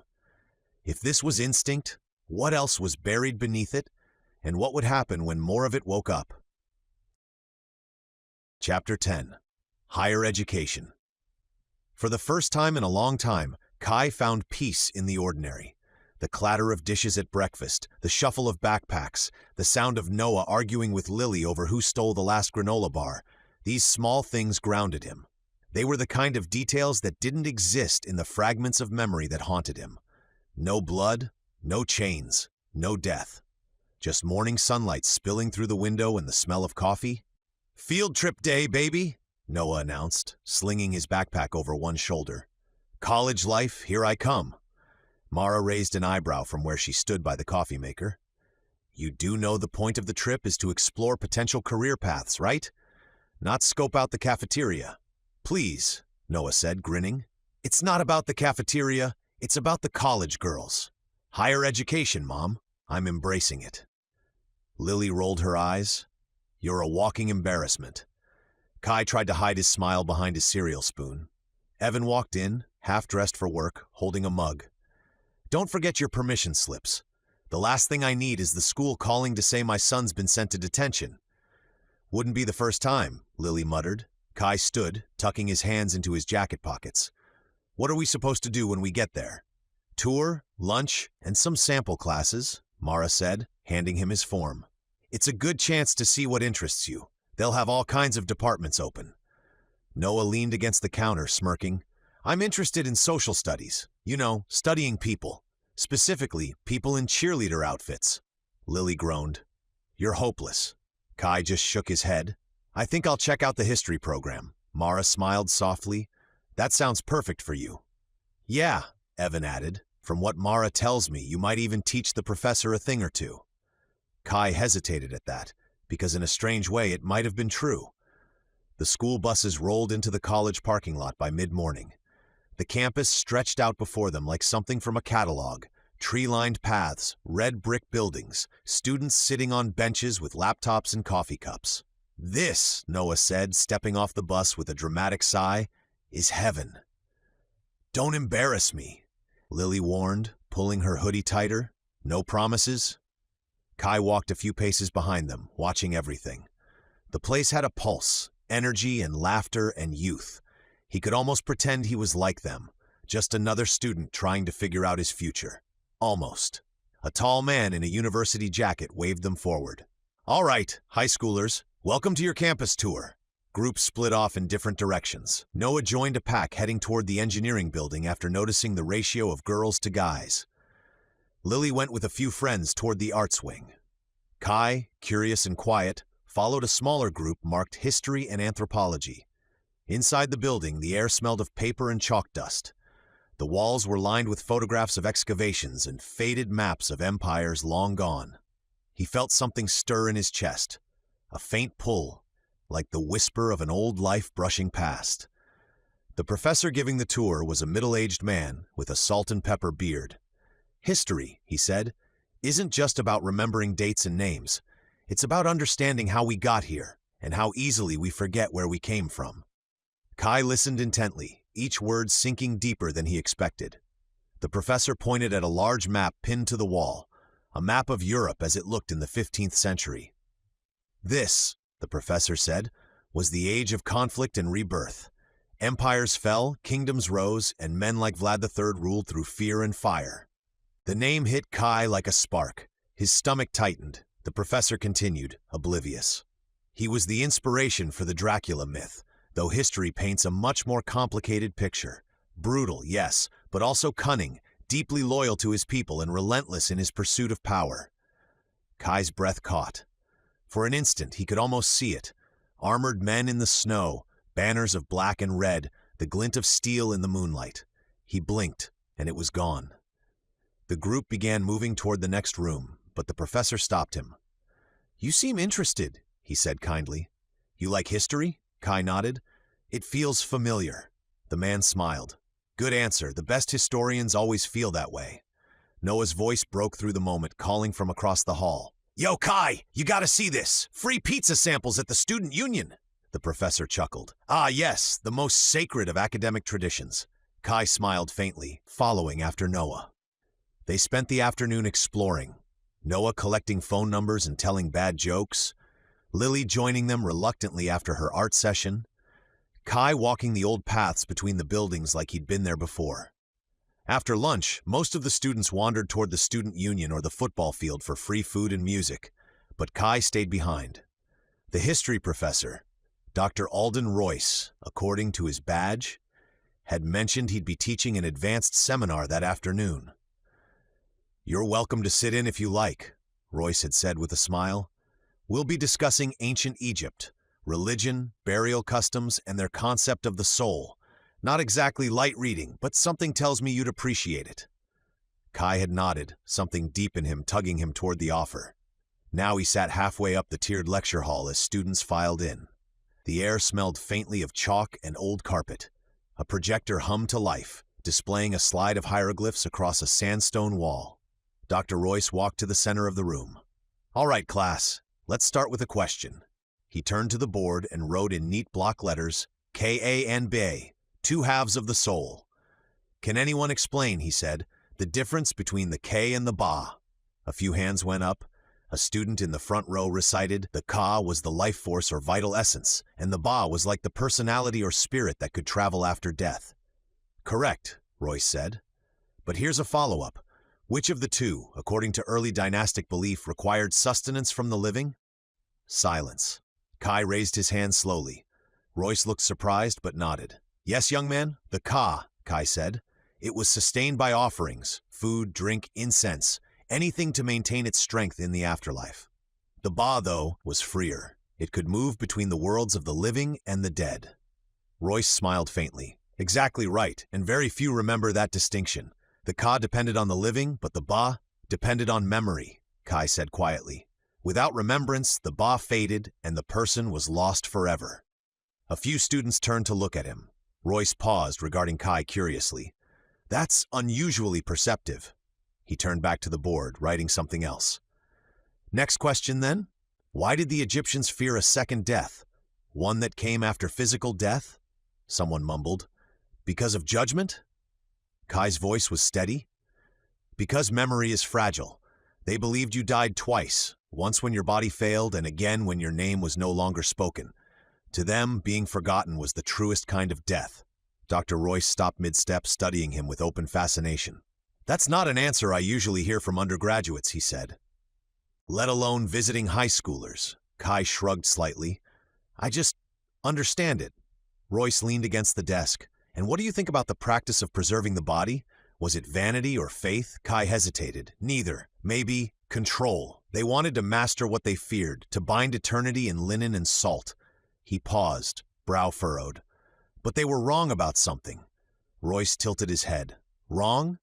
Kai nodded. They thought immortality was a blessing. It isn't. It's a debt you never finish paying. The room went quiet. Even the air seemed to hold still. Dr. Royce blinked, his expression softening into curiosity tinged with something like awe. That's a rather haunting way to put it. Kai swallowed, unsure why he'd said it at all. Just a thought. The professor cleared his throat. Well, that's certainly one I'll be quoting. He smiled, then shifted back to the projector. Let's move on. Can anyone tell me the symbolic purpose of the opening of the mouth ceremony? A student near the back raised her hand. It was to restore the senses to the deceased, right? So they could eat and speak in the afterlife? Royce nodded. Correct, but what does that tell us about how the Egyptians viewed death itself? Kai spoke again, quietly but clearly. That it wasn't an end, just maintenance. They treated death like another form of living. The ceremony wasn't resurrection. It was continuity. The professor turned slowly. You've studied this before? Kai hesitated. I don't think so, but it feels familiar. Royce watched him for a long moment before nodding thoughtfully. Familiar is very impressive. When the lecture ended, most students hurried out, laughing, checking their phones, already forgetting the conversation about souls and eternity. But Dr. Royce stayed at the front, organizing his notes. Kai lingered in his seat. The professor looked up and smiled. You have a sharp mind, he said. Most people several years your senior barely stay awake during this class. I liked it, Kai said. It makes sense. Royce gestured for him to come down. Walk with me for a moment. Kai joined him at the front. The older man tucked his papers under one arm. You remind me of someone I knew a long time ago. A man who used to say history wasn't about the past, it was about memory. Kai tilted his head. Was he a teacher too? Royce chuckled softly. In a way. He studied Kai's face for a moment, something unreadable passing behind his eyes. You have a gift for seeing beneath the surface. Don't lose that curiosity. It's rarer than you think. Kai nodded. Thank you, sir. Royce smiled faintly. You're welcome. And if you ever find yourself here for real, I'd be honored to have you in my class. Professor? Kai said quietly. Royce glanced up, his expression warm but curious. Yes? Could I ask you a few more questions? Of course.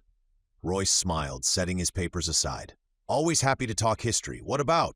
Earlier today, Kai said, you mentioned Vlad III, Vlad Tepes. Royce raised an eyebrow. Ah, the Impaler. Now that's a name that gets attention. What about him? Kai hesitated.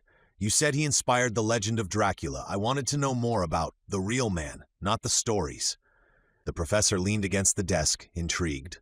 A good question, he said. Most people only know the myth, the fangs, the cape, the Transylvanian castle, but the truth is both more human and more horrifying. He picked up a piece of chalk and drew a rough outline of Europe on the board, circling the region of Wallachia. Vlad III ruled here in the mid-15th century, Royce began. It was a brutal time. War with the Ottomans, shifting loyalties, assassinations. Vlad ruled through fear. He was ruthless, yes, but he was also intelligent. He used terror as a weapon of order. Kai nodded slowly. And the impalements? Oh, those were real, Royce said, almost grimly. Thousands of them. His enemies feared him more than they feared death itself. But what people forget is that his cruelty kept his people safe, at least for a while. He paused, watching Kai's expression. You've read about him before? Kai shook his head. No, it just is interesting. Royce chuckled softly. That's how you know you're a historian at heart. He turned back to the board. Now, as for the vampire myth, most of that came centuries later. People in Eastern Europe had strong beliefs about the dead walking again. They found corpses that hadn't decayed and assumed the worst. Kai frowned.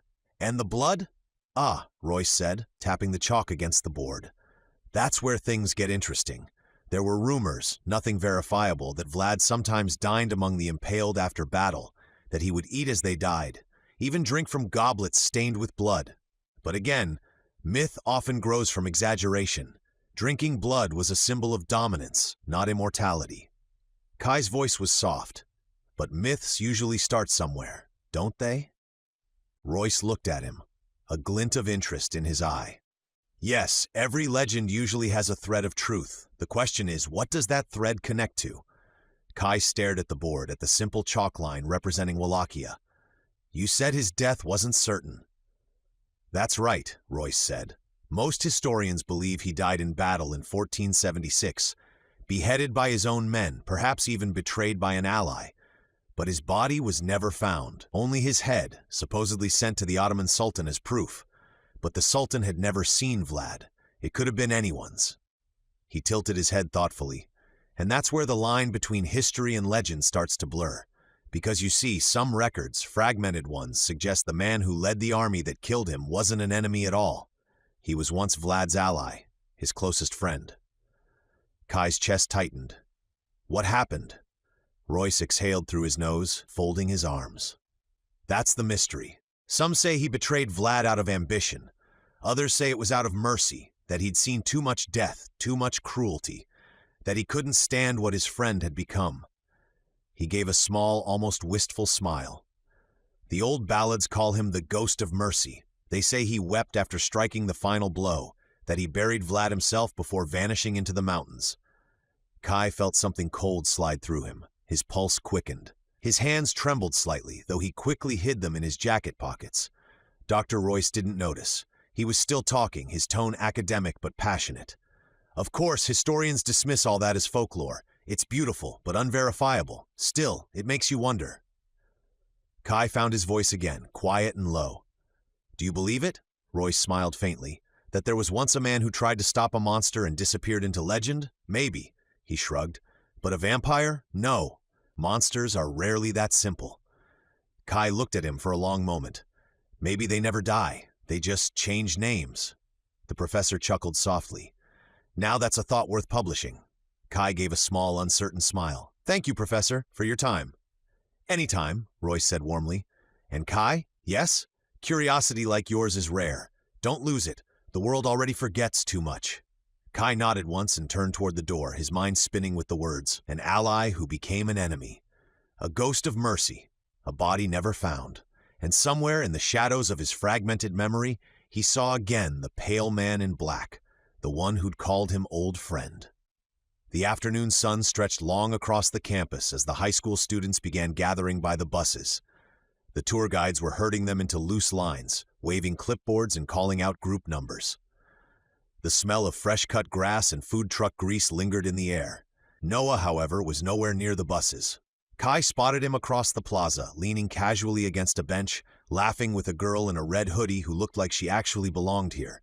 She was a college student, confident, bright-eyed, holding a coffee cup that said Anthropology Club in faded letters. Of course he found someone, Lily muttered beside Kai, shaking her head. He's like a magnet for bad decisions.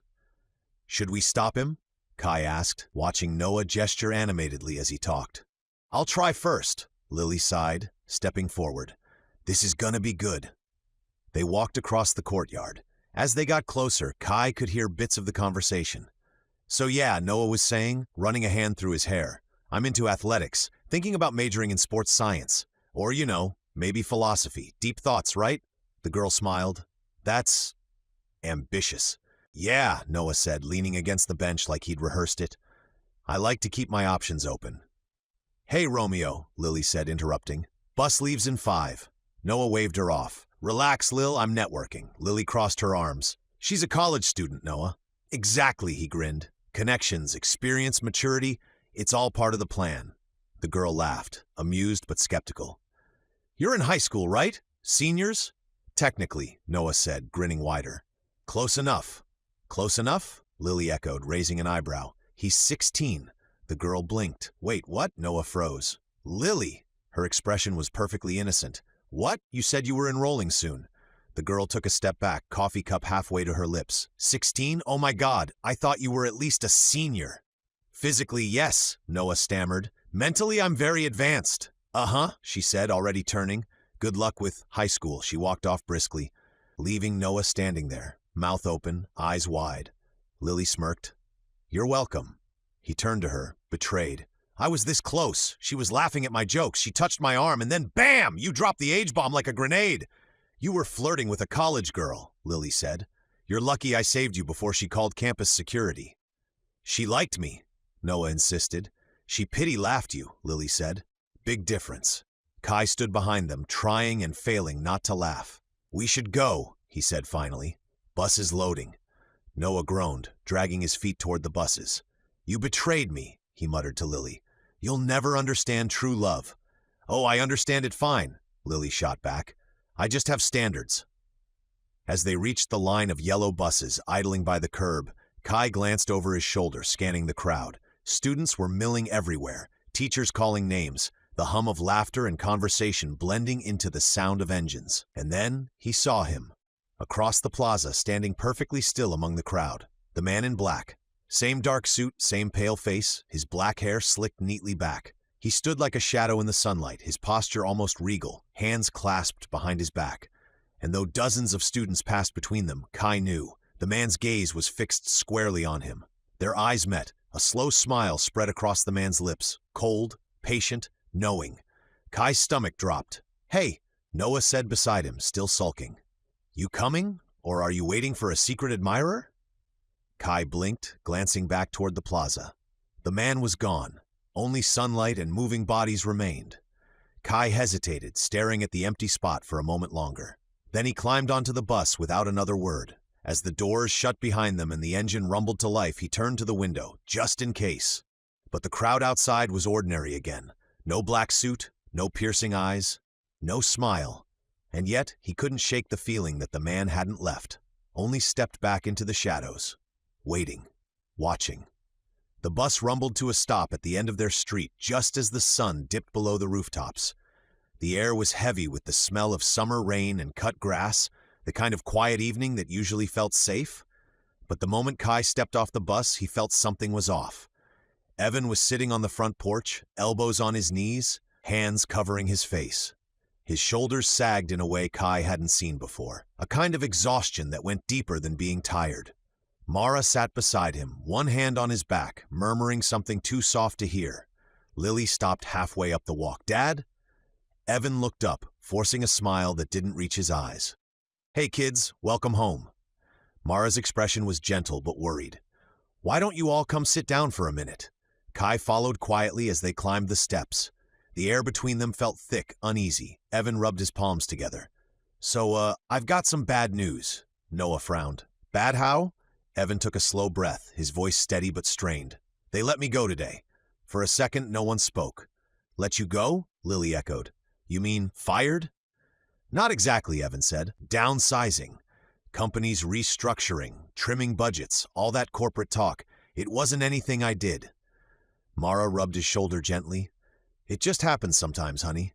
Evan nodded, staring at his hands. Yeah, just happens. The silence stretched until Lily asked, her voice small, What does that mean for us? Evan hesitated before answering. It means I've got to start looking. There's not a lot around here that fits my field, but I'll try. If I can't find something soon, he paused, then looked up at them. We might have to move, somewhere bigger, maybe a larger city. Lily's face fell, but she tried to hide it, pressing her lips together and nodding. Right? Yeah, makes sense. Kai could see her jaw tighten, though, the quiet panic behind her eyes. The thought of another move, another new school, new friends, new everything. She was holding herself together, but only barely. "That sucks," Noah said bluntly. "I mean, I'm sorry, Dad. He sighed, rubbing the back of his neck. "That blows. I can help, though. Maybe pick up a job or something. They always need pizza delivery guys, right?" Evan actually smiled at that, just faintly. "Thanks, bud, I appreciate that." "Hey, I'm serious," Noah said. "I could deliver pizzas, wash cars, whatever. I mean, between my social schedule and all my dates." Lily shot him a look. "You don't have a social schedule." "Then it'll be easy to fit in," Noah said with a grin, trying to keep the mood light. Mara chuckled softly, leaning into Evan. "We'll figure it out," she said. "We always do." Kai stood a few steps back, watching the small family moment, the quiet strength between them, the way Mara's hand rested on Evan's arm, steadying him, the way Noah and Lily both tried, awkwardly, imperfectly, to help in their own ways. He didn't know why, but it made something ache deep in his chest. Family. Was that something he'd ever been able to keep? "Dinner's almost ready," Mara said after a moment, standing up and brushing off her jeans. "Let's go inside. No sense worrying on empty stomachs." They all followed her in, the porch light flickering on behind them. Kai was the last one to step through the door. For a moment, he glanced back at the quiet street, the soft glow of the setting sun on the mailbox, the sound of wind moving through the trees. Everything looked normal, but deep down he could feel it. Something had shifted, not just for the Callahans, but for all of them. The kind of change that started small and never stopped growing. Chapter 11. Small Sacrifices. Saturday morning came with the soft hum of cicadas and the smell of dew still clinging to the grass. Evan was already outside, tinkering with something under the hood of the family van when Harold's old blue pickup pulled into the driveway next door. The door creaked open, and Harold climbed out, waving. "Morning, neighbors," he called, his voice warm but gravelly. "Don't suppose I could borrow your two strongest backs for a couple hours?" Evan wiped his hands on a rag. "Depends," he said with a grin. "What are you bribing them with?" "Fresh lemonade," Harold said, chuckling, "and maybe a few dollars if they don't destroy my fence worse than it already is." Mara, who'd stepped out onto the porch, smiled. "What's going on?" "My dog's arriving today," Harold said. "Old army buddy of mine passed and left him to me. Sweet dog, but he's a jumper. I need to shore up the back fence before he figures out he can hop it." "That sounds like a perfect job for the boys," Mara said immediately, glancing at Kai and Noah, who were sitting on the steps eating toast. "You two up for it?" Noah groaned dramatically. "Manual labor? On a Saturday?" Evan smirked. "You said you wanted a side job." Kai stood, brushing off his jeans. "We'll help," he said simply. Noah sighed, standing to follow. Yeah, but I'm charging hazard pay if that dog bites." Harold's backyard was a tangle of long grass, old tools, and the weathered remains of a fence that had clearly seen better decades. "Behold," Harold said, gesturing to it like an art exhibit. "My proud fortress. It survived 3 storms, 1 fallen tree, and a lawnmower accident. But the new tenants got legs like a kangaroo, so we'll see how long it lasts." Kai picked up a board and examined the nails. "We can reuse some of these." "Careful," Noah said. "That one's basically splinters and hope." Harold chuckled. He's not wrong. They got to work, Kai setting posts with quiet focus while Noah handed him tools and complained good-naturedly about the heat. Harold stayed near, supervising and swapping small stories about his old neighborhood, his hands occasionally trembling from age, but his eyes sharp as ever. After a while, Noah excused himself to grab water from the cooler. When he was out of earshot, Harold glanced at Kai, then back toward the house. "He knows, doesn't he?" Harold asked softly. Kai froze mid-swing, the hammer hovering over a nail. Harold nodded slowly, answering his own question. "I can tell, the way he looks at you, it's not with fear, it's respect and a lot of curiosity." Kai set the hammer down carefully. "He saw more than he should have," he admitted, "but he hasn't told anyone." Harold smiled faintly. "Good boy, reminds me of me in a way." Kai looked over. "You?" Harold leaned against the post, eyes distant. "When I was his age, I knew your secret too. Only back then, no one would have believed me. You were part of the family after my father passed. Everyone thought we were brothers." He chuckled softly. "I was 10, you looked about 16. Then a decade went by and I kept aging, and you didn't. People started to think you were my kid brother instead." Kai said nothing. Harold's tone softened. We used to drive people crazy, taking the horses out too far, building rafts we knew would sink. You always said you liked doing things that made you feel mortal, like you wanted to remind yourself you could still fail. Kai smiled faintly, the memory almost too distant to feel real. That sounds like me. Oh, it was, Harold said. You never could sit still. Said time didn't mean much if you didn't fill it with something worth remembering. I remember flashes, Kai admitted. Not much else. That may not be a bad thing, Kai, Harold said. You always said memories were the heaviest thing to carry forever. Noah returned then, 2 water bottles in hand. All right, fence team, he said. The hydration squad has arrived. Harold took one and nodded in thanks, then gave Kai a knowing look. You've done well keeping the right kind of company, he said quietly. Kai met his gaze. He's a good kid. Yeah, Harold said, smiling. You always had a soft spot for the good ones. Before Kai could answer, the sound of tires on gravel drew their attention. Harold's pickup rolled to a stop near the gate. In the truck bed stood a massive tan and white Anatolian shepherd, calm but watchful, golden eyes following every movement. Well, speak of the devil, Harold said proudly. There's my boy. Kai, Noah, meet Cerberus. The dog jumped down effortlessly, towering at nearly Kai's chest height. Despite his size, he moved with quiet grace. Whoa, Noah said, taking a step back. That's not a dog, that's a horse in disguise. Cerberus sniffed the air, padding toward Kai first. He studied him for a long moment, then gently pressed his nose into Kai's palm. Kai smiled. Hello, Cerberus. The dog's tail swished once, slow and deliberate, before he sat beside him like a guardian. Harold's grin widened. Guess he knows good souls when he sees them.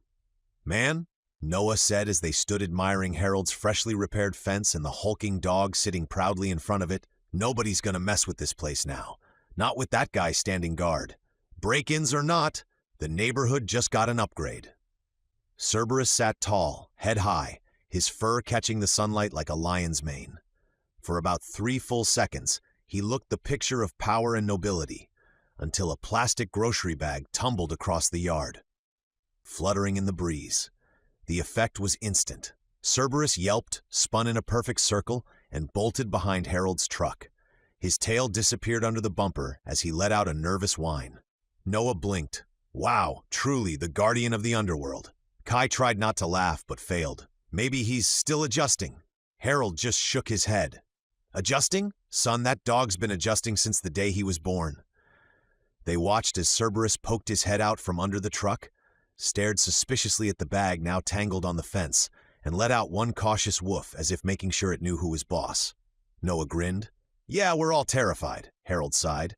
Don't let the name fool you. I call him Cerberus, but the truth is he's about as brave as a wet towel and twice as dumb. Kai raised an eyebrow. He doesn't look dumb. Watch, Harold said. As if on cue, the big shepherd saw his own shadow cast long across the yard. He barked once, fur bristling. Then again louder, as if challenging the dark shape. Here we go, Harold muttered. Cerberus lowered himself, growled dramatically, then lunged at the ground. His snout smacked with a hollow thunk before he yelped, shook his head, and ran off in defeat toward the back porch, his tail tucked firmly between his legs. Noah doubled over laughing. Oh man, he wiped his eyes. That's the dumbest brave thing I've ever seen. He just lost a fight to his own shadow. Kai was smiling too, the sound of Noah's laughter infectious. He has heart, he said quietly. Yeah, Harold said fondly, watching the dog peek around the corner of the house as if checking to make sure the shadow hadn't followed him. He's got that. Not much sense, but plenty of heart. Noah nudged Kai with his elbow. Still, I'm serious. You could stick a neon sign that says "Free Stuff Inside" on Harold's front door and nobody would risk it. One bark from that beast and they'd be gone. Unless it's a burglar wearing a trash bag, Harold muttered. That set Noah off again. Oh man, please tell me you have security cameras. I'd pay money to have footage of that. Kai chuckled softly, reaching down as Cerberus finally trotted back over, pressing his head against Kai's knee as if seeking reassurance. Harold smiled. See that? He knows who to trust. Good boy, Cerb. Just maybe don't fight your own shadow again. Cerberus let out a proud woof, completely missing the sarcasm. Noah grinned. Yup, world's bravest coward. and for a while the yard was filled with the easy rhythm of laughter, sunlight, and the kind of peace that felt almost normal again, at least for now. As the afternoon cooled, the last of the fence nails were hammered in, and Harold leaned back against the railing with a sigh of satisfaction.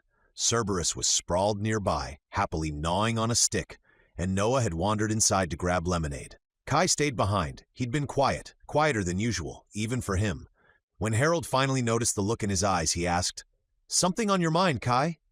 Kai hesitated. His voice came out low, thoughtful. "There's someone I've been seeing. A man, always dressed in black. He's shown up a few times now." Harold frowned. "You sure it's the same man?" "Yes." Kai's tone was certain. "He doesn't approach, just watches, though he did try to run over Mara." The old man studied him for a long moment, his lined face thoughtful. "You've always been a watcher yourself," he said quietly. "When you raised me, you never let your guard down. Didn't matter if we were in a park, a diner, or a church. You always sat facing the exits. Always scanned the room before speaking. I used to think it was just habit." Kai looked at him, uneasy. "Maybe it is." "Maybe," Harold said, though his voice carried doubt. "Or maybe you had reason. You were like a soldier who never stopped fighting, even when the war ended." He took a slow breath and set his mug down on the porch rail. "You told me once that being alive as long as you'd been meant, you made more enemies than you could count. Not the kind you could fight either. The kind that would build entire religions just to find you." Kai turned sharply. "Religions? Fanatical groups, cults, orders." Harold nodded. "You name it. Every few centuries, someone decided you were the key to something. Immortality, divine power, eternal sin, you name it, you were it." Kai's brow furrowed. "You think this man is one of them?" "I don't know," Harold admitted. "But it wouldn't surprise me. You used to talk about them, groups that chased you for generations. The Knights Templar were one. Most people think they were hunting relics or gold, but you said that was just the story. What they really wanted was you. They thought you were some kind of messenger between life and death." Kai frowned, the name sparking something faint but distant in his mind. "Templars?" Harold nodded. "There were others too. The Order of St. Veritas, the Sons of the Flame, the Seekers of the Crimson Veil. Every one of them claimed their purpose was divine, but their methods weren't." He sighed, rubbing his thumb over the edge of his mug. "And then there was Plymouth." Kai's gaze sharpened. "The witch trials." "Yeah," Harold said grimly. "Rough time, that one. From what I dug up, that was one of the worst centuries for you. The hysteria didn't start because of witches. It started because of rumors. Stories about a man who couldn't die. Folks said he was a demon, walking the earth pretending to be human." Kai's hands tightened slightly on the porch rail. "And they believed it." "Oh, they did more than believe it," Harold said. "They burned half their neighbors trying to find you. Tortured, imprisoned, anyone who fit a loose description. Turns out most of them were just poor souls who couldn't defend themselves." Kai stared off toward the tree line. The afternoon sunlight glinted through the leaves, painting shifting shadows across the grass. "If this man is connected," he murmured, "then he's not the first to find me." Harold's voice softened.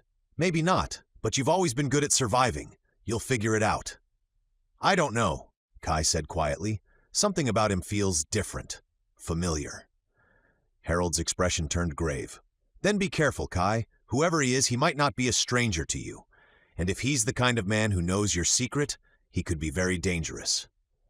Cerberus whined then, as if sensing the unease, and nudged Kai's hand with his nose. Kai scratched behind the dog's ear absent-mindedly. Harold gave a faint, knowing smile. "Funny thing, though," he said. "All those orders, all those years, they were obsessed with finding you. Some to worship you, others to kill you. And still," he shrugged, "you're the one who's still standing." Kai didn't reply.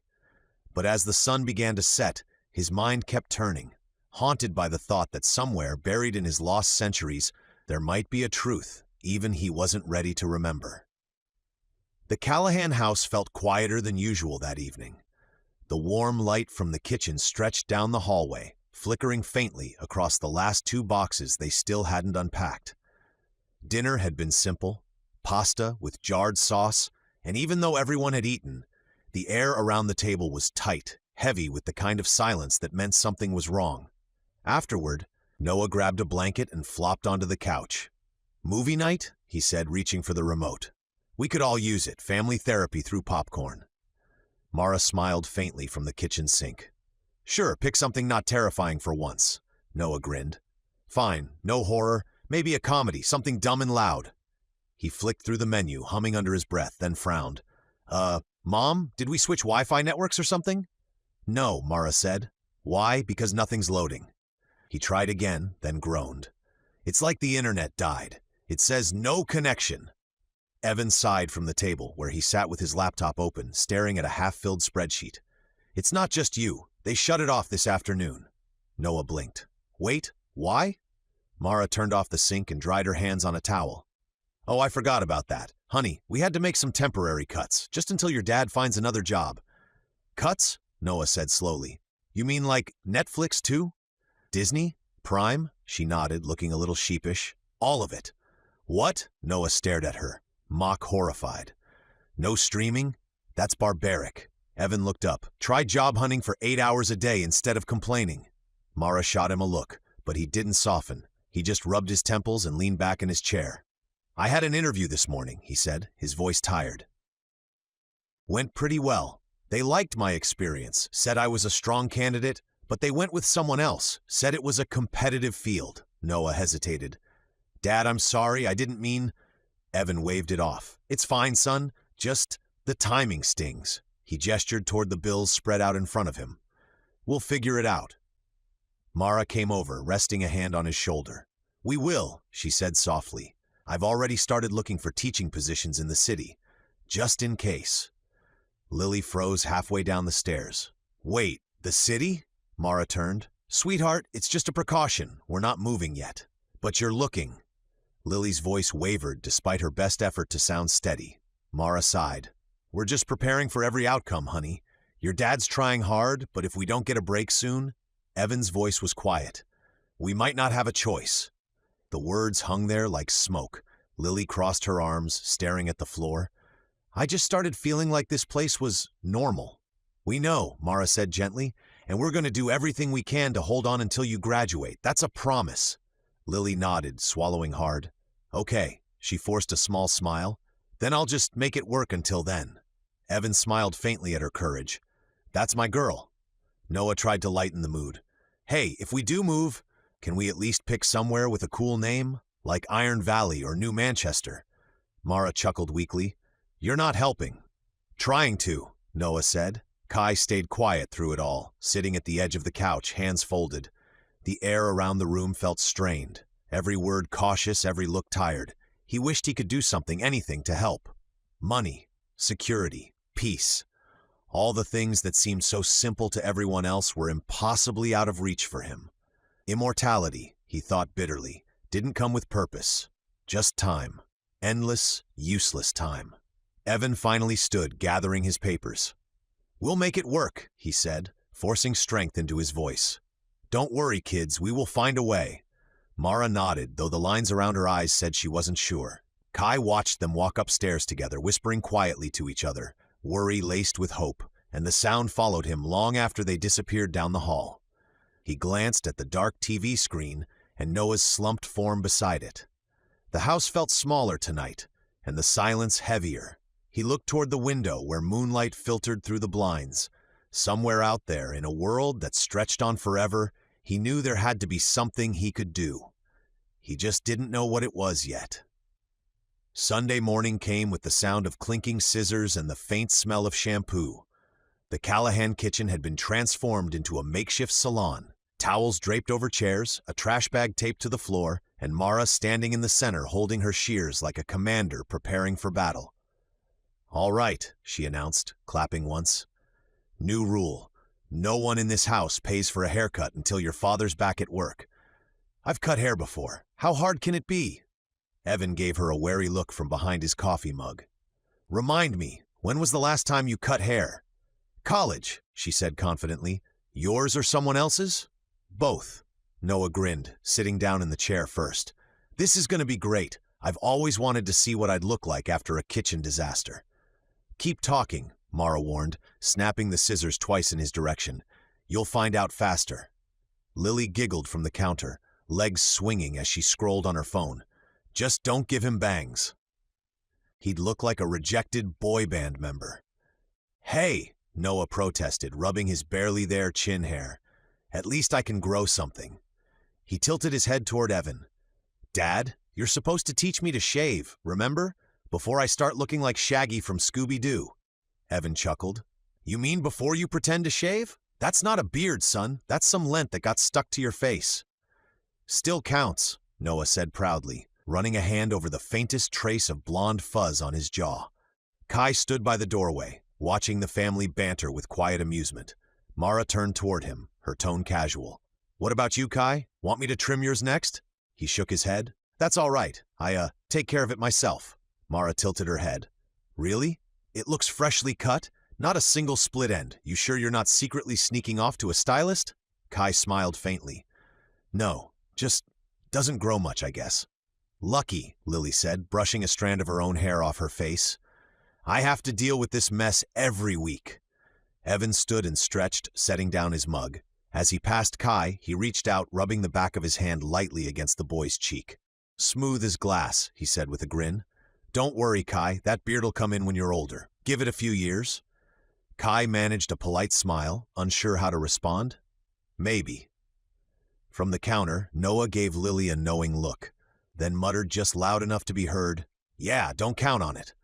Lily shot him a warning glare. Noah, what? He whispered back, smirking. It's true. Mara turned, hands on her hips. What's true? Nothing, both kids said in perfect unison. Evan frowned suspiciously but decided not to press. All right, who's next for the family haircut express? Dad, you're up, Mara said sweetly. Evan's eyes widened. Wait, what? You heard me, Mara said, gesturing to the chair. You want to save money or not?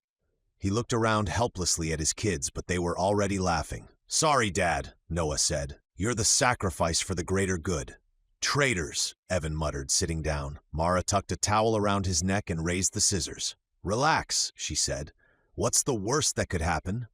Famous last words, Lily murmured. Kai leaned against the wall, watching as the family filled the kitchen with laughter, the kind of laughter that only comes when you're trying to pretend everything's fine. For a moment, it almost felt normal again. Evan flinched at the first snip. Easy. You're not carving a turkey. Stop squirming, Mara said. You'll end up with one side longer than the other. Pretty sure that's already happening, Noah said, grinning.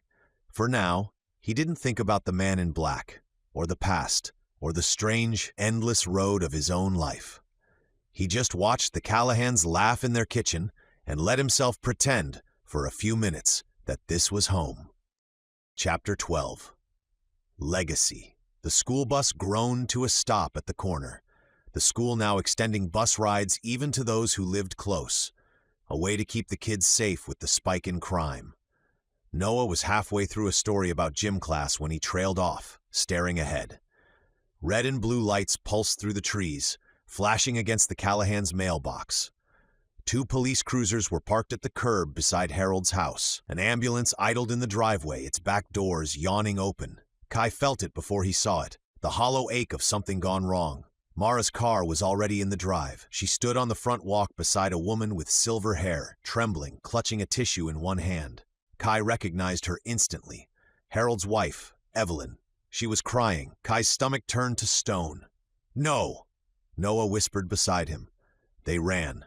By the time they reached the end of the driveway, 2 EMTs were wheeling a stretcher toward the ambulance. A white sheet covered the body. The outline was unmistakably Harold's. Broad shoulders, sturdy frame, now still and impossibly small beneath the fabric. As they passed, a corner of the sheet slipped loose. A wrinkled hand hung limply in the air. Kai froze. For a moment, the world narrowed to that single sight, the pale, lifeless hand. The air around him seemed to fade. The noise, the murmurs, the sirens, all dulled under a heavy wave of sorrow that broke somewhere deep inside him. He couldn't breathe. Harold, he whispered. Evelyn's voice broke through the numbness, ragged and desperate. They think he came home early from his walk. He wasn't supposed to. Her words splintered into sobs. The police think someone broke in. The house, it's a mess. They said he must have tried to stop them. One of the officers gently put a hand on her shoulder. Ma'am, we'll figure it out. The evidence techs are going over the scene now. Kai looked past them to the front door. It hung slightly open, the frame splintered where it had been forced. Inside, he could see drawers overturned, books scattered, the living room gutted like someone had torn through it looking for something specific. The officer continued, speaking softly to Evelyn. Nothing's clear yet, but it doesn't look like they hurt him. There's no trauma that suggests that they attacked him. Evelyn shook her head, gripping her tissue tighter. Then what? The coroner thinks. The officer hesitated, lowering his voice. His heart might have given out. The struggle, the shock, it was too much. Noah stood a few feet away, pale and quiet, his hands in his pockets. Mara had an arm around Evelyn, whispering something meant to comfort but unable to reach her. Kai stepped closer to the porch. His eyes fell on the broken remains of Harold's cane lying near the steps, splintered clean through. The officer nearest him noticed and gestured to another detective. Bag it. Might have been used in the struggle. As the evidence tech lifted it carefully into a plastic sleeve, Kai's chest tightened. He'd fought. Of course he had. Kai's throat burned. He turned away, swallowing hard. Evelyn was saying something to Mara now, her voice distant, dazed. They said Cerberus is missing. The gate was open. I don't know if he ran off during the break-in or if they took him too. Mara hugged her tighter. We'll find him, Evelyn. I promise. Someone will find him. Kai's jaw clenched. He looked at the empty yard beyond the fence they'd repaired together just days ago. The fresh boards now scuffed, one post cracked near the base. It didn't look like a random burglary. The mess inside, the missing dog, the broken cane. They hadn't just been after valuables. They'd been searching. And deep down, Kai knew it wasn't about money. Noah stepped beside him. Hey, he said quietly. You okay? Kai didn't answer. He just stared at the house, his expression unreadable, but his voice, when it came, was hollow and calm. They weren't here for him, he said softly. They were looking for me. Noah looked at him sharply. What are you talking about? But Kai was already walking toward the gate, his eyes locked on the house, the last of the flashing lights reflecting in their dark depths. The church was full, every pew lined with faces Kai didn't recognize, all gathered under the dim amber glow of hanging lamps.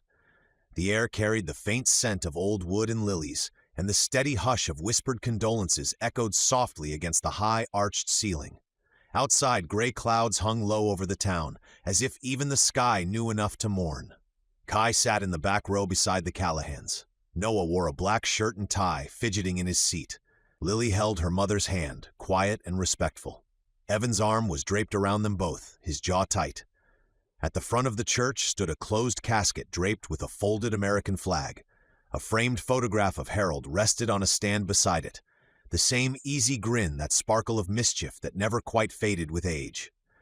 Evelyn sat near the front, surrounded by family, children, grandchildren, cousins, dozens of them. The sheer size of Harold's legacy filled the room, generations of lives branching outward from one man's quiet strength.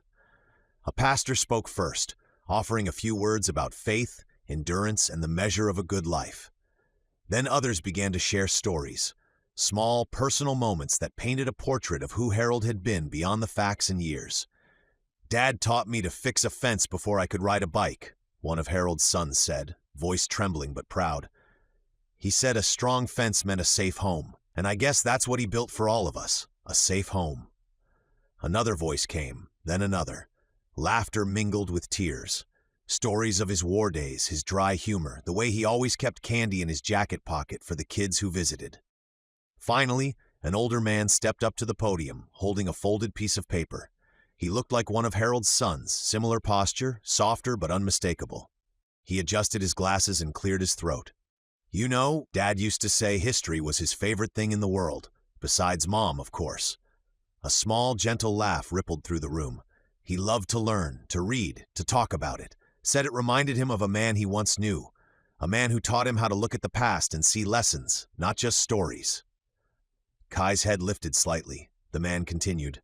Harold called him his Uncle K. None of us ever met him. He passed before any of us were born, but Dad said he shaped his life more than anyone. Said Uncle K taught him to live with honor, to keep learning, and to never stop helping people, no matter what life threw at him. He smiled faintly, eyes glistening. I guess that's what Dad did best. He carried that forward. He made sure we all knew what mattered: family, kindness, doing right even when it's hard. So wherever you are, Uncle Kay, thank you, because you helped make Dad into the man we all loved. The church was silent for a long moment. Kai sat perfectly still, his fingers tightening around the edge of the pew. The name, Kay. The stories, the echoes of a bond no one else in that room could understand. Mara reached over, resting her hand gently on his arm. "You all right?" she whispered.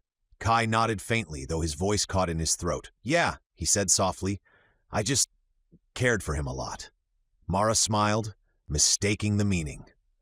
"I know you didn't know him long, but it's okay. I can tell he must have meant a lot to you."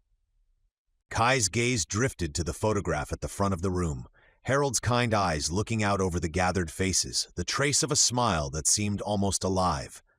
"He did," Kai said quietly, "more than he knew." The service ended with a hymn Harold had once chosen himself. People stood holding hands, voices trembling as they sang. When it was over, they filed out to the cemetery behind the church spout, the slow sound of shuffling shoes and distant sobs filling the overcast afternoon. The wind stirred gently through the trees, and for a brief second, Kai thought he could almost hear Harold's voice again. Warm, steady, teasing him. He stayed until the crowd thinned, until only Evelyn remained, kneeling beside the grave with her hand pressed to the fresh earth. Kai stood a few steps away, silent. Then he whispered, "Goodbye, old friend." Evelyn turned slightly, her red-rimmed eyes meeting his. She didn't say anything, just gave a small, knowing nod, as if she somehow understood there was more between them than time could explain. Kai walked away with the Callahans, the weight of memory pressing against his chest. He knew he had lived through countless deaths, countless partings. But this one hurt differently. Maybe it was because it was the only loss he could remember. Because Harold hadn't just been another name in a long life. He had been family. The house was quiet when they got home from the funeral. Mara and Evan went straight to the kitchen, speaking in hushed voices over the sink. Noah and Lily disappeared upstairs, leaving their bedroom doors open but their music low, like even sound itself felt too heavy for the day. Kai lingered by the doorway for a while before slipping silently to his room. No one stopped him. They all seemed to understand he needed space. He closed the door softly behind him. The light through the window had dimmed to the muted gold of late afternoon, slanting across the floorboards. Dust motes floated lazily in the still air, catching the faint hum of the world outside. Kai knelt beside his bed and reached underneath. His fingers brushed wood, the chest. He dragged it out into the open. The old Wayo-1 trunk Harold had given him weeks ago, its corners dented, its leather straps cracked from age. The same trunk Harold had told him not to open, that maybe this time Kai should let the past stay buried. But Harold was gone now, and the ache of that loss pressed against something deeper inside him, something restless, ancient, and unfinished. Kai stared at the lock for a long moment. Then he unlatched it. The hinges creaked, the sound echoing softly in the quiet room. Inside, the scent of age and oil rose faintly. Metal, leather, dust, and something faintly familiar, like smoke from a long-dead fire. On top lay a folded wool blanket. Beneath it, objects layered like fragments of entire lives. A Roman gladius, its blade worn dull from time. A Viking arm ring. A blackened Spartan helmet, the crest long gone. A weathered katana wrapped in faded red silk. An ancient scroll sealed with cracked wax. A tarnished military badge from the First World War. Each piece glimmered faintly in the dim light.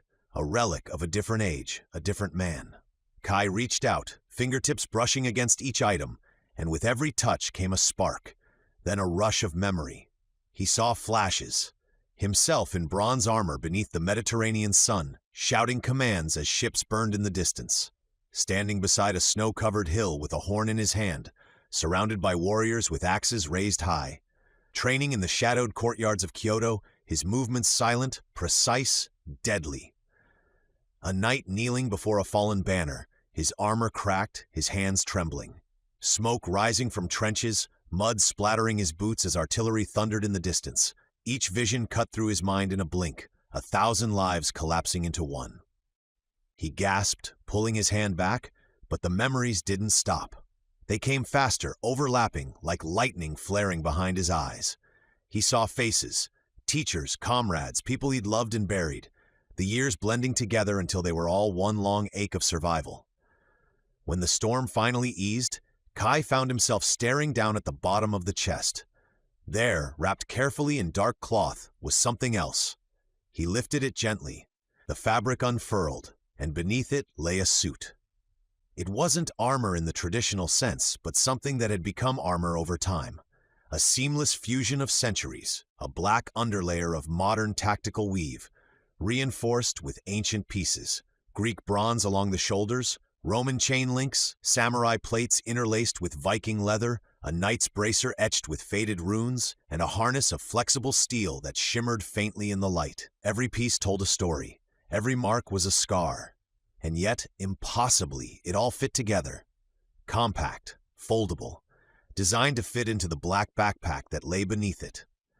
Kai touched it, and another flood of images crashed through his mind. He saw himself sparring with a Spartan commander at dawn, learning to fight barehanded in the dust, running rooftops with silent ninjas in feudal Japan, parrying sabers with a French knight beneath the walls of a castle, wrestling an armored Viking into the sea during a storm. And later, crouched in mud beside soldiers in tattered uniforms, bullets cutting through the smoke of a battlefield. Each era taught him something new. Every war had shaped him.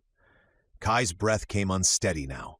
He gripped the fabric tighter, feeling the faint hum of energy within it, a kind of echo of all he'd been, all he'd survived. For the first time, he remembered himself.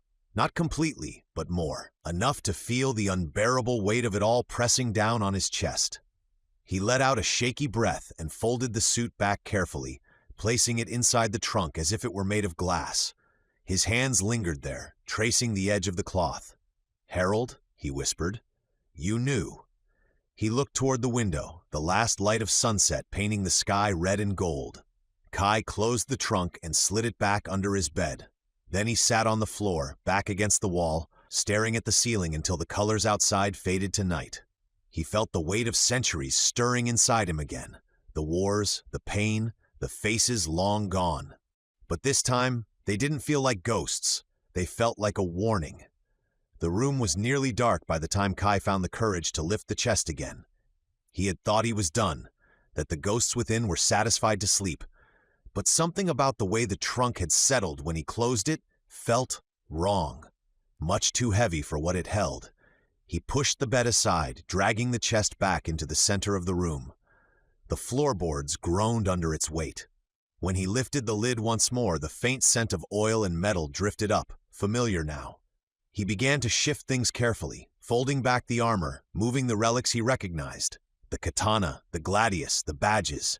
His hands brushed something solid beneath the lining at the bottom. The boards weren't flat.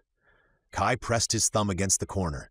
It gave slightly, then lifted, a false panel. Beneath it sat another chest, smaller but dense enough that the larger crate creaked as he pulled it free. Whatever was inside made up nearly all the weight. The smaller chest was older, iron-bound wood, its lock rusted and pitted but still strong. For a long moment he hesitated. Then he wedged a small knife under the clasp and forced it open with a sharp crack. The lid rose slowly. Inside, the dim light from the window caught on something that gleamed like trapped sunlight. Rows upon rows of golden coins, ancient, stamped with faces and emblems from civilizations long gone. Roman aurae, Byzantine solidi, Greek staters, even coins Kai didn't recognize, their inscriptions worn by centuries. He reached down, the metal cool and heavy against his fingertips. When he lifted one, it seemed almost to hum in his hand, so old, so perfect that it made his heart twist. There were hundreds of them. He stared for a long time, trying to breathe past the wave of realization. He could have bought a city once. Maybe he had. He didn't remember. Under the final row of coins, something else caught the light, a glint of silver. Kai brushed the gold aside and froze. A weapon rested there, odd, elegant, and unlike anything he'd ever seen. At first glance, it looked like a dagger, short, broad-bladed, the metal dark and almost mirror-smooth. But the hilt was too long, nearly the length of his forearm, crafted from overlapping rings of some unknown alloy that shimmered faintly with every movement. He reached for it. The instant his hand touched the grip, a white-hot flash seared across his mind. He was standing in a sunlit workshop, surrounded by stone walls and the scent of oil and metal filings. A man with a long beard and sharp eyes paced beside him, muttering equations and scribbling designs onto parchment. "No, no, the counterweight must retract into the handle, not extend," the man barked in Greek, exasperated but excited. Kai laughed in the memory. "Archimedes, if you keep adding parts, this will be more machine than sword." "Exactly," Archimedes said, eyes alight. "The mechanics are the point. You wanted power and balance and concealment, yes? Then it must be able to move." Kai turned the blade in his hands, the design intricate even in that long-lost time. Small gears hidden beneath carved plates, the faint whir of motion waiting to be released. Back in the present, he inhaled sharply as the memory faded, leaving behind the echo of that workshop, the heat, the laughter, the promise of creation. He looked down at the weapon, half in awe. It was impossibly heavy, far more than it appeared, like it contained the weight of an entire forge. A normal man could barely lift it with one hand, let alone wield it. But when Kai tightened his grip, the balance shifted. The blade felt right, like it belonged. He studied it closer, noticing a small switch near the base of the hilt. The same design he'd seen Archimedes sketch all those lifetimes ago. Cautiously, he flicked it. With a sharp click and a metallic hum, the blade extended, plates sliding and locking seamlessly into place until it was a full-length sword. The transformation was smooth, fluid, almost alive. Kai held it up, the reflected light dancing across the walls. It wasn't just a weapon. It was a bridge between centuries, a piece of every age he had lived through. The craftsmanship was too advanced for its time, too deliberate to be accidental. And somehow, impossibly, it had survived, just like him. He swung it once, testing the weight. The air whistled in its wake, and the blade came to rest with perfect balance. Then, just as easily, he flipped the switch again. The blade retracted, collapsing back into its dagger form with a soft mechanical sigh. He stared at it for a long time, his pulse steady but his mind racing. He seemed to remember that Archimedes had once called it Makaira Ionos, the eternal blade. Kai hadn't understood what that meant back then. Now, centuries later, the name finally made sense. He placed it gently atop the chest of gold, tracing the edge of its hilt. The memories stirred again, fleeting moments of war and invention, of victories and regrets. And somewhere in those flickers, he thought he saw Harold's face, smiling faintly as if to say, "Now you know." Kai sat back on his heels, the room still and heavy around him. Gold, power, the weapons of 1,000 lives. The house was still when Kai made up his mind. The aftertaste of Harold's funeral still clung to the air. Silence, grief, and the quiet hum of what should have been normal life. But nothing about his life was normal. He stood in his room, the chest open before him, moonlight glinting off the gold. Thousands of years of value, sitting in silence. The weight of it wasn't just physical. It was history, a measure of everything he'd endured and everything he'd lost. He stared at it for a long time before he moved. Kai filled a small cloth sack with coins, enough to feel heavy in his hand. He took one last glance at the gleaming pile and closed the lid. The latch clicked softly. Downstairs, the basement door creaked open. The air grew cooler as he descended, the hum of the old furnace filling the shadows. The Callahans' basement was cluttered, boxes from their move still stacked, an old bicycle leaning against the wall, tools scattered near the workbench. He knelt beside the furnace, opening the front panel. Warm air blew faintly across his hands. Kai guessed he'd spent enough time around machinery over the centuries as he seemed to understand how it worked, and how easily something could be made to fail without looking tampered with. He looked at the gold again. He didn't need it, but they did. Mara, with her constant worry and brave smile. Evan, proud but breaking under the weight of failure. Lily, trying to be strong for everyone. And Noah, always joking to hide the cracks in the world around them. They were good people. Better than most. They deserved peace. Kai pried open a small cavity in the furnace's base, the hollow between the outer shell and the internal insulation. It wasn't much space, but it was enough. He slipped the cloth bag inside, wedging it deep into the gap, then sealed the panel again with a twist of the screwdriver. He tightened the screws just enough to hold, then loosened 2 critical wires near the thermostat. The circuit would fail after a few cycles. Nothing dramatic. Just enough to make the furnace stop working and draw Evan's attention. By the time he found the stash, he'd think it was a miracle. And maybe Kai thought that was what it was meant to be. He stood slowly, brushing the dust from his hands. His eyes lingered on the furnace for a moment longer before he turned back toward the stairs. A faint creak from above made him freeze. Evan's voice drifted down, tired and half distracted. "Kai? That you down there?" Kai's heart jumped, but he kept his voice calm. "Yeah, sorry, thought I heard the furnace making noise." Evan sighed. "That thing's on its last legs anyway." He started down the steps, muttering, "Can't afford a repairman, so I guess I'll take a look tomorrow."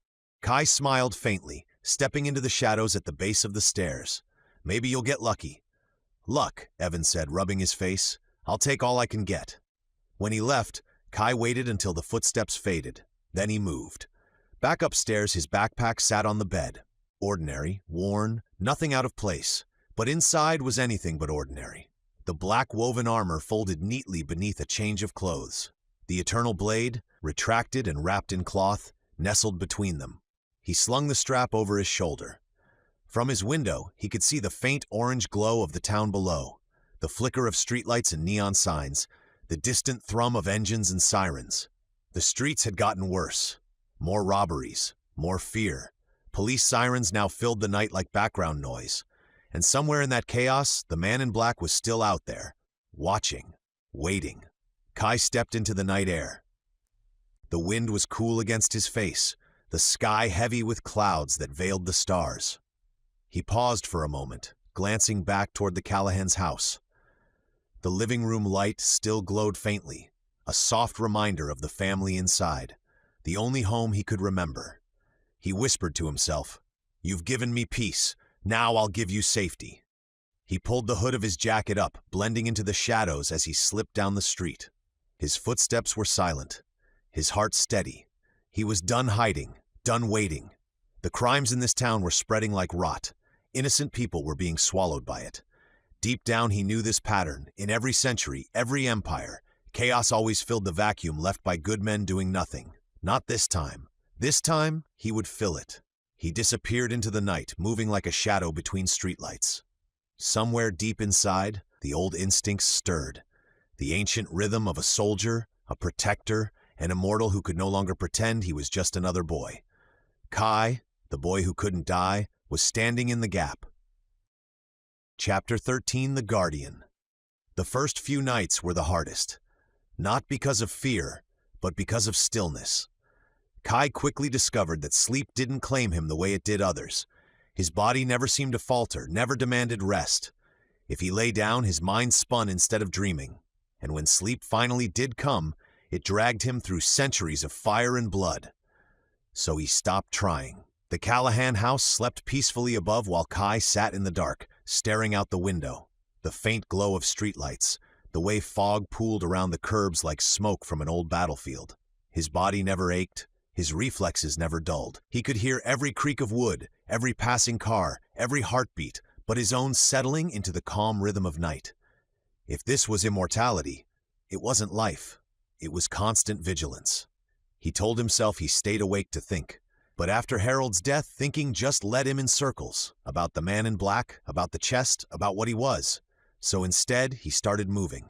At first, it was just walks, late-night patrols through empty streets. Then came the alleys, the bus stops, the quiet corners of town where the air felt wrong. The more he explored, the more he realized how much darkness had crept into this place. Graffiti, broken glass, deals whispered behind dumpsters.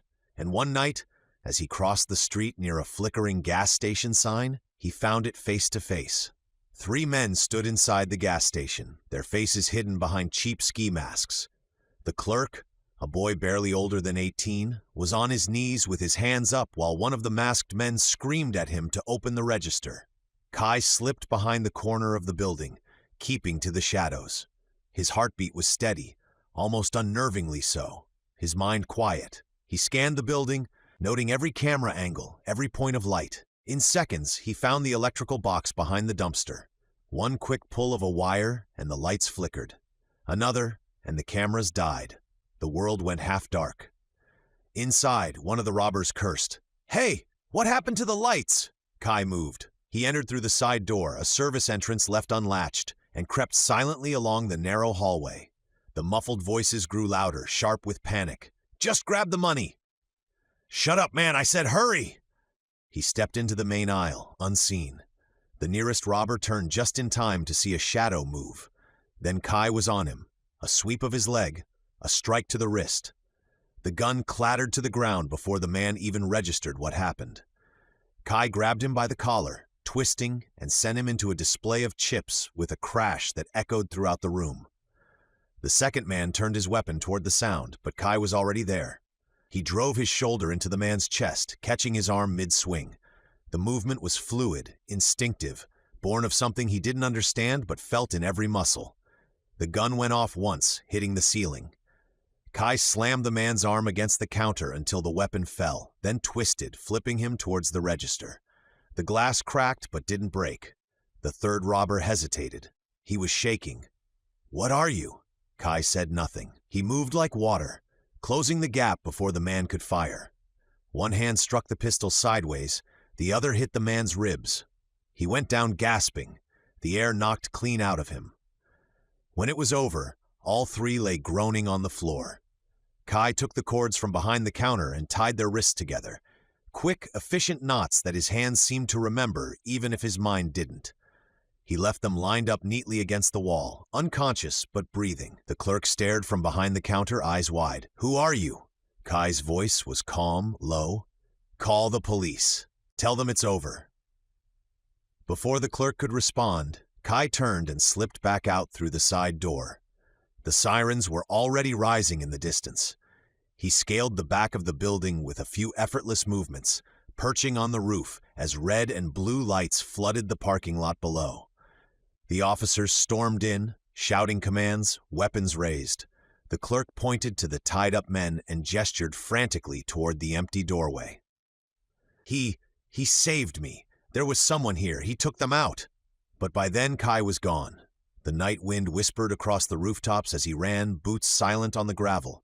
He didn't know why he could fight like that, why every motion came so naturally, why even now his breathing hadn't quickened once. But what he did know, what he could feel, was purpose. For the first time since he'd awoken, he wasn't lost. He was doing something that mattered, and somewhere, deep in the folds of his fractured memory, that felt familiar too. The armor felt like a memory. When Kai first unfolded it from the backpack, it was cold to the touch. Alien, ancient, and yet somehow part of him.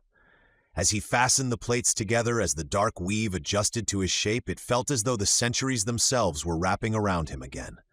Every movement hummed with familiarity. Every strap, every clasp settled into place like it had been waiting for this moment. He pulled the helmet over his head last. The faint metallic click sealed him off from the world, and the reflection in the mirror was unrecognizable. A silhouette born from every age of war. Bronze, steel, and shadows. Kai didn't see a confused teenager. He saw what he truly was. A weapon honed across history. The streets were empty at first. A stray cat darted across the road, the hum of streetlights flickering overhead. Kai moved along the rooftops, each leap quiet, precise, instinctive. His body responded like it knew the rhythm of patrol long before his mind remembered it. He stayed to the shadows, a phantom among the eaves. His senses stretched far beyond normal. He could hear muffled voices from blocks away, the shuffle of hurried footsteps, the thud of a car door slamming in an alley. And then he heard it. Panic. A woman's frightened gasp. The harsh bark of a man's voice. Kai sprinted across the rooftop and vaulted down into the alley behind a grocery store. An older couple was cornered beside their car. Groceries spilled across the pavement.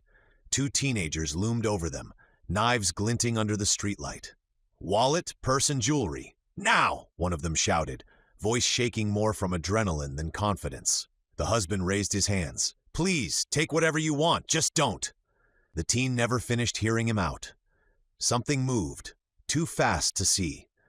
A dark figure dropped from above, landing between the couple and their attackers. One teen lunged instinctively. The figure caught his wrist mid-swing and twisted, the knife clattering to the ground. The other barely had time to react before a sharp kick swept him off his feet. The motion was fluid, efficient, almost surgical. The boys didn't even know they'd lost before they were face down on the pavement, their knives kicked far out of reach. Kai turned to the couple, his face hidden by his helmet.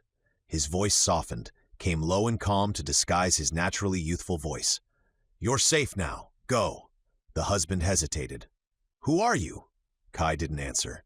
He turned and looked at the streetlight above. When the police arrived 5 minutes later, the couple pointed in disbelief. The two muggers hung upside down by their belts, tangled in the crossbar of the light pole. Both were unharmed, just dizzy, frightened, and clearly wishing they'd stayed home. Later that night, the patrol took him deeper into the downtown. He found them near the edge of the industrial district. A squad car backed against a wall, tires blown out, windshield cracked. 4 gang members advanced on the officer behind it, bats and chains in hand. The cop, a man in his 30s, bleeding from a cut across his brow, was cornered. His pistol was empty. He shouted into the radio for backup, voice breaking with static. Kai didn't wait. He moved without thinking, his body acting on ancient muscle memory. He vaulted the hood of a parked car, landing in the midst of the fight. The nearest attacker swung wildly. Kai ducked under the blow and drove a knee into his chest, sending him sprawling. The next came from behind. A spin, a block, a precise strike to the ribs. Down. The others charged together, but Kai was already inside their guard, his movements blending centuries of technique, Roman close quarters, samurai discipline, and modern combat fluidity. In seconds, the street was still. The officer stared, breathing hard, his weapon trembling in his grip. Who are you?" Kai straightened, his armor gleaming faintly under the streetlights. He stepped closer, offering a hand to help the officer up. "Thank you for your service," Kai said simply. His voice was calm, resonant behind the mask. "I think you've got it from here." The officer blinked, stunned. "Got it? Wait." Kai turned toward the fallen gang members, making sure they were alive but out cold. The officer looked down at them, then back toward where the mysterious figure had stood. But Kai was gone. The rooftops swallowed him again, silent as wind. He vanished into the dark before the next cruiser even rounded the corner. The officer stood alone in the flickering streetlight, his radio crackling. Dispatch," he said uncertainly, staring up at the empty rooftops. "You're not going to believe this, but someone just saved my life." He hesitated, eyes still on the dark skyline, and I think he's still out there. From his perch high above the sleeping town, Kai watched the flashing lights fade. He didn't know why he was this way, why he couldn't sleep, why his body never tired, why he could move like this. But as he looked out over the city, the answer didn't matter. People were afraid. Harold had died because no one was there to stop it. That wouldn't happen again, not while he was here. He drew a slow breath, the air cold against the inside of his helmet. "I don't know who I was," he whispered to himself, "but I know who I am now." He leapt from the rooftop, disappearing into the night as sirens wailed below. The people would never know his name, but they would know this. Someone was watching, someone was protecting them, and in the darkened streets of a broken town, the legend of a shadow-born guardian had just begun. Chapter 14. Out of the Shadows. The morning started cold, the kind of chill that crept into the walls and made every floorboard groan. Evan knelt in front of the basement furnace, tools scattered beside him. He muttered under his breath as he pried open the access panel. The unit had been acting up for weeks, clicking, wheezing, refusing to light properly, and hiring a repairman wasn't an option anymore. He adjusted his glasses, squinting at the wiring. "All right, you stubborn hunk of junk," he said. "Let's see what's got you wheezing this time." A loose connection caught his eye. He leaned closer and reached in with a flashlight. Something metallic glinted behind the wires, dull but unmistakable. Not the sharp shine of steel or copper, older, warmer, gold. He frowned, thinking maybe it was just brass. But when he tugged the wire aside, the light hit a cluster of round shapes spilling out of a small cloth sack. Coins, dozens of them, wedged deep in the cavity behind the furnace panel. What in the world? He sat back on his heels, blinking, heart picking up speed. He reached in again, pulling one free. It was heavy, solid, etched with symbols he didn't recognize, something Latin, maybe, and a faded crest that looked like it belonged in a museum. He brushed his thumb over the face. The detail was incredible. Mara's voice drifted from upstairs. "Evan, everything okay down there?" He stood, holding the coin in the light. Yeah, you might want to come see this." Minutes later, the basement looked like a treasure vault. Mara stood frozen at the bottom of the stairs, eyes wide as Evan carefully set down the small pile he'd pulled from the furnace. It wasn't just a few coins, it was well over 100, stacked in a neat, deliberate bundles. "Oh my word," she breathed. "Evan, where did those come from?" He shook his head, still half in shock. "I don't know. I thought the pilot light was out, and then I found this." They were hidden in the housing, packed behind the insulation. She picked one up, examining the worn engravings. "They look ancient." "I already checked online," he said, holding up his phone, hands still trembling slightly. "I ran a quick image search. They're Roman aurae, solid gold, most from the early empire. A single one of these is worth a lot." Mara blinked. "Thousands?" Evan nodded, swallowing hard. "Many thousands. Each." Her jaw dropped. "Evan, that's—" He nodded again, still looking dazed. "I know. I thought I was seeing things." He scrolled through the search results, his voice uneven but rising with disbelief. "Legally, anything found on private property after purchase belongs to the current homeowner. That means—" Mara's eyes widened further. "That means it's ours?" He laughed once, half disbelieving, half giddy. "It's ours." She sank onto the bottom stair, staring at the pile of coins, her mind racing. "How much are we talking?" Evan exhaled. "Enough to pay off the house, the van, maybe even all 3 kids' college tuitions, and then some left over to give our savings a small bump." For a long moment, neither spoke. The furnace ticked softly beside them, and the weight of it all, the stress, the fear of losing their home, the uncertainty, lifted from their shoulders like fog burning off in sunlight. Mara finally looked up, tears welling. "Evan, it's a miracle." He nodded slowly. "Yeah." He ran his thumb over another coin, watching the light dance across its surface. "However it happened, it couldn't have come at a better time." Mara smiled faintly, pressing a hand to her mouth. "We won't have to move." "No," Evan said softly. "We won't." She leaned her head against his shoulder. The weight of the world felt lighter. Upstairs, the house was warm again, the heat humming back to life. They didn't notice the faint smudge of dust by the furnace panel, or how the screws looked just slightly loosened, like someone had opened it not long ago. When Kai came home from school that afternoon, the whole family was gathered around the kitchen table. Mara's eyes were red from crying. Evan's grin was wider than Kai had ever seen it. Noah clapped him on the back. "Dude, you won't believe this. We're rich." Kai blinked.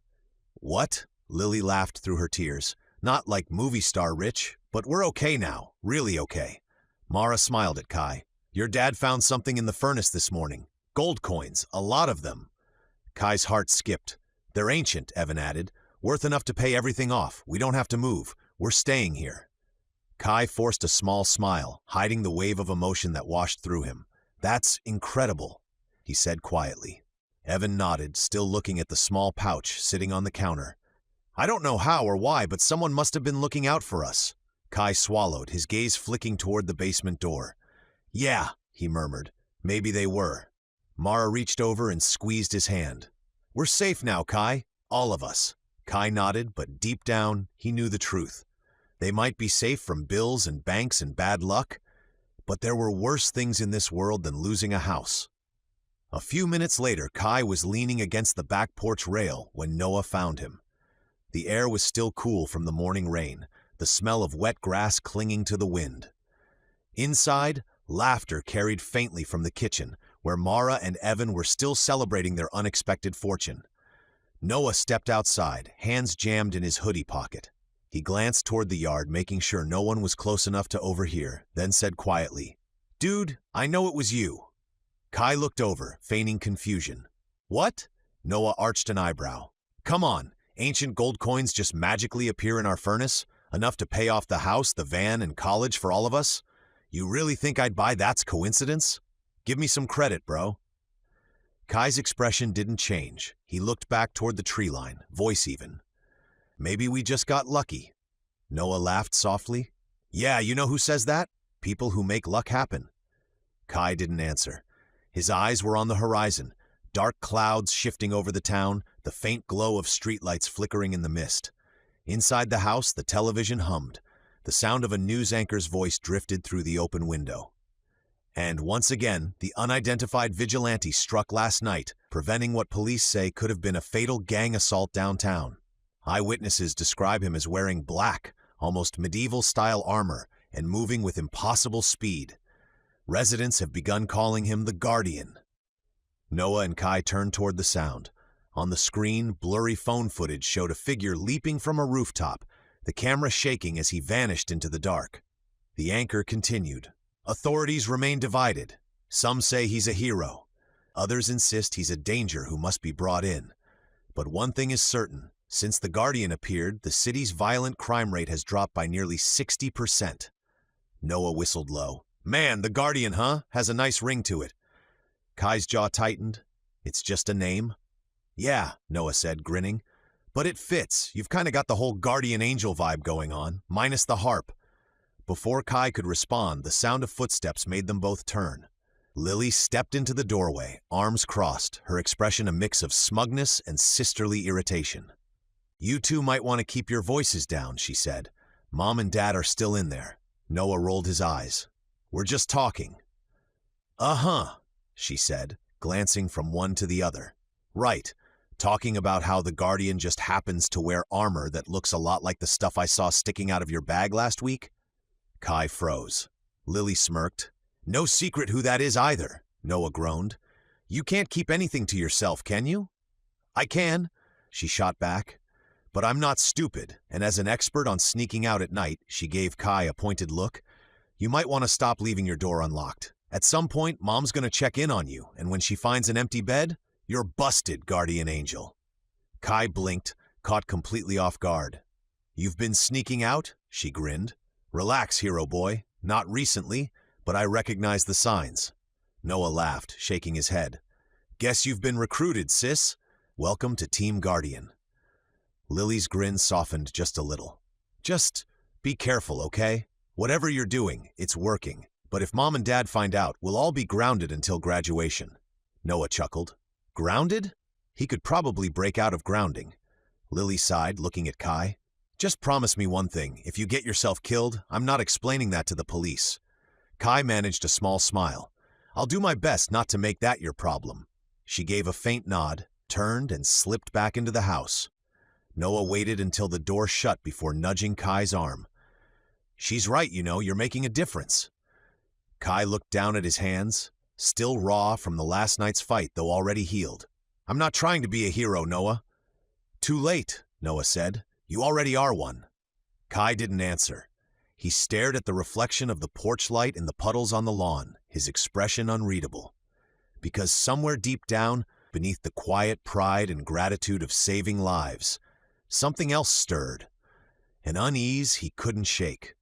The Guardian had become a symbol of hope, but symbols drew attention, and not all of it would be good. The park was quiet at night. Even the wind seemed to hold its breath. Kai stood near the fountain at the center, his armor half hidden in the shadow of the oaks. The faint hum of streetlights whispered from the edge of the park, but here, at its heart, only the sound of running water and distant crickets filled the air. He'd been at it for hours.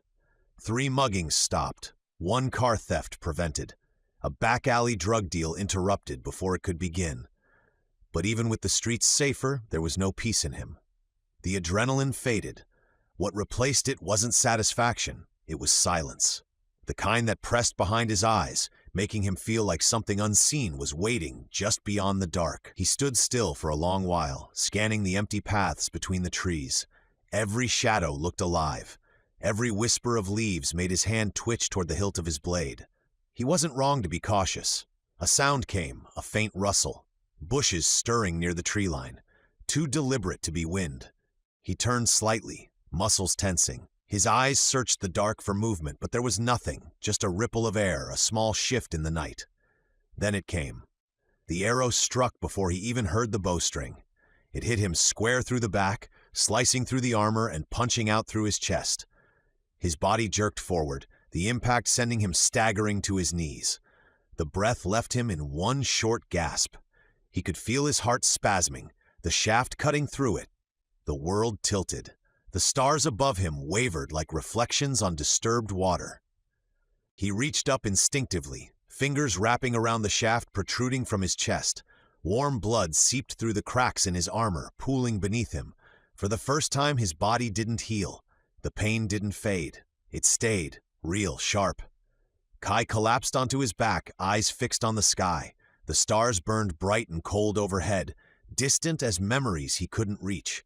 He tried to move, but his limbs wouldn't obey. His breath came shallow and ragged, each one shorter than the last.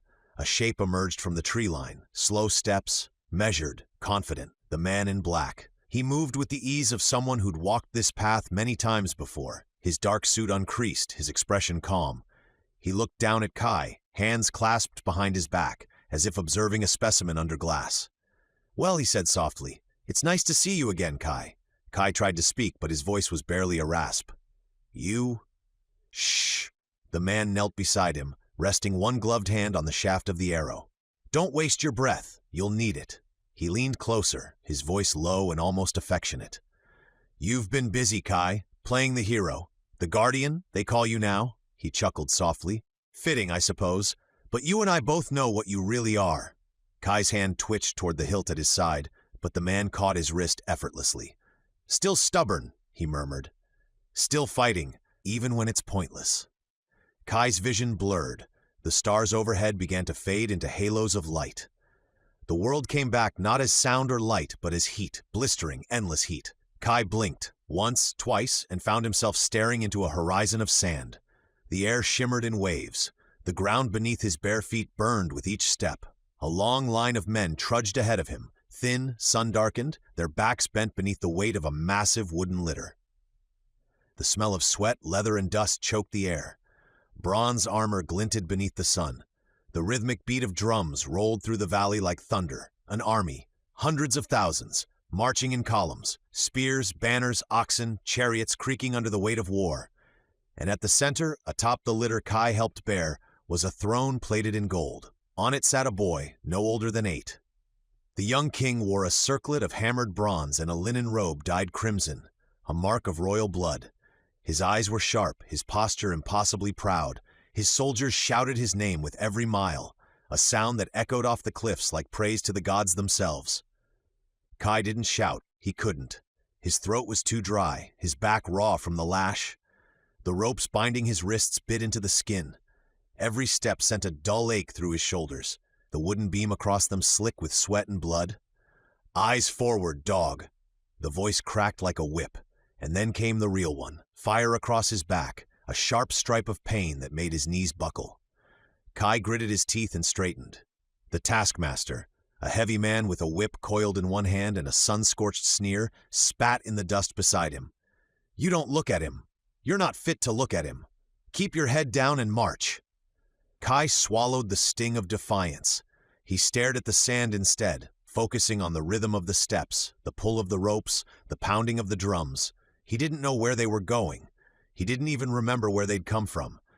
Just that this army moved like a living thing, swallowing everything in its path, and that the young king, the boy who never walked on his own feet, was leading it. Hours passed. The drums grew louder, the air thicker with dust. Every breath felt like fire. Kai stumbled once, the litter tilting dangerously. The taskmaster's whip cracked again, catching his shoulder. Pain flared bright, but beneath it something else stirred, something deeper, rage. He lifted his head just slightly, enough to see the horizon ahead, and there, through the waves of heat, he saw the shapes of another army, shields glinting, banners fluttering. The enemy. The boy king's voice rang out above the march, high and thin, but carried by the soldiers' echoing cheers. "For the glory of the gods," the drums quickened. The march turned into a charge. And Kai, still chained, still bound, was dragged forward with the tide of men. The world dissolved into chaos. The front lines collided in a storm of metal and screams. Spears shattered, shields splintered. The ground shook beneath the weight of two armies tearing into each other. Kai stumbled under the litter as the charge hit. The slaves around him dropped their ropes, bolting in all directions. Some were cut down before they made it 5 steps. Others vanished into the swirling dust. The boy king's guards tried to hold the line, but they were outnumbered, surrounded on all sides. The gilded litter tipped, crashing into the sand. The young ruler tumbled free, scrambling to his knees, his face streaked with dust and fear. Kai's breath caught. For a moment, instinct screamed at him to run, to disappear like the others. But when he looked at the boy, he didn't see a king anymore. He saw a child, alone, terrified, and something deep inside Kai, the same stubborn fire that had kept him marching, that had kept him from breaking, refused to let him turn away. He bent down and grabbed a fallen sword.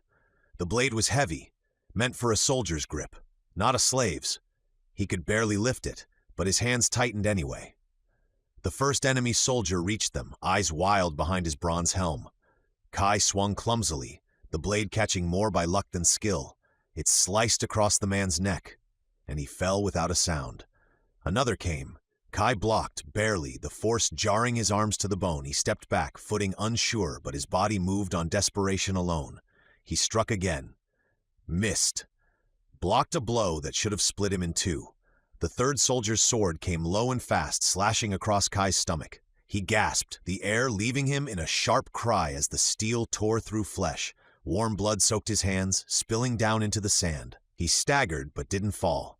He turned his head, seeing the boy huddled against the overturned throne, clutching the broken arm of his royal seat like it could save him.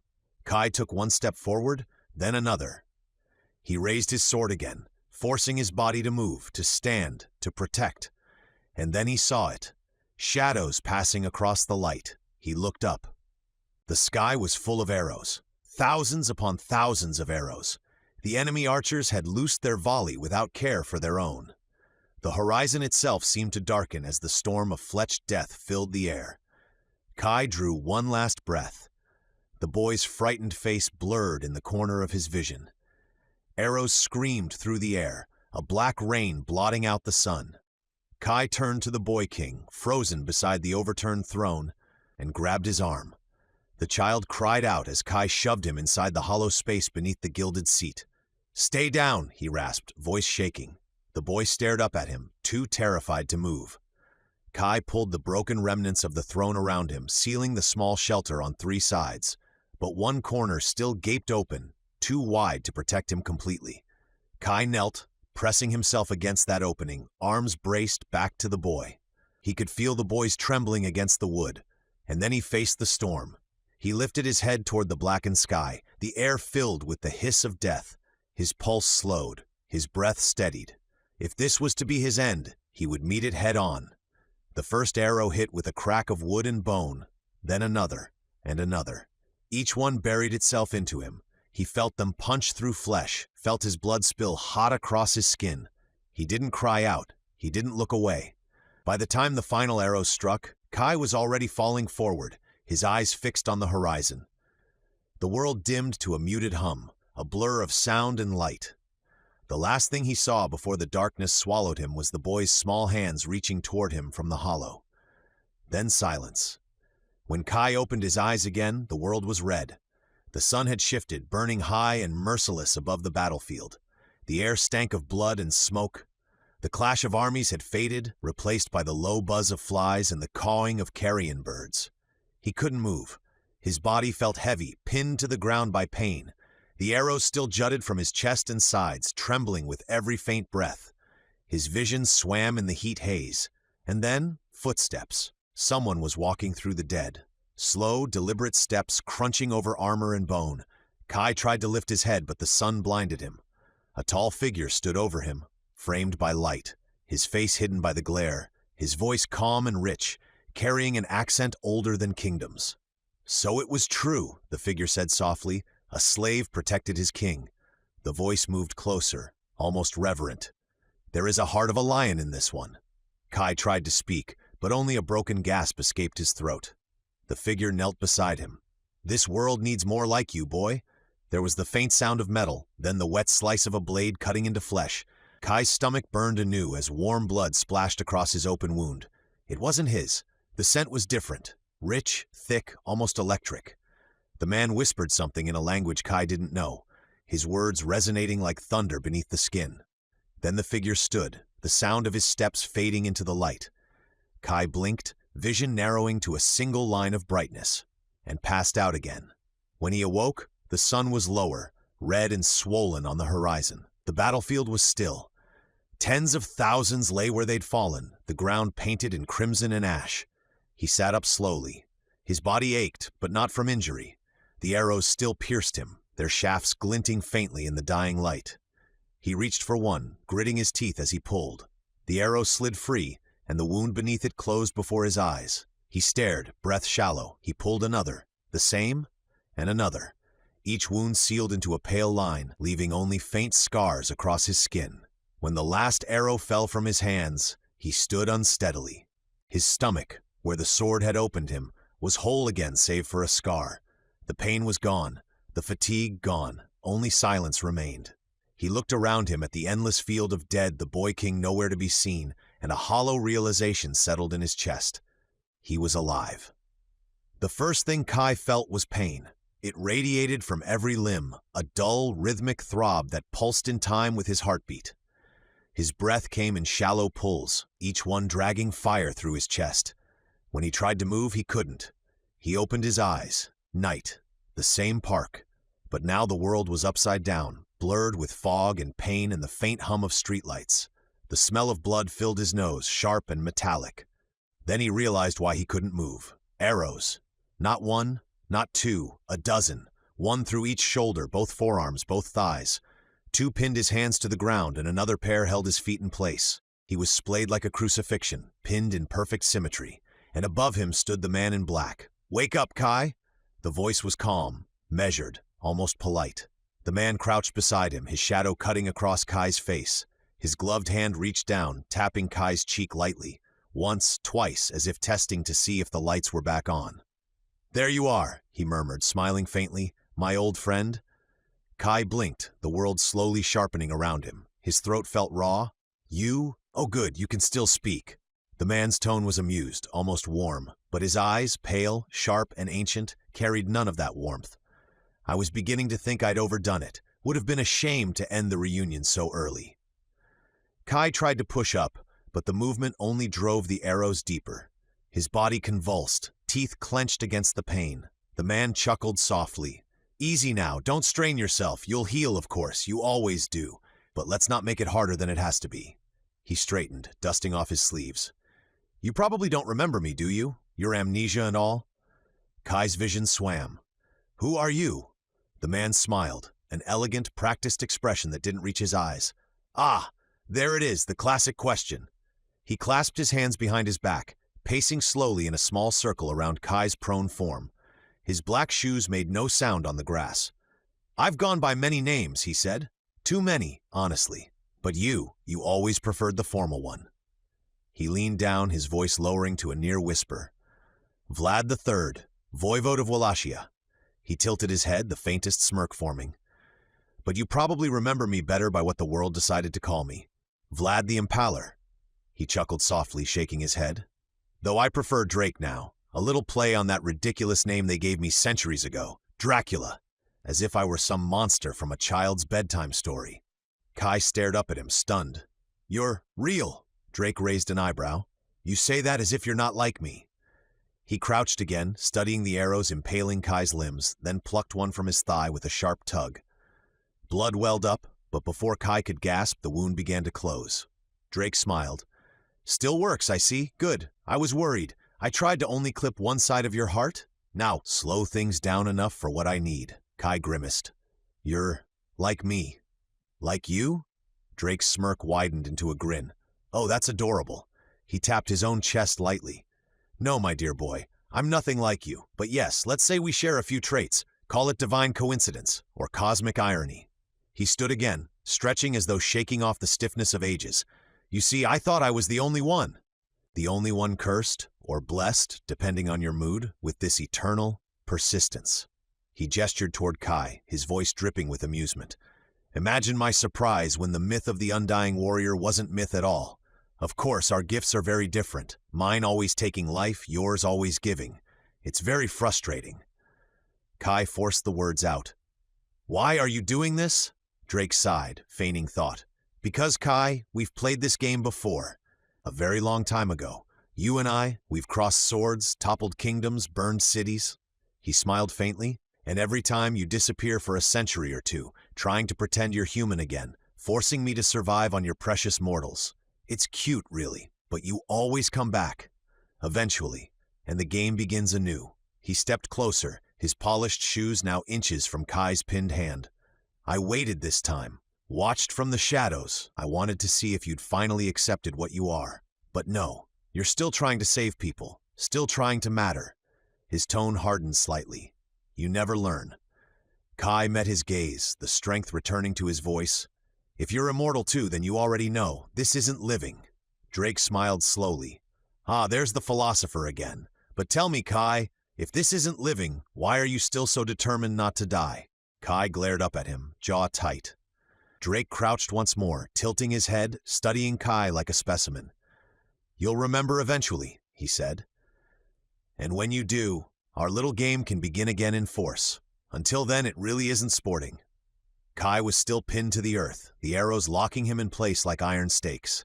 Every attempt to move sent waves of pain shooting through his limbs. Blood pooled beneath him, hot against the cold soil. Drake crouched beside him, the same faint, amused smile playing at the corners of his mouth. Moonlight gleamed against his cufflinks, as if the world itself bent to his poise. Kai's voice was hoarse, ragged. It's you. You're behind all of this. The fires, the killings, the gangs tearing this town apart. Drake raised an eyebrow, as though flattered. I'd love to take credit for such chaos, truly I would, but alas I cannot. He leaned closer, voice soft, conversational. No, my friend, this mess isn't mine. Then who? Kai spat, straining against the arrows. If not you, then who's doing this? Why here? Drake's smile deepened. Frank's men, of course. Surely you remember Frank? Kai stared, his pulse thundering. Drake's tone shifted into mock sympathy. Oh, I forget. The amnesia. A shame, really. The memories are the best part of immortality. He stood and began pacing, hands clasped behind his back. Dr. Frankenstein, he said lightly as if mentioning a neighbor. That's who. The great self-made god? His monster, his son, keeps his men in line. The crime, the fires, the killings, all part of a larger pattern. Frank's always been fond of casting a bigger net. Kai's voice trembled with anger. And the apartment fire? The woman and her daughters? Drake stopped pacing, a shadow crossing his face. Ah, that one was mine. Kai glared up at him, fury breaking through the pain. You? I pulled the fire alarm. Drake interrupted calmly, crouching again so they were eye level. They should have gotten out. I gave them a chance. His expression hardened just slightly, the first flicker of something almost human. But people panic. It's a cruel instinct. His gaze softened again. You always brought out the sentimental in me, Kai. I needed you to come out of hiding, and it worked, didn't it? Kai to the rescue yet again. He rose again, brushing imaginary dust from his lapel. While I prefer precision, Frank prefers noise. He's spreading this chaos across the state. But since you've returned, since you've decided to play superhero, he knows exactly where to find you. Kai twisted, trying to free himself, but the arrows held. So this is your game? He hissed. You set the world on fire just to draw me out? Drake chuckled softly. Oh, come now. Not just me. From the tree line, movement stirred. 4 shapes emerged, tall, silent figures with strange glassy eyes and unnaturally smooth movements. They surrounded Drake in eerie symmetry, standing perfectly still. Drake gestured toward them with a casual sweep of his hand. My family, my children, they've been with me for centuries now, loyal, obedient, efficient. Kai struggled, his voice low. You made them. Created, refined, perfected, Drake corrected. Unlike Frank's little abominations, mine don't rot or lose their minds. They think, they feel, they even dream. He smiled faintly. And before you accuse me of cruelty, let me remind you, I haven't forgotten our rules. You and I may tear each other apart as often as eternity allows, but our families, our bloodlines remain off limits. He crouched again, eyes glinting. You've always honored that rule, Kai, and so have I. Kai's breath came in shallow bursts. Then why, Harold? Drake's expression flickered. Amusement, then irritation, then a touch of something almost like guilt. Harold, yes, lovely man. Met him when he was much younger. You'd already vanished by then, of course. He spoke of you often, the man who saved him, raised him, and then disappeared. He tilted his head, voice softening with false nostalgia. I think he was surprised to see me so many years later. When I told him why you had left him, what caused you to disappear, I thought he'd be happy to know. Drake's tone darkened. But when I mentioned I needed a small vial of your blood, he became unreasonable, called me a monster, struck me with his cane. He touched his cheek, smiling faintly. Right here. It stung for about 2 seconds. I didn't even strike him back. I'd call that restraint. His heart did the rest. Kai's stomach turned. You killed him. Drake sighed. Oh no. Age killed him. Age, fear, maybe too much fast food. I was merely the catalyst. His smile sharpened. But you're right. Fair is fair. Drake turned toward his children. They stood silently, waiting, their stillness more unsettling than any threat. He looked back at Kai. One of mine for one of yours, yes? Before Kai could speak, Drake reached behind his back. Kai's heart froze as he recognized what Drake drew, his own sword. The blade extended with a metallic whisper. Drake admired it for a moment, running his thumb along the glowing seam. Still beautiful. You've always had good taste. Then, without hesitation, he plunged it through the chest of the nearest of his followers. The man gasped, eyes wide. His body convulsed, the skin rippling as color drained away. In seconds he began to crumble, withering like a dry leaf in fire. His bones disintegrated. His clothes collapsed into a heap on the ground as all his age rushed upon him within a heartbeat. When it was done, only a faint pile of dust and cloth remained, catching in the wind. Drake exhaled, calm and clinical. Balance restored. He looked down at Kai again, his tone light, almost conversational. What was it you used to say when you killed one of our kind? He tapped his temple, pretending to think. Ah, yes. From the dust we come, and to the dust we will return. He gave a small, respectful nod. Fitting, I think. Then he dropped Kai's sword on the ground. Kai glared up at him, chest heaving, every muscle trembling to break free. Drake crouched low one final time, his shadow falling across Kai's face. Don't look so grim, old friend. I told you, I'd never kill you. He leaned closer, voice barely above a whisper. What would eternity be without someone worth chasing? Drake's smile returned. Thin, polite, but unmistakably cruel. He reached into the inner pocket of his coat and drew out a small leather roll, unwrapping it with care. Inside gleamed 2 massive stainless steel syringes, each glinting coldly in the moonlight. Kai strained against the arrows pinning him, but he could barely move. His muscles refused to obey, his body too damaged to heal. The arrow piercing his heart, draining his strength quicker than his body could create it.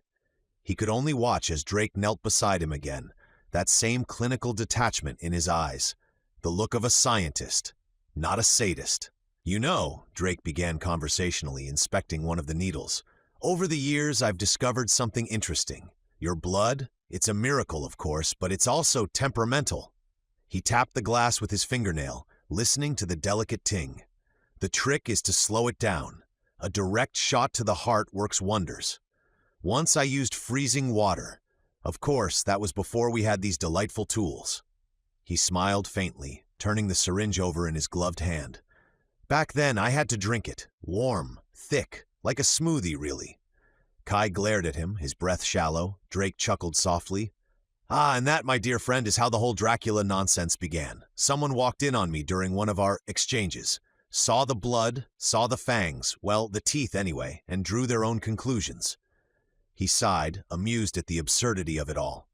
Of course, you used to offer it to me willingly. We were friends then, brothers in arms, in a sense. But I learned restraint. A little, taken every few years, is best. Take too much and, he shrugged lightly, it muddles the mind. That whole impaler episode, let's just say I was overserved. Without hesitation, he plunged the first syringe deep into Kai's chest. Kai gasped, his entire body arched, the pain flashing white behind his eyes. The needle sank straight into his heart, the glass barrel filling with dark, shimmering crimson. Drake's eyes lit with fascination. Ah, he whispered, almost reverent. Still perfect, still warm. He withdrew the syringe and admired it for a moment before sliding the needle into his own arm.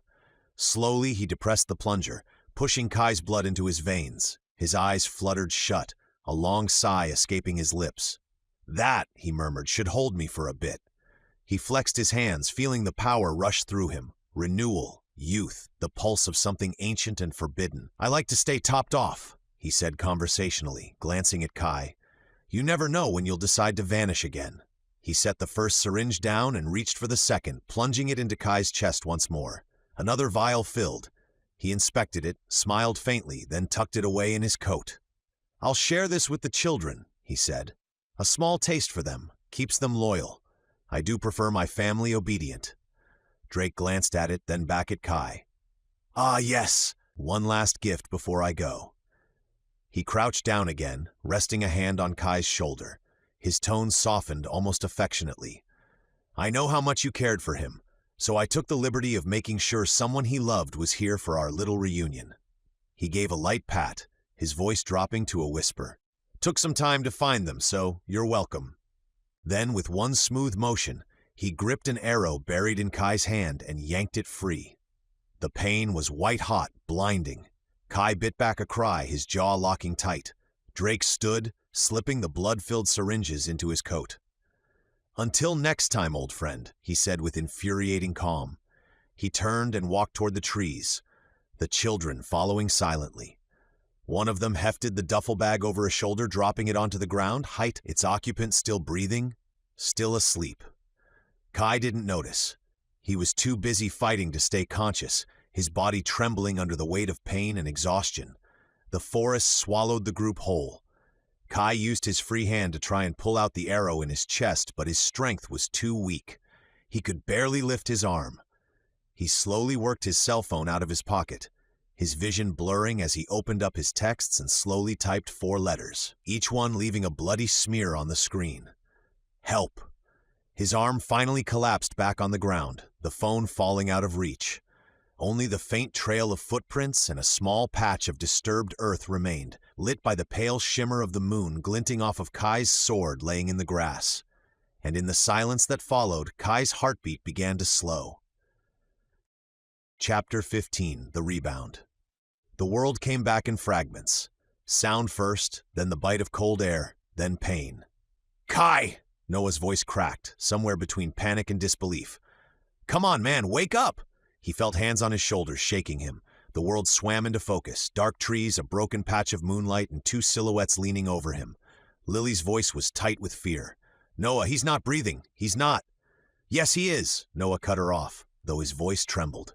Look! Barely, but Kai! Hey, dude, you texted us! We came as fast as we could! Kai blinked, disoriented. His throat was too dry to speak. His phone lay a few feet away, its screen covered in blood but still glowing faintly. He didn't remember sending any message. Lily brushed the dirt from his face, her hands trembling. What happened to you? That's when she saw it, the arrow jutting out of his chest, half buried through his ribs.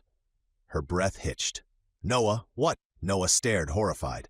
How is he even alive? He reached for the shaft instinctively, but Kai's hand twitched weakly as if to help him. He couldn't get the words out, but the look in his eyes said everything. Do it. Okay, Noah muttered, steadying himself. Okay, on 3, 1. He pulled. The sound was wet and sickening. Kai gasped, a hoarse animal sound that tore from his throat as the arrow slid free. Blood welled up dark and slow. Lily pressed her hands to the wound, trying to stop the bleeding, but then she froze. Noah, look! Before their eyes, the gash began to close. Not fast, nothing like before, but steady. The bleeding slowed. The edges of the wound knit together, faintly glowing in the moonlight. Holoa leaned back, wide-eyed. Dude, it's working. He's healing, but slower. They set to work, pulling the other arrows out one by one. Each one released a groan or a sharp breath from Kai, but with every one removed, the healing quickened. The punctures in his arms closed first, then his legs. The ones in his hands and feet sealed over, leaving only faint lines. Finally, Noah yanked the last arrow from his shoulder. Kai sucked in a ragged breath and coughed, blood spraying onto the dirt. Then, slowly, his breathing evened. Good, Noah said, forcing a shaky laugh. That's good. I told you turning on location tracking wasn't creepy. Lily gave him a disbelieving look. You what? Hey, he said defensively, you try living with a guy who sneaks out every night like a Batman knockoff. I figured it was only a matter of time before he needed backup. Lily shook her head, half laughing through tears. You're unbelievable. Kai's voice finally scraped out, low and raw. You shouldn't have come. Noah sat back, exhausted but smiling faintly. Yeah, well, you're welcome anyway. Kai turned his head toward the broken clearing. The scent of ash still hung in the air. The forest was empty. Drake and his followers were gone. Only the deep scars in the dirt and the splintered shafts of arrows remained. He closed his eyes, the memory of Drake's voice echoing like a ghost. Until next time, old friend. Noah sighed and sat beside him. Whatever this is, man, we're not letting you face it alone anymore. Kai didn't answer. His healing had slowed, his strength dulled, but something else stirred in his chest, an ache that had nothing to do with wounds. Not fear, not anger. Resolve. Noah stood, his eyes sweeping the clearing. Wait, what's that? A few feet away, half hidden in the brush, sat a large black duffel bag. The zipper glinted faintly under the moonlight. Kai turned his head, still struggling to sit upright. His voice was hoarse, barely a whisper. They dropped someone off. Lily frowned, brushing her hair back. Someone? Kai nodded slowly, wincing as he forced himself to his knees. They said, I'd want them here. Noah knelt beside the bag, hesitant. You think it's... He stopped, his stomach turned. You think it's Harold's wife? Lily shook her head quickly. No, that can't. Noah swallowed hard, then reached for the zipper. Only one way to know. He pulled it open. At first, all they saw was fur. Thick, tawny fur matted with sweat and dirt. Then a soft groan came from inside. A faint, pitiful sound that made Lily gasp. It's Cerberus, Noah breathed. The Anatolian shepherd shifted weakly, one paw twitching against the edge of the bag. His chest rose and fell in shallow, uneven breaths. He's alive, Lily whispered, tears welling. Kai leaned closer, touching the dog's neck. The heartbeat was faint but steady. He's alive, he murmured, relief mixed with exhaustion in his voice. Noah exhaled shakily. Thank God. For a second, I thought... He didn't finish. Kai tried to stand, but his legs gave out beneath him. Lily caught him before he fell.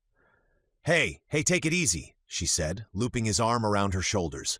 You've lost a lot of blood. You're not going anywhere fast. Kai managed a faint nod. We can't stay here. If they come back... Yeah, I know. Noah hoisted the duffel strap over his shoulder, grimacing as he tried to lift the dog's full weight. You're lucky I've been hitting the gym. Okay, boy, let's get you home. The four of them, limping and half-carried and one unconscious, started down the dark trail. The night was silent except for the soft crunch of leaves and the occasional low groan from Cerberus. Every few steps, Lily glanced at Kai, her voice low. Who did this to you? Kai hesitated.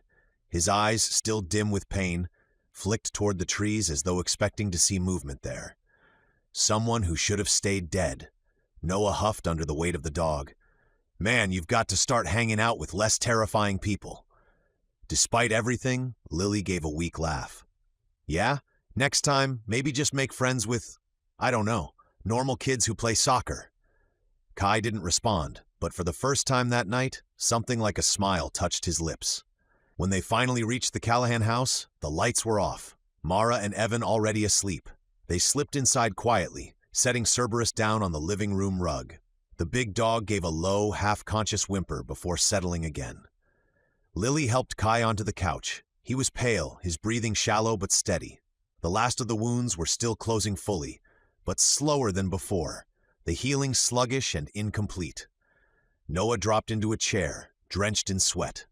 We're telling Mom in the morning. Lily shot him a look. No, we're not. Lily, she crossed her arms. You really think she's ready to hear, hey Mom, our foster brother got turned into a pincushion by vampires? Noah groaned, rubbing his eyes. Fine, morning after next. Lily rolled hers, then glanced back at Kai. You're safe now, she said softly. Kai's eyes were half closed, his voice barely a whisper. For now. Cerberus let out a low sigh in his sleep. The sound filled the quiet living room, steady, alive, fragile. Outside, the wind moved through the trees, and for a fleeting moment, the world felt still again. But somewhere in that same darkness, something else was watching. Waiting. Morning crept over the horizon in soft golds and muted blues. The house was quiet except for the sound of sizzling butter and the occasional clatter of dishes. Kai sat at the kitchen table, still pale, dark circles under his eyes, but alive. Barely. His body was repairing itself at a sluggish pace, every muscle aching as if he'd been crushed under the weight of the world, and he was starving. No, beyond starving. The scent of food hit him like a wave. Bacon, eggs, pancakes stacked high, syrup thick and glistening. He didn't remember the last time he'd eaten, but every bite felt like fire in his veins, a slow ignition of strength. Across from him, Lily flipped another pancake onto the growing tower. I'm not saying he's going to eat all this, she said, glancing toward Noah, but I am saying we might need to hit the store again. Noah grinned. Hey, I warned you. The dude's built like a furnace. Kai tore through the food like someone who hadn't seen a meal in weeks. 5 pancakes gone in minutes, then 6, then 8. He polished off a plate of scrambled eggs before the next batch hit the pan. By the time the smell of coffee drifted through the air, footsteps sounded down the hall. Mara emerged first, her hair still tousled from sleep, Evan close behind rubbing his eyes.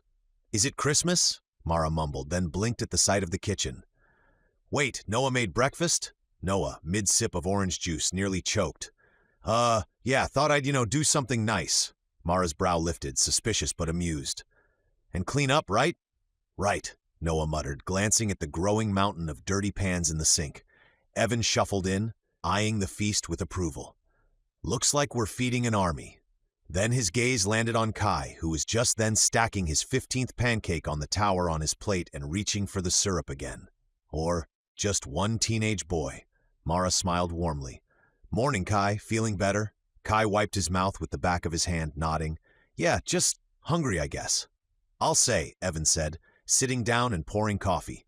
15 pancakes and a dozen eggs? I didn't even eat that much in college. Growth spurt, huh?" Kai hesitated, then gave a small, embarrassed smile. "Something like that."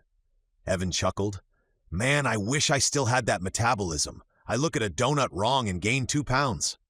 Lily hid a smirk behind her glass of juice. Noah elbowed her under the table.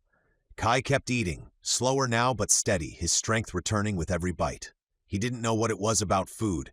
It didn't just fill him, it fueled him. Every cell in his body drank in the energy, repairing damage, knitting flesh, calming the tremor in his hands. Mara reached over, brushing a strand of hair from his forehead in a motherly gesture. "You really did scare us last night, We heard you moving around. When I found you sleeping on the sofa, I got so worried. You looked so pale." "Sorry," Kai said softly. "I didn't mean to worry anyone." Evan patted his shoulder. "Don't apologize. You're part of this family, kid. Just take care of yourself, all right?" Something warm flickered behind Kai's tired eyes. Gratitude, maybe. Or something older, harder to name. He nodded once. "I will." Noah cleared his throat, breaking the moment. "So, who's gonna tell Mom and Dad why there's a 200-pound dog passed out in the living room?" Mara froze mid-sip. "I'm sorry? What?" Evan blinked. "Dog?" Lily winced. "About that." Cerberus woke with a confused snort and a sneeze loud enough to rattle the living room window. His big head lifted groggily from the rug, eyes glassy, tail thumping once before he flopped back down with a groan. When Mara came in, she stopped short. "Oh my, where did that come from?" Noah rubbed the back of his neck. Funny story. After a chaotic, half-coherent retelling involving finding him, saving him, and definitely not sneaking out, Mara put a hand to her forehead. "You 3 are going to give me gray hair before my time." She sighed and reached for her phone. "I'll call Evelyn, see what she wants to do." The call was brief but emotional. Evelyn sounded fragile, her voice cracking more than once. "I can't take him," she said. "My son's place doesn't allow pets, but I'm just so glad he's alive. Harold loved that dog so much." Mara smiled softly. "Then we'll keep him. I promise he'll be in good hands." Evelyn exhaled with relief. "Thank you, dear. Harold would have wanted that." When Mara hung up, she turned to the kids. "Looks like we have a new member of the family." Lily threw her arms around Cerberus's thick neck. "Best news ever." Noah fist-pumped the air. "Yes! Finally someone else to blame for the messes around here." Evan stepped in from the kitchen, coffee in hand, raising an eyebrow. "Hold on, let's be clear. I'm not walking that beast. I'm not cleaning up after him, and if he eats my shoes, he's gone."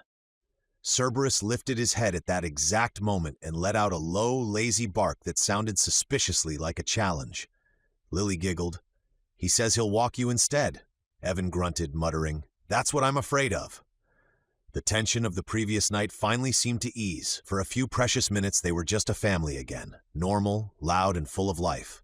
But normal never lasted long. By mid-morning, the school hallways were the usual chaos of slamming lockers and chattering voices.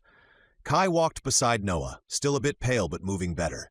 The healing had slowed, but the pain had dulled to something manageable, a distant hum beneath the surface. They turned a corner and Kai stopped short. A locker door was rattling. Faint, muffled banging came from inside. Noah frowned. "What the?" Kai stepped forward, listening. A voice came through, strained, "Hey, somebody help!" It was Eli, the quiet boy Trent always picked on. Without hesitation, Kai gripped the padlock and tugged. The steel creaked, groaned, then snapped clean off in his hand. He pulled the locker open. Eli tumbled out, coughing, his face red and streaked with tears. "Thank you," he gasped. He locked me in during gym." Kai helped him up gently. "You're okay now?" Noah scowled, looking down the hall. "Trent, huh? Figures." Eli nodded miserably. "He said if I told anyone, he'd—" Kai shook his head. "You don't have to say it, just go get cleaned up."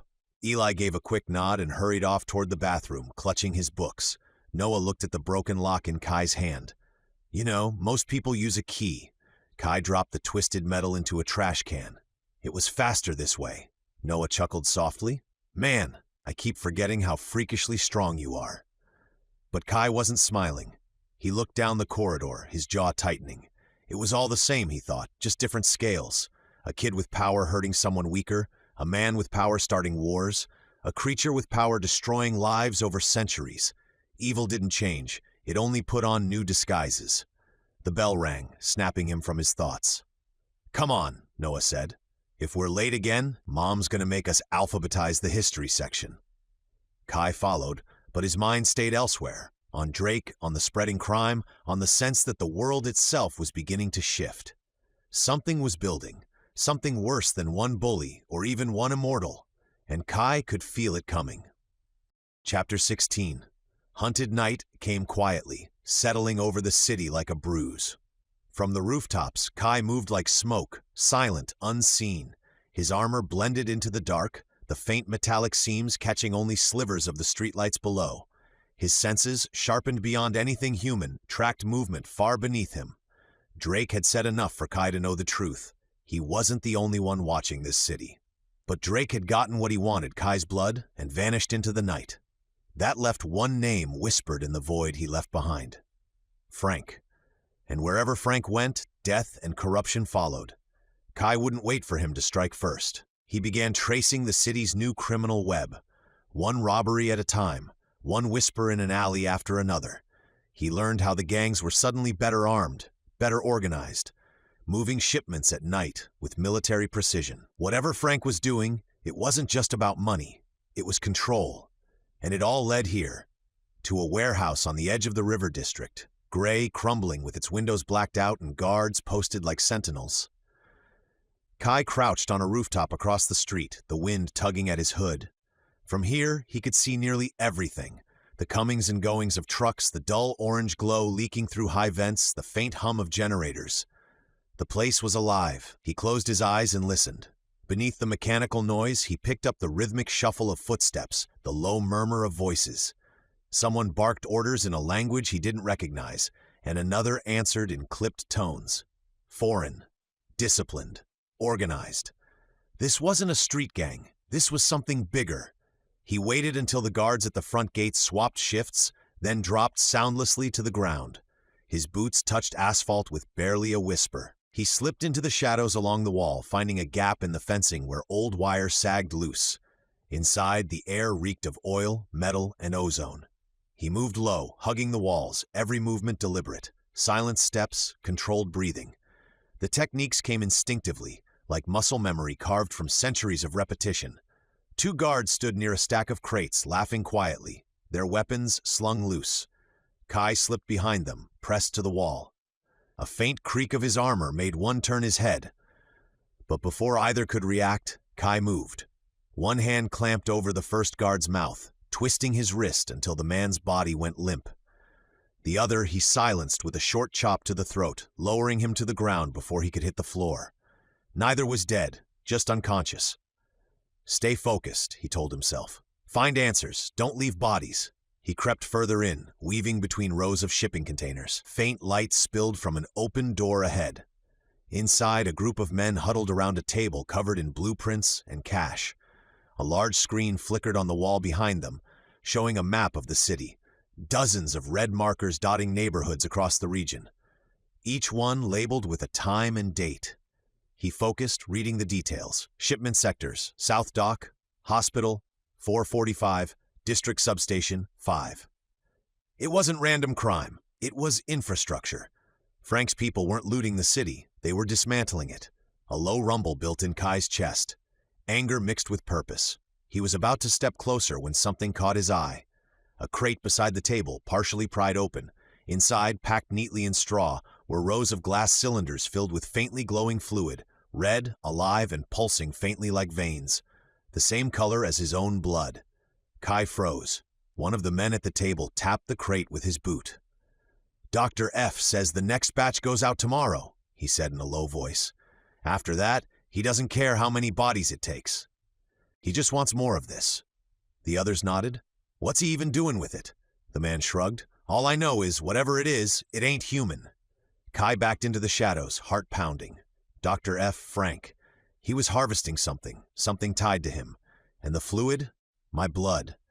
Kai's hands curled into fists. He'd made his mistake with Drake once. Hesitated, waited, tried to understand. Not this time. This time, he would bring the war to them. The rafters groaned softly above the warehouse floor as Kai crouched in the dark, every muscle coiled and waiting. Below him, the guards paced in lazy patterns, unaware of the shadow perched above their heads. Then, like a phantom, he dropped.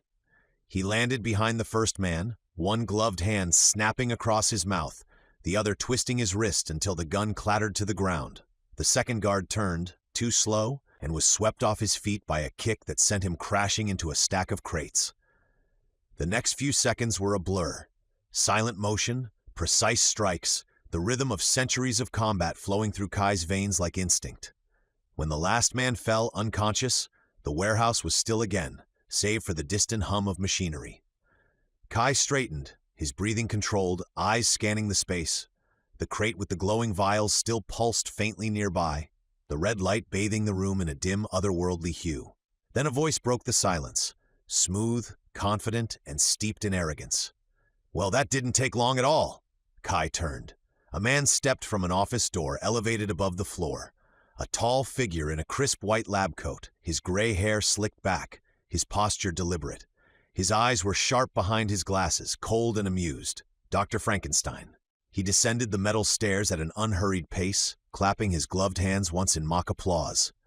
"Impressive as always," he said. "I'd almost forgotten how efficient you are when properly motivated. Hurt enough innocent people and you just can't help yourself." Kai's jaw tightened. "You know who I am." Frank smiled thinly. "Oh, I know you. Better than almost anyone. After all, we've spent quite a bit of time together these past few hundred years." Kai's eyes narrowed. "I don't remember you." "No," Frank said, pausing at the bottom of the stairs. "You wouldn't.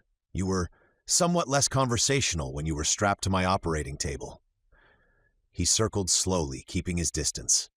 "You know, it's remarkable. Your body heals faster than anything I've ever seen, but the brain..." He tapped his temple. "That takes longer, especially after repeated trauma, sedatives, and blood extraction. I guess it could have been that truck that hit you head-on. My boy tells me you took a solid cranial hit. I suppose amnesia was inevitable." Kai's stomach twisted. "You're the one who took my blood?" "Took?" Frank laughed softly. "No, my dear boy, I studied it, harnessed it. You have no idea what your gift could mean for humanity. True regeneration, disease resistance, even the reversal of aging. I was so close." His expression darkened, the smile fading, and then that pale parasite, Drake, decided to intervene. Kai froze. "Drake set me free?" Frank nodded slowly, his tone shifting to a sneer. "Yes, imagine my surprise, decades of careful work undone in a single night. He broke into my lab, tore through my security, and released you. All that blood, all that progress, wasted." Kai stared at him, unblinking. "Why?" Frank spread his hands. "Because he wouldn't make a deal with the devil himself. I offered him 10 vials of your blood every year, 10 in exchange for being left alone. But Drake has always been so possessive of you, hasn't he? I suppose he prefers to be the only monster drinking from that well." He stopped pacing and looked directly at Kai, his eyes gleaming with a kind of madness hidden beneath intellect. "Still, I should thank him. I never would have found you again if not for his arrogance." Kai's voice was low, controlled, but shaking with restrained fury. "You're experimenting on people." Frank shrugged. "I'm improving people. You, me, my son, perhaps the next step in evolution. But don't misunderstand. Your blood was never the end goal. It was the foundation." He smiled again, a clinical, joyless thing. And now that you've come to me willingly, I won't have to chase you anymore." Kai's hands clenched, his pulse hammering in his ears. The vials behind Frank glowed brighter, as if echoing the beat of his own heart. "You're done experimenting," Kai said quietly. Frank tilted his head. "Am I?" For a heartbeat, the two men stood motionless, predator and prey, scientist and subject, until Kai took a single step forward. The air in the warehouse shifted. Frank's smirk faltered, and he slowly reached for the small device clipped to his belt. "Let's not do anything rash," he said smoothly. "I've always admired your control, Kai. Don't lose it now." But the fury in Kai's chest was no longer something he could suppress. This time, he wasn't a captive. He wasn't a specimen. He was the storm they'd created. Kai moved first. He blurred across the floor, a streak of shadow and rage, the concrete cracking beneath his boots. Frank barely had time to raise a hand before Kai slammed him against the nearest steel beam, his fingers gripping the doctor's throat. "Where's your son?" Kai demanded. "What are you building here?" Frank choked out a laugh, wheezing as Kai lifted him higher. "You think I came alone?" He flicked a switch on a small remote in his palm. All around them, the warehouse changed. The hum of machinery roared to life. Containers hissed open one by one, spilling vapor into the air. The smell was chemical, thick, wrong. Shapes began to move within the fog, massive, lumbering silhouettes that stepped forward on heavy feet. Kai dropped Frank and turned. 4 figures emerged. They were men once. He could still see the remnants of faces beneath the twisted muscle and bulging veins, but now they were hulking abominations. Skin gray and stretched taut, eyes black as tar, their bodies seamed with crude surgical scars that pulsed faintly with red light. "Beautiful, aren't they?" Frank rasped, straightening his coat, his grin returning. "A fusion of your gift and my science, the first generation of what humanity could become." Kai's lip curled. "You turned people into monsters." Frank's smile widened. "Progress always looks ugly in its infancy." The first creature lunged, its speed impossible for its size. Kai dodged aside, the ground shaking as it smashed through a line of steel crates. A second came from behind, swinging a fist the size of Kai's chest. The blow connected, sending him skidding across the concrete, armor sparking. He rolled to his feet just in time for another to charge. Kai met it head-on, twisting low and driving an elbow into its ribs with bone-cracking force. The monster roared but didn't fall. It grabbed him by the leg and hurled him through a wall of shipping pallets. Pain flared through his body. Bones snapped. He could feel his left arm hanging wrong, but his healing, though slow, still worked. He pushed up through the splintered wood, blood running down his face. Frank's voice echoed through the chaos. "You see it now, don't you? My work is perfect. Even you can bleed, Kai, but they endure." Another beast rushed him. Kai ducked under a wide swing and drove his knee into its gut, using the moment to leap upward, grabbing a hanging chain and swinging his full weight to snap his boot across its jaw. The creature's neck twisted with a sickening crack. It staggered. He didn't hesitate. He drove his blade through its throat, severing the spinal cord. The metal hissed as it pierced flesh, a faint light searing through the wound. The creature convulsed once, then disintegrated, collapsing into dust before it hit the ground. Kai landed, breathing hard, blood dripping down his side. One down. The others closed in. They came all at once, massive fists pounding, claws tearing. Kai moved between them like a shadow, striking, twisting, evading, but even his centuries of instinct couldn't keep pace forever. One blow landed across his ribs, another caught his shoulder. He felt the bones snap. His vision blurred. He fought on, each movement slower, more desperate. He drove his blade into another's chest, turning it to dust. A third creature fell with a guttural scream as Kai tore its throat open barehanded, blood spattering across his face, then drove the blade into its heart. Only one remained, bigger than the rest, smarter too. It hesitated, circling. Its chest heaved with slow, heavy breaths. "Do it!" Frank hissed. "Capture him!" The monster lunged. Kai tried to dodge, but he was too slow this time. The fist caught him in the chest, and he felt something inside give way. He fell backward, gasping, the world spinning. Frank stepped closer, pulling a thick cable from a nearby console. Electricity crackled at the end, blue arcs dancing through the air. "Fascinating, really," he said calmly. "Your body heals everything almost instantly, except nerve disruption. I've found it buys me a few precious seconds of compliance. He jabbed the live wire into Kai's side. The shock tore through him. His back arched, his scream breaking the stillness as electricity coursed through every nerve. The smell of ozone and scorched flesh filled the air. "Hold him," Frank ordered. The last creature obeyed, slamming Kai's shoulders to the floor with both hands. Kai's body jerked against the current, sparks flickering off his armor as Frank leaned closer, eyes alight with scientific hunger. "You never should have come back," Frank murmured, tightening the charge. "But since you did, let's see just how much of you I can harvest before you black out." Kai's vision fractured into light and pain. His muscles seized, his heartbeat stuttered. The monster's weight pressed down, unrelenting. But even through the agony, one thought cut through. Not again. Not ever again. Something deep inside him stirred, ancient, relentless. And as Frank leaned in to inject him with something, Kai's eyes snapped open, glowing faintly gold through the smoke. The pain should have ended him. Every muscle in Kai's body locked, every nerve on fire. The monster's hands pinned him down as the current surged through him again and again. His skin blistered, his vision fractured. He could barely hear over the static roaring in his skull. And then somewhere deep inside, something snapped. Not bone, not will. Something older, something buried. His heart began to pound, slow and heavy at first, then faster, harder, until it felt like the air itself moved with each pulse. Thud.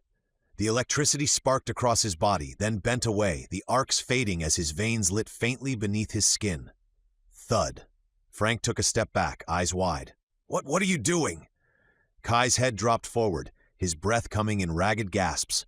The chains binding his strength for centuries, the restraint that kept him human, every one of them began to splinter. The beast above him shifted, growling low.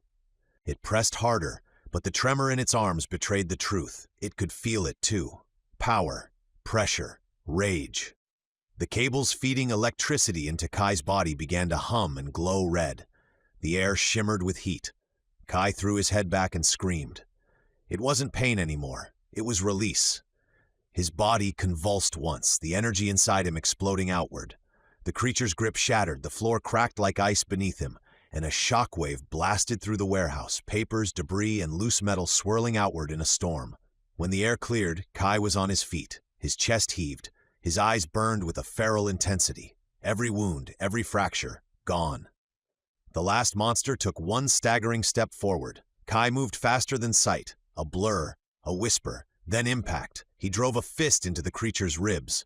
The sound was like a cannon, flesh folding, bones collapsing inward. The beast stumbled, tried to swing, but Kai caught its arm, twisted, and brought his knee up, snapping the limb like a dry branch.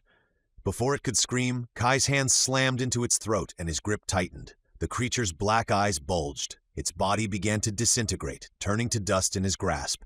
It faded like ash in the wind, leaving nothing behind but silence and the echo of Kai's breathing. Frank, frozen near the control panel, slowly backed away.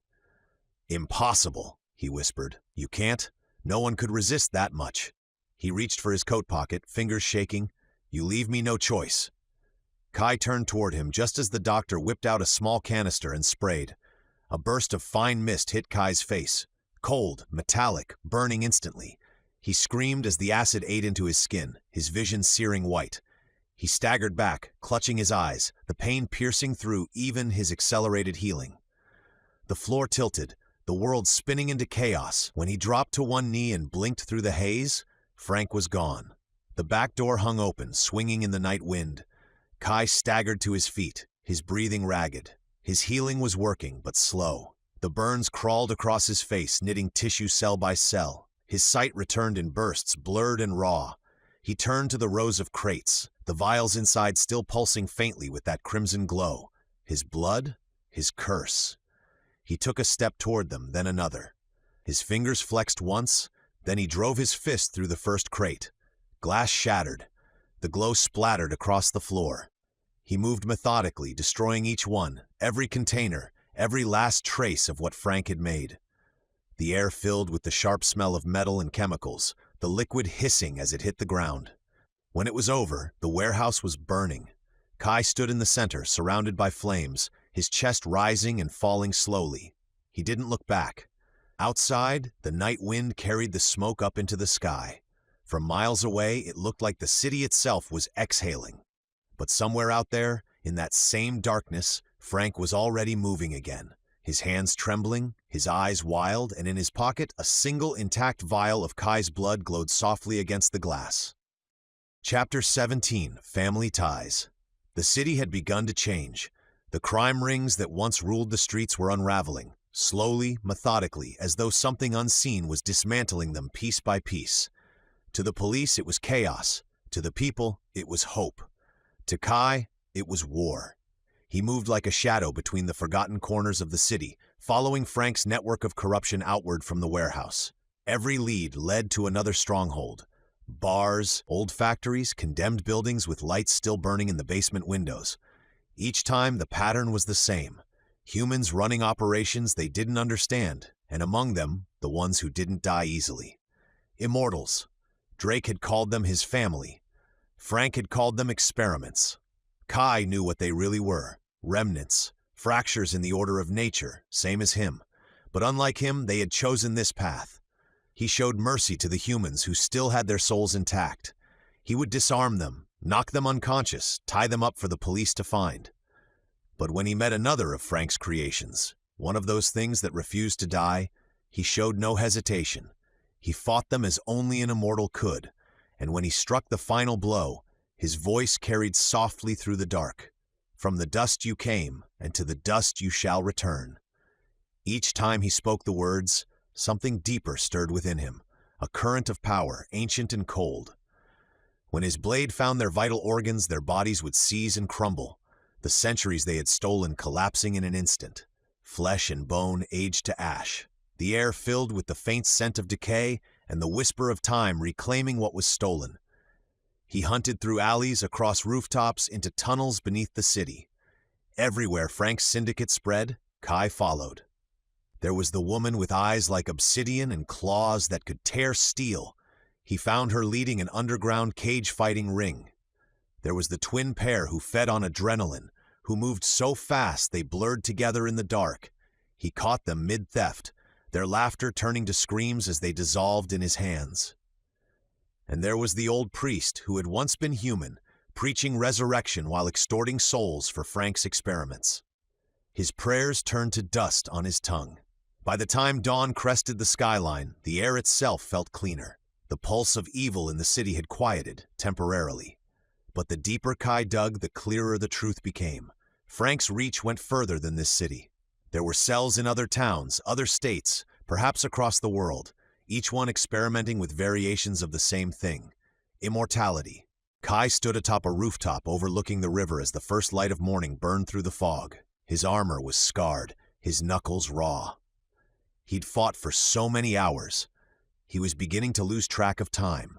His body didn't tire like a mortal's, but his spirit was heavy. He looked down at the streets below, police lights flashing in the distance, officers discovering the tied-up men he'd left behind. For the first time in a long while, Kai felt older. Not in body, in memory. Drake, Frank, the immortals he'd sent back to dust. Each one reminded him of the truth he couldn't escape. He was not alone in this curse. And as long as that was true, the world would never know peace. He sheathed his blade, the faint glow of dawn catching its edge, and whispered to the wind, "I'll find them all." Then he stepped off the ledge and vanished into the city below, his shadow stretching long in light from the street lamp. The horizon was just beginning to glow, a faint line of gold breaking over the rooftops when Kai slipped through the trees behind the Callahan house. His armor was hidden, tucked away with his blade in the backpack slung across his shoulder. The patrol was done. The city was quieter tonight. He could feel it. And like clockwork, he returned home before dawn. He scaled the siding of the house with practiced ease, his boots silent on the panels, and eased his window open. The chill air of early morning crept in as he swung one leg inside and froze. The bedside lamp was on. Evan sat in the chair by his desk, arms crossed, eyes red from lack of sleep. Mara stood behind him, her arms folded tightly, her expression a mix of exhaustion and disappointment. Kai blinked once, caught completely off guard. "You're up early." Evan gestured toward the window. "Funny, that's what I was going to say to you." Kai glanced toward the floor, then back at them. "I couldn't sleep." Mara arched a brow. So you decided to take a midnight climb out of the house? Evan sighed heavily, rubbing his face. Look, kid, we let it slide the first couple of nights. You've been through a lot, and we figured maybe you just needed to clear your head. But sneaking out every night? That's not clearing your head. That's running off. Kai looked between them, unsure how to answer. I'm fine. Needed air. Mara stepped closer, her voice gentler now. Kai, we care about you. You're part of this family now. You can't keep disappearing like this. You could get hurt or worse.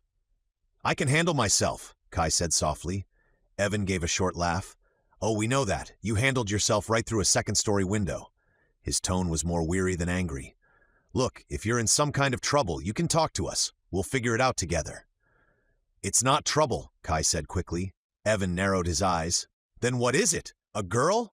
'Cause if it's a girl, just please, tell me I don't need to start planning for grandkids yet. Kai blinked, taken completely off guard. What?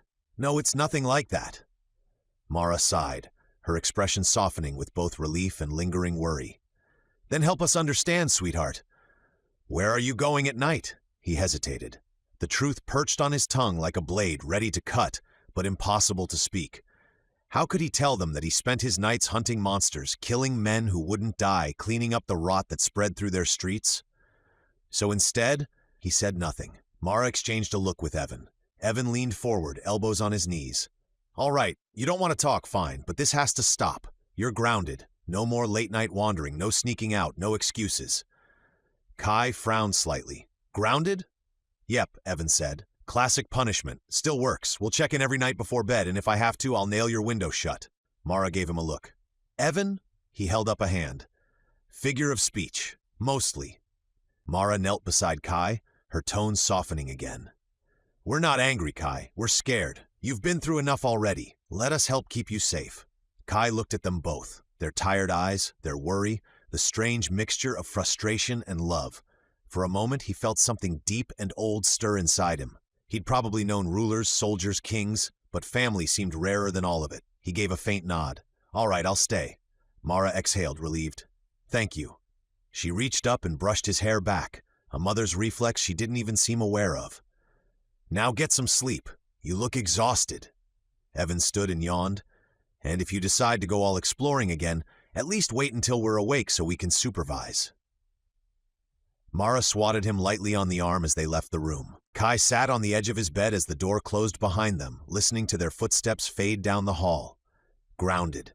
He almost smiled. It was absurd being grounded after thousands of years, but it didn't feel like punishment. It felt like belonging. Still, as dawn crept through the window, his mind refused to rest. Frank was still out there, and Kai knew. Some rules were worth breaking. As the days wore on, Mara had made good on her word. Every night before bed, she or Evan checked on Kai. Sometimes they would poke their heads in while he was sleeping. Every morning, they made sure he was where he was supposed to be. And if he so much as stepped toward the back door after sunset, someone's voice followed, gentle but firm. It wasn't distrust, it was love with guardrails. Suffocating, patient love. And Kai endured it. He tried reading, helping around the house, even walking Cerberus, who, despite being built like a lion, was terrified of mailboxes. But he could feel the city breathing in the distance, restless and wrong, and every part of him itched to move. So when Evan said, "Come on, kid, you're coming with me," Kai thought, finally, he was going to get some space. He didn't. The supermarket was crowded and loud, carts squeaking, kids crying, fluorescent lights buzzing like a swarm of bees. Kai walked beside Evan through the aisles, scanning the faces of strangers without realizing it. Habit. Evan tossed a pack of pasta into the cart. "I'm starting to think you're allergic to sitting still." Kai offered a faint smile. "Something like that." Evan glanced over, his tone easy but thoughtful. "You know, when I was your age, I thought staying busy made me safe. Like if I just kept moving, the past couldn't catch up." Kai tilted his head. "Did it?" Evan smiled wryly. "Oh yeah, it always does." They turned down the cereal aisle. Evan stopped to grab a box of something brightly colored. "Listen, I know I'm not your biological dad," he said, not looking directly at him. "But I hope you know, you can talk to me, about anything, doesn't matter what it is." Kai's voice came out quiet, but sincere. "I know. and I'm honored you want me to be part of your family." Evan's hand paused on the cart. He turned, meeting Kai's eyes. For a long moment, neither spoke. Then Evan smiled, real and soft, the kind that reached his tired eyes. "You already are, Kai." They moved on, the cart rattling lightly as they turned into another aisle. "Did Mara ever tell you how we ended up with this circus?" Evan asked, grabbing a jar of peanut butter. Kai shook his head. "Just that you adopted Lily and Noah." "Yeah, after fostering them," Evan said. "But truth is, it started before that. Mara and I," he chuckled under his breath, "we both grew up in the system too. Different towns, same story. She got adopted at 11. I aged out at 18. Kai slowed his steps. "Group home? Yeah, not the best, not the worst, just lonely." He shrugged. "We met later, working at the same youth center. Guess we recognized something familiar in each other. Same kind of cracks, you know?" Kai nodded. "Shared struggles." Evan grinned. "Exactly. Guess it's like soldiers say, what is it? Shared pain, shared strength?" "Something like that," Kai said. His voice was soft, but there was a distant weight behind it. "Hardship forges bonds stronger than time." Evan chuckled. "Now that sounds like a motivational poster." Kai smirked faintly. "Or a warning label." They both laughed quietly as they rounded the next corner, the easy rhythm of family life threading through the noise of grocery carts and overhead music. For a few moments, Kai let himself feel it, the normalcy, the safety, the sense of belonging that came not from blood, but from choice. When they reached the checkout, Evan glanced over again, lowering his voice. "You don't have to tell us everything, Kai, but don't shut us out completely, all right? Whatever's weighing on you, you're not carrying it alone anymore." Kai hesitated, searching for words. Then he nodded. "I'll try." Evan clapped his shoulder. "That's all we ask." The parking lot was quiet when they stepped outside. Evan balanced a paper sack in one arm, fumbling for the keys with the other, while Kai slid a crate of bottled water into the back of the van. The lights above flickered, casting the rows of cars in pulses of gold and shadow. The night smelled like asphalt and rain. Evan straightened, dusting off his hands. "Well, that's that. Mission accomplished. Tell your mom we survived another shopping trip without breaking the budget." Kai almost smiled. Barely. That's when he heard it. Footsteps. 3 sets. Slow, deliberate, coming from the edge of the lot where the light didn't reach. Evan noticed too. He turned, keys clinking faintly in his hand. "You hear that?" Before Kai could answer, 3 figures emerged from the shadows. Hooded sweatshirts, cheap sneakers, the gleam of something metallic in one man's hand. The leader stepped forward, smirking. "You Kai Callahan?" Kai didn't move. His stance shifted slightly, his weight centered. "Who's asking?" The man grinned wider. "Frank sends his regards." Evan's arm shot out in front of Kai, instinctive and fierce. "I don't know who this Frank guy is," he said firmly, "but nobody, and I mean nobody, is touching a hair on my son's head." The leader's grin twisted into something cruel. "Relax, old man. Frank didn't say to hurt him." He took another step forward, eyes hardening. "He said to hurt you." Evan's breath caught, but before the first thug could move, Kai did. All 3 pulled knives. Not cheap pocket blades either. Long, serrated hunting knives that caught the dim parking lot light as they moved closer. The leader pointed his at Evan. "Nothing personal, old man. Orders are orders." Evan shoved Kai behind him before Kai could react. "You want to fight? You picked the wrong guy," he said, his voice hard but trembling underneath. "Evan, stay back, Kai." The first thug lunged. Evan swung the grocery bag. Glass shattered. Apples rolled. But it was clumsy, desperate. The man sidestepped easily, blade flashing. Kai was already moving. He stepped between them, knocking the man's wrist aside with a sharp twist. The knife clattered to the ground. Another attacker came in from the side, slashing wildly. Kai ducked, the blade grazing his arm as he shoved Evan backward. "Move," Kai barked, grabbing Evan's shoulder and dragging him behind a car. But Evan didn't listen. He came right back around, swinging a can of soup like a fistful of defiance.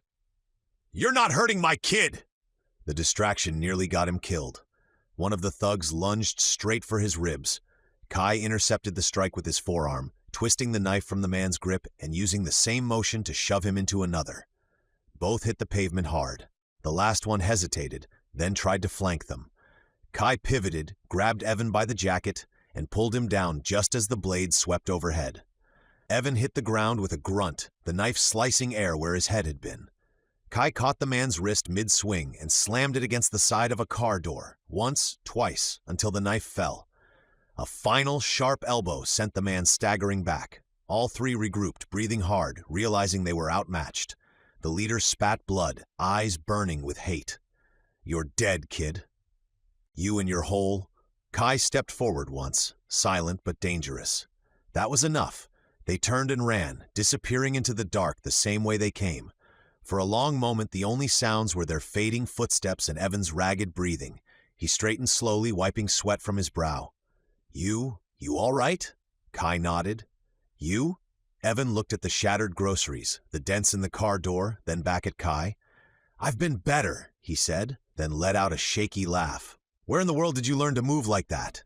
Kai hesitated. His mind flickered with flashes he couldn't place. Dusty arenas, blades of every shape, 100 nameless faces. "I don't know," he admitted finally. "Before all this, I guess, must have learned it growing up." Evan stared at him, half impressed, half bewildered.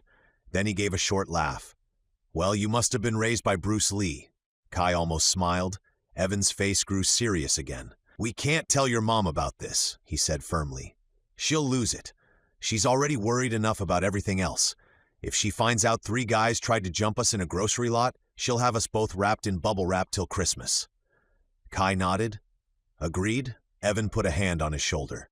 "We'll tell her the car got broken into. Nothing more. Deal?" "Deal?" They picked up what groceries they could salvage. Evan looked at the crushed loaf of bread and broken eggs and huffed. "At least she can't say we didn't try." Kai's smile was faint, distant, but real. He watched his father figure lift the torn paper bag, bruised but still stubbornly strong. And for a brief moment, even with the darkness creeping in around them, Kai felt something he hadn't in a long time. The fragile human warmth of family worth fighting for. Chapter 18, Mercy. The night pressed heavy and cold as Kai slipped through his bedroom window. He landed silently in the grass, hood drawn, shadows swallowing him whole. He didn't look back at the Callahan house. He couldn't. Frank had gone too far this time, sending men after Evan. That wasn't a warning. That was the beginning. If Kai waited, the next move would be against Mara or Lily or Noah. And he would not let that happen. The world blurred as he ran. His muscles moved with machine precision, every sense alive. The whisper of the wind, the soft hum of a distant transformer, the smell of oil and rust on the cold air. By the time he reached the edge of town, the streets had given way to cracked dirt roads and empty fields. Ahead loomed the old junkyard, miles of stacked cars, twisted metal, and decay. It had been shut down for years after a fire destroyed part of it, but faint light now flickered beyond the fence. Kai crouched, scanning, the pattern of the shadows, the movement of 2 men walking the perimeter. They weren't professionals. Frank's hired muscle, probably ex-cons, maybe worse. Kai scaled the fence in silence, boots finding the gaps in the chain link. He landed between 2 rusted car shells and moved like smoke through the rows. Closer now, he saw it. The heart of the operation. A wide clearing at the center of the yard where the debris gave way to a sheet metal building. Its windows were blacked out, the walls patched with mismatched panels of steel. A hand-painted sign half buried in the dirt read, "Henderson Scrap and Salvage." From his vantage, he could see figures inside. 5, maybe 6 men. A makeshift lab glowed under hanging lights, tables covered in vials, tubing, car batteries wired together with scavenged electronics. And in the middle of it all, a series of tanks, each filled with a murky green fluid. Kai's breath slowed. Somehow he knew what this was, Frank's experiments. He counted the guards outside, 4, armed, uncoordinated. It wasn't much. It didn't appear that Frank was here tonight, but his work was. He needed to see what they were building, what they were turning his blood into. Kai waited until one guard circled behind the far row, then dropped from the wreck he was perched on. He moved fast and low, a silent blur between the junked cars. A soft thud, a muffled grunt, and the first man was down. The next 2 went down in a blur of motion. A sweep, a strike, and they collapsed quietly among the rust and glass. Kai slipped closer to the lab's main door, flattening himself against the wall. Inside, the men were arguing. "I told you, we're supposed to wait for him," one voice hissed. "Frank said not to start before he arrived." Frank's not the one stuck pulling double shifts, another growled. We got samples to process. He can deal with the rest when he gets here. Kai peered through a crack in the door. One of them was siphoning blood from a labeled vial. Subject A, regenerative strain, his blood.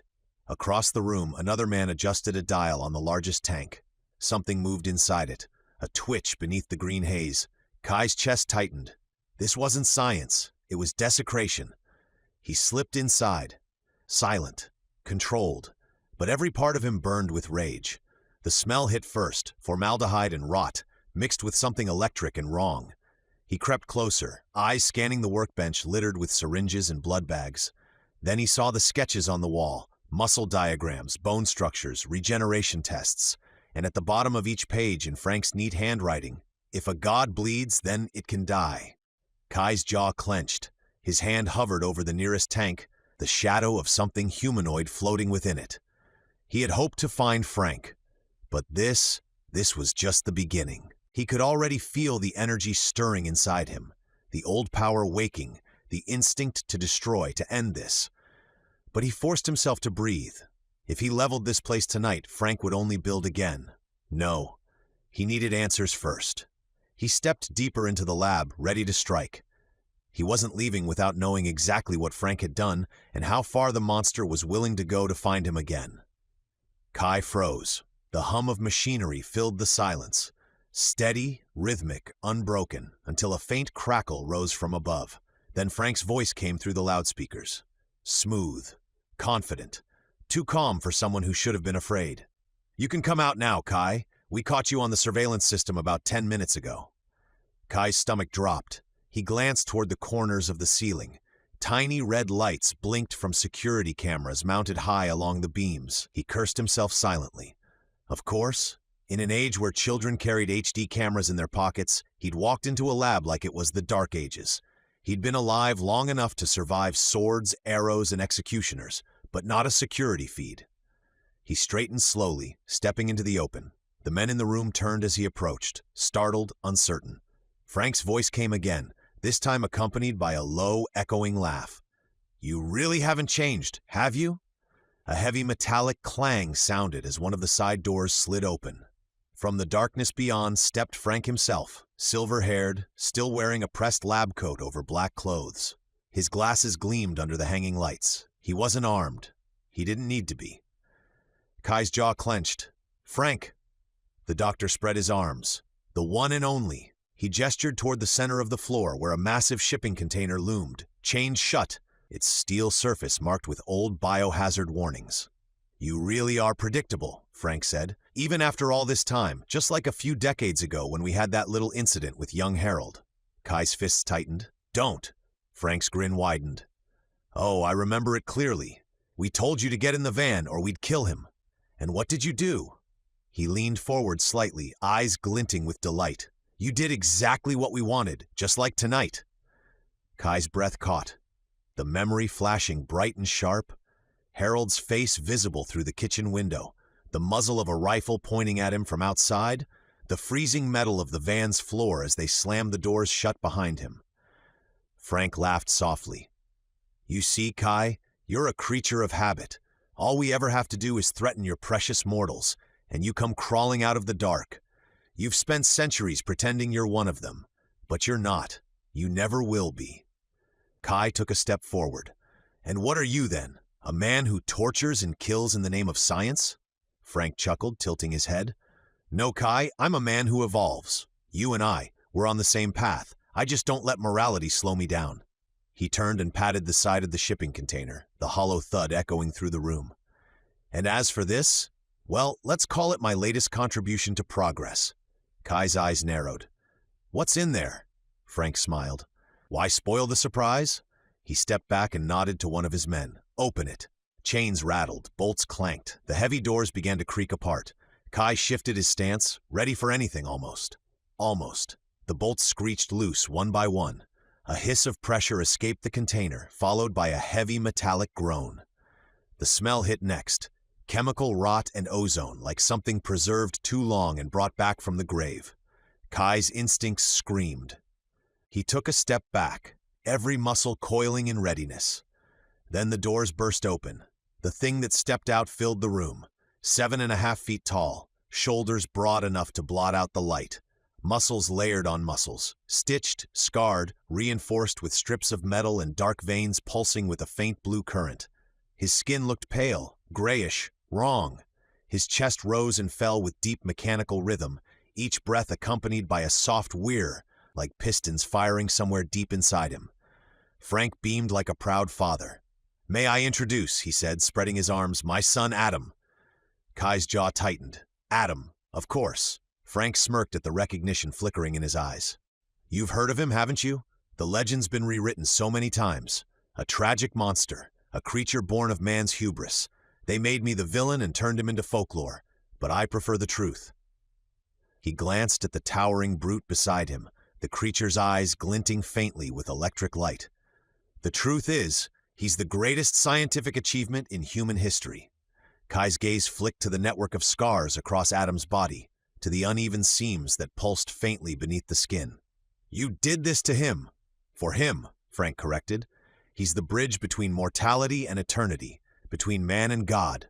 You should appreciate that, Kai. You're the prototype. Adam is the evolution." He circled closer, his tone turning wistful. "Of course, the work was rough at first, but I made breakthroughs back in the 40s, during my time with the Reich." He chuckled darkly.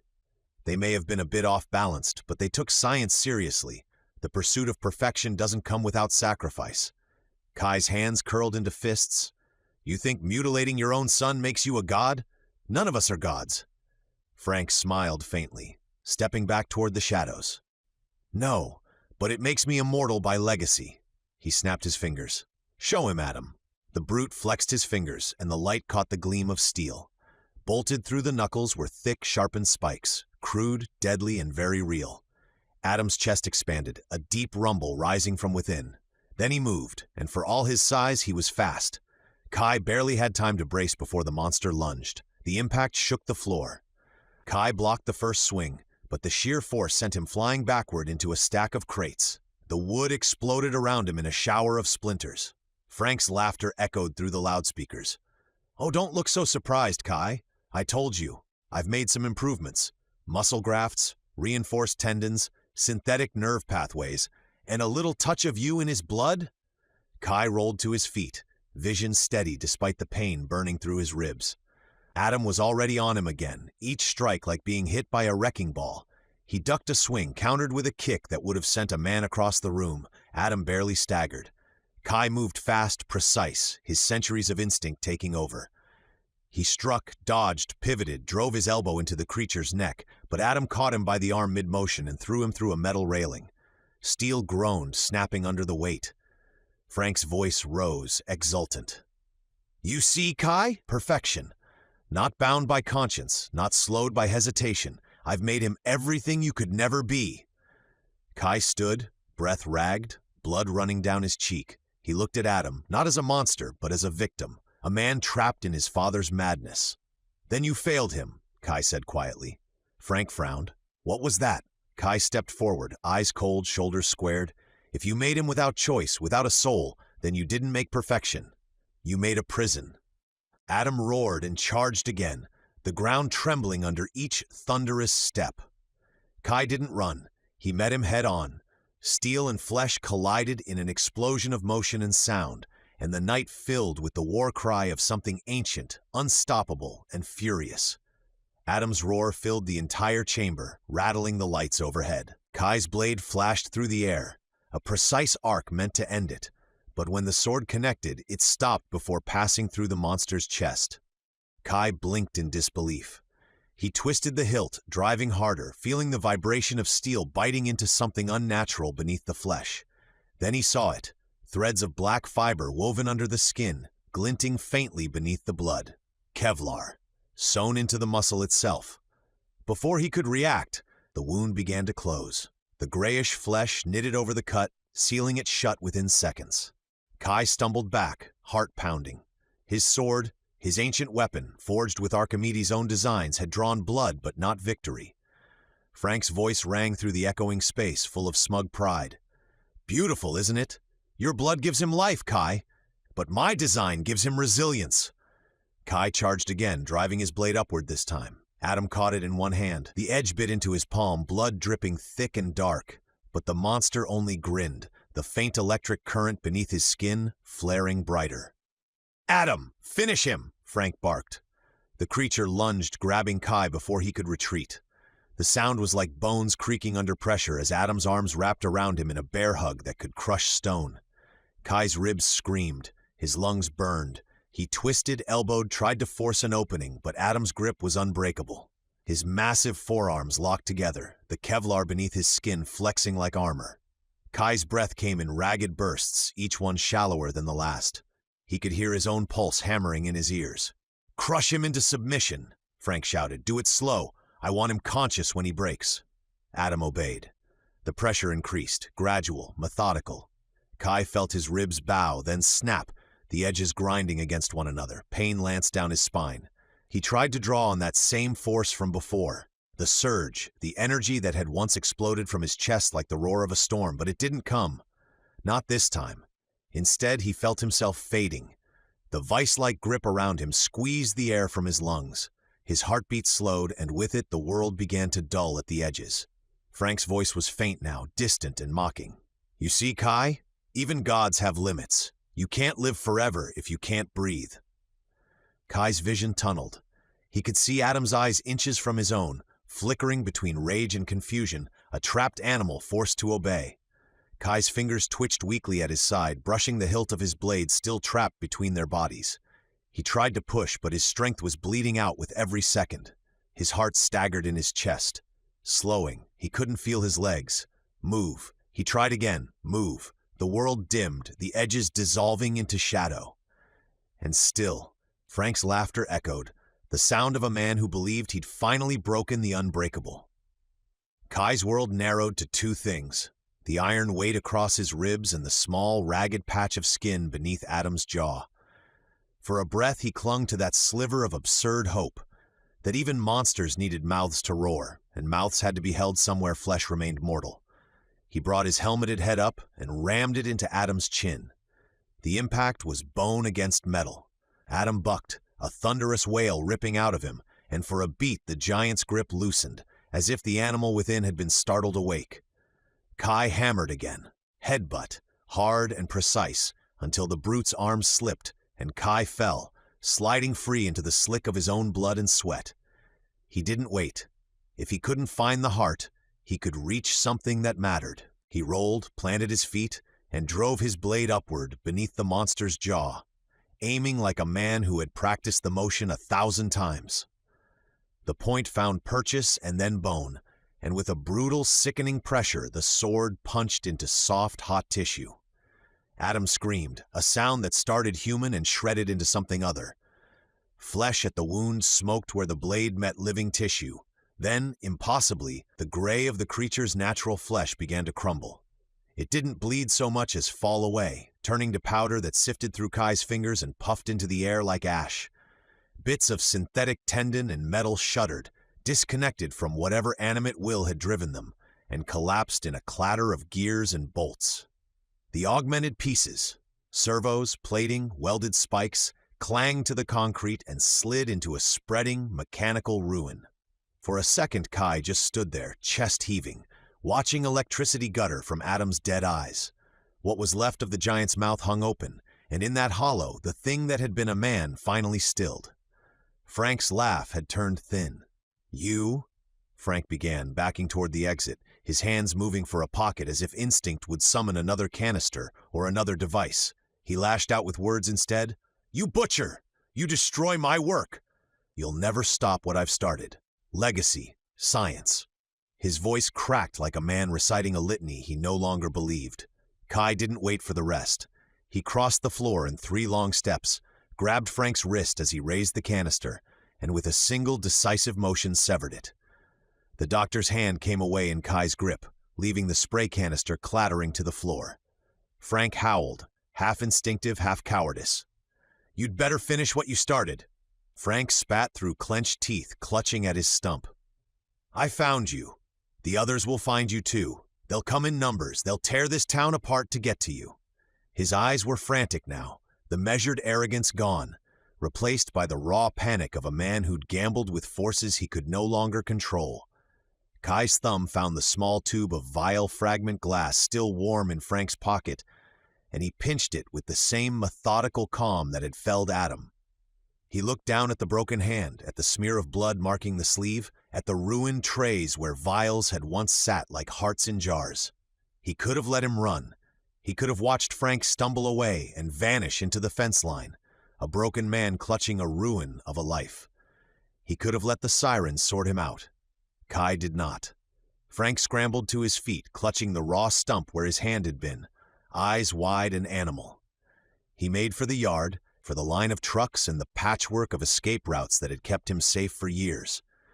Kai moved like a shadow between the scattered crates, closing the distance in 3 long, patient strides.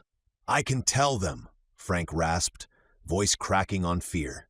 He tried to bargain still, "that you died if you just let me." "You won't stop," Kai said, voice low and flat. "You'll continue to torment the innocent." The words were not an argument, they were a verdict. Frank lunged for another pocket, a desperate, useless motion, but Kai was already moving. His hand caught the man's wrist, forcing it away as his other drew the sword in one smooth motion. "Still trying to play God," Kai said quietly. Frank sneered, bloodied and trembling. "I am a god, Kai. You think I'd waste eternity on compassion?" Kai's grip tightened on the hilt. "No," he said, "you've wasted it on cruelty." He drove the blade forward, straight through Frank's chest. For a heartbeat, Frank just stared at him, eyes wide, disbelief and rage mixing in equal measure. Then light, cold, and silver rushed through the wound, crawling up his veins like fire in reverse. His breath hitched. "You can't." Kai twisted the blade and the words turned to a scream. The sound rose, broke, and dissolved into 1,000 echoes as Frank's body began to crumble from the inside out. His skin split like parchment, his features hollowing, collapsing into ash. Within seconds, only his outline remained, a ghostly shell of dust that scattered across the concrete floor. Kai stood still as the last of it drifted away. There was no triumph in him, no satisfaction, only an exhausted, terrible clarity. The smell of burnt air lingered, thick and bitter, as the last flecks of Frank's form were carried off by the heat rising from the burning lab. "From the dust you came," Kai murmured, voice steady but heavy with centuries of meaning. "And to the dust you shall return." The junkyard took them both in then, the burned lab, the smoldering vials, and the thin, far-off wail of sirens that would arrive too late. Chapter 19, Bloodline. The morning was cool and bright, the kind of day that should have felt ordinary. Dew clung to the grass along the sidewalk, the sun just high enough to burn the mist from the fields beyond town. Noah kicked a pebble down the road, hands jammed in his jacket pockets. "Man, I swear if we have another pop quiz in algebra, I'm dropping out and becoming a mechanic." Lily rolled her eyes. "You'd last maybe 2 days before you set something on fire." Kai smiled faintly at their banter, but his thoughts were somewhere else, still back in the smoke and the ashes of the junkyard. Frank's words wouldn't leave him. "If I found you, the others will too." The sentence had buried itself in his mind like a splinter. Others. Others like Drake, like Frank. Maybe worse. He looked at Noah and Lily walking a few steps ahead, laughing now about something trivial, something human. He wanted to keep it that way. For a moment, the idea tempted him, just vanish, disappear before the storm came, go dark, go silent. Somewhere inside, he knew he'd done it before, centuries of walking away from names, faces, lives. It was the only way he'd survived, but this time was different. If he left, who would protect them when the next monster came looking? When one of those others decided to dig through ashes and follow the trail to the people he dared to love like family? He clenched his jaw. Leaving wouldn't save them. It would only leave them undefended. The thought weighed on him like the armor he'd hidden away, an old burden, familiar and cold. They turned the corner, the school coming into view. Brick walls, metal doors, a line of buses coughing exhaust into the morning air. Students moved in clusters, talking, laughing, alive. Noah nudged Kai as they reached the steps. "Hey, you good, man? You've been quiet all morning." Kai blinked, pulling himself from his thoughts. "Yeah, just tired." Lily gave him a skeptical glance. "You look tired all the time." He smiled, just enough to pass for normal. "Guess I'm getting old." They both laughed and started up the stairs. Kai followed, one last look over his shoulder at the quiet street behind them. They found Eli shoved against the locker, eyes squeezed shut, shoulders trembling as Trent's hand rained the same cruel rhythm, taunting him by smacking his face. The hallway smelled of chalk dust and cheap cologne. Lockers clanged and laughter braided through the air like normalcy, trying not to notice it was being broken. Kai stopped dead. Trent looked up as they rounded the corner, smirk widening when he saw company. "Look who it is," he said, loud enough for the crowd to turn. "The mystery kid. You lost or something, pretty boy?" Noah bristled. Lily's jaw tightened. Eli's face was red. Tears had started to run, but he blinked them away, trying not to make a sound. Trent shoved Eli forward and laughed. "Cry, Eli. Do it. You know it helps." Kai didn't think. He moved. In 3 long, fluid steps, he was at Trent's shoulder, his fingers closing in the fabric at the base of the bully's neck. With one clean motion, he lifted him off the floor until Trent's sneakers dangled uselessly above the polished tile. For a heartbeat, no one breathed. Trent's face went from smirk to white-faced surprise to fear as the laughter died. He thrashed, punching at empty air, blinking at Kai's hand around him like a man watching a nightmare. "Put me down, you freak," he squealed, voice high. Kai's voice was low, steady, and colder than the locker metal. "Leave him alone." Noah and Lily rushed forward, hands out trying to talk him down.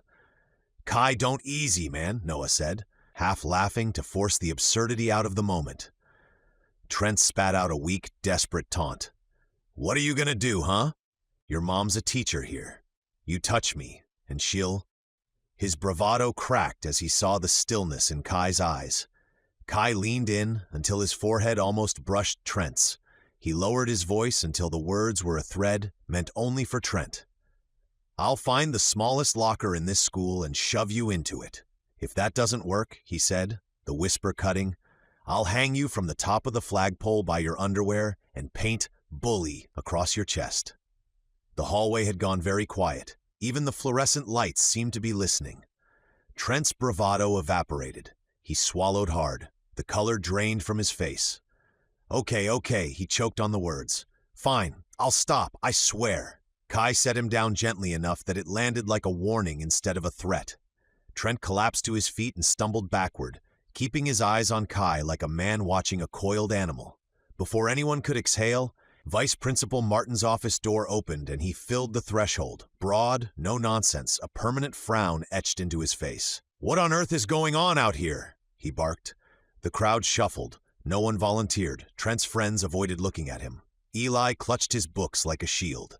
Martin's gaze swept the circle and landed on Kai, on Eli, on Trent. He seemed to sense the tension and chose a solution that would box them all in. "Detention after school, all of you. This includes you, Mr. Trent, Mr. Eli, and you 3. He pointed at Kai, Noah, and Lily in turn. "You don't get to resolve everything with your fists, and I don't want to hear excuses." A murmur ran through the students. Trent opened his mouth to protest, then snapped it shut when Martin's stare sharpened. "And don't think about skipping," Martin added, the corner of his mouth quirking towards something like amusement. "Mrs. Callahan will be running detention today. I'm sure she'll be thrilled to see the 3 of you, and especially eager to hear Trent's side of the story." Mara's name landed like a stone at Kai's feet. The whole hallway shifted. Students glanced toward the front office, some smirking, others wide-eyed. Trent's lips went pale. Noah sighed, rubbing his forehead. Of course it's Mom." Lily gave Kai a look that mixed gratitude and exasperation. "Thanks for that, but you owe us big time." Kai's hands were still humming with the echo of the hold. He felt the adrenaline settling like a settling metal taste in his mouth. Around them, the school resumed its chatter, but a different sound threaded through it now. Curiosity, a kind of wary respect. He had scared a bully straight for the moment. He'd made sure Eli wouldn't have to stand there and take it again today. But as they walked toward the line of classes, Kai thought about Principal Martin's words and the way Trent had blinked at the edges of fear. Frank's warning echoed under everything, an undertow. Others would come. The fight he'd chosen wasn't just with thugs in parking lots or with a scientist in a junkyard. It was with a world that would keep producing monsters. People who would take what they wanted, who would threaten those he loved to get to him. After school, the tension in detention had already been thick enough to cut through. Mara sat at her desk, hands folded, watching the clock tick toward 4. No one spoke. The scraping of Trent's pencil filled the room like an itch. Noah tapped his foot. Lily glared at Trent. Kai sat still, quiet as always, though his eyes flicked toward the door every few minutes, something instinctual, like a soldier mapping exits. Then the door creaked open. Eli stepped inside. His face was pale, streaked with tears that had long since dried and returned. His shirt was wrinkled, untucked, his hair wild like he'd been running. Mara straightened, surprised. "Eli, you're late for detention." He didn't answer. Something about his silence made the room change, flattening the air. Noah started to speak, but his voice died when Eli reached inside his backpack. He pulled out a revolver, an absurdly large one, gleaming cold in the fluorescent light. His hands shook so violently it almost slipped from his grasp, but he gripped it tighter, raising it toward Trent. Mara froze. Noah's chair scraped the floor. Lily gasped, her hand covering her mouth. Eli's voice broke on the first words. You'll never hurt me again." Trent went pale, eyes wide, stammering. "Eli, hey man, what are you doing? I was just messing around, okay? We were just joking." "Joking?" Eli's voice climbed, cracking. "You broke my glasses. You threw my books in the toilet. You made me eat mud. You locked me in the janitor's closet for hours." His hands trembled harder. "You laughed." Mara took a careful step forward. "Eli, please, put the gun down." He shook his head violently, tears streaking his cheeks. "No, no more. He's not going to hurt anyone again." Kai was already moving, slow and deliberate. He stepped in front of Trent, his voice low but steady. "Eli, look at me." Eli's eyes snapped to him. "This isn't the way," Kai said softly. "I know what it's like to want it to stop, but this won't fix it. You'll carry this forever. You'll lose everything that's still good in you." Eli's grip faltered, but only for a second. His breathing hitched, chest heaving. "He'll just find someone else," he said, almost pleading with himself. "He always does. He doesn't stop. He never stops." Kai took one step closer, palms open. "He will. I'll make sure of it. You have my word, Allie. He won't hurt anyone again." Eli's face twisted between grief and rage. "No," he whispered. "You don't understand." He raised the gun again. "He won't hurt anyone anymore." The sound of the shots shattered the air. 1, 2, 3, 4, 5. Mara screamed. Lily ducked. Noah dove for the floor. The recoil knocked Eli backward. The revolver slipped from his hand and hit the tile with a hollow clang. For a second, no one moved. Then they saw Kai. He was still standing between Trent and the gun. 4 holes punched clean through his shirt, blood blooming dark across his chest. He swayed once, as if the world had tilted, then dropped to his knees. "Kai!" Mara's voice tore through the silence. He hit the floor, eyes already glassing over, his body unnaturally still. Eli was sobbing now, choking on his own voice. It should have been him," he said, staring at Kai's body in disbelief. He's the one who deserved it." Trent was frozen, pressed against the wall, face white as chalk. Then, cowardice taking over, he bolted. He shoved past the desks and sprinted out the door without a word. Mara was on the floor, crawling to Kai, hands shaking as she pressed down on the wounds, though she could feel no heartbeat.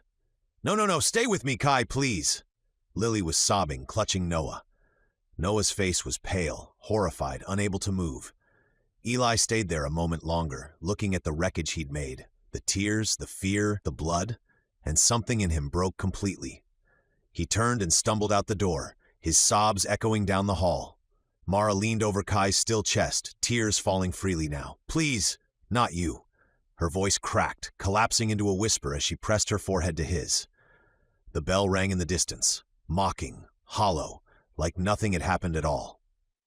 And in the quiet that followed, the only sound was Mara's sobbing, raw and real, echoing through the halls of the school as the boy she'd come to love as her own lay still on the cold tile floor. The shock hit Noah all at once. The ringing in his ears faded, and something warm spread down his stomach. He looked down, confused at first, then saw the red blooming under his hand, his blood pooling over his shirt. "Oh!" he whispered. Then his knees gave out. Lily screamed, catching him as he fell.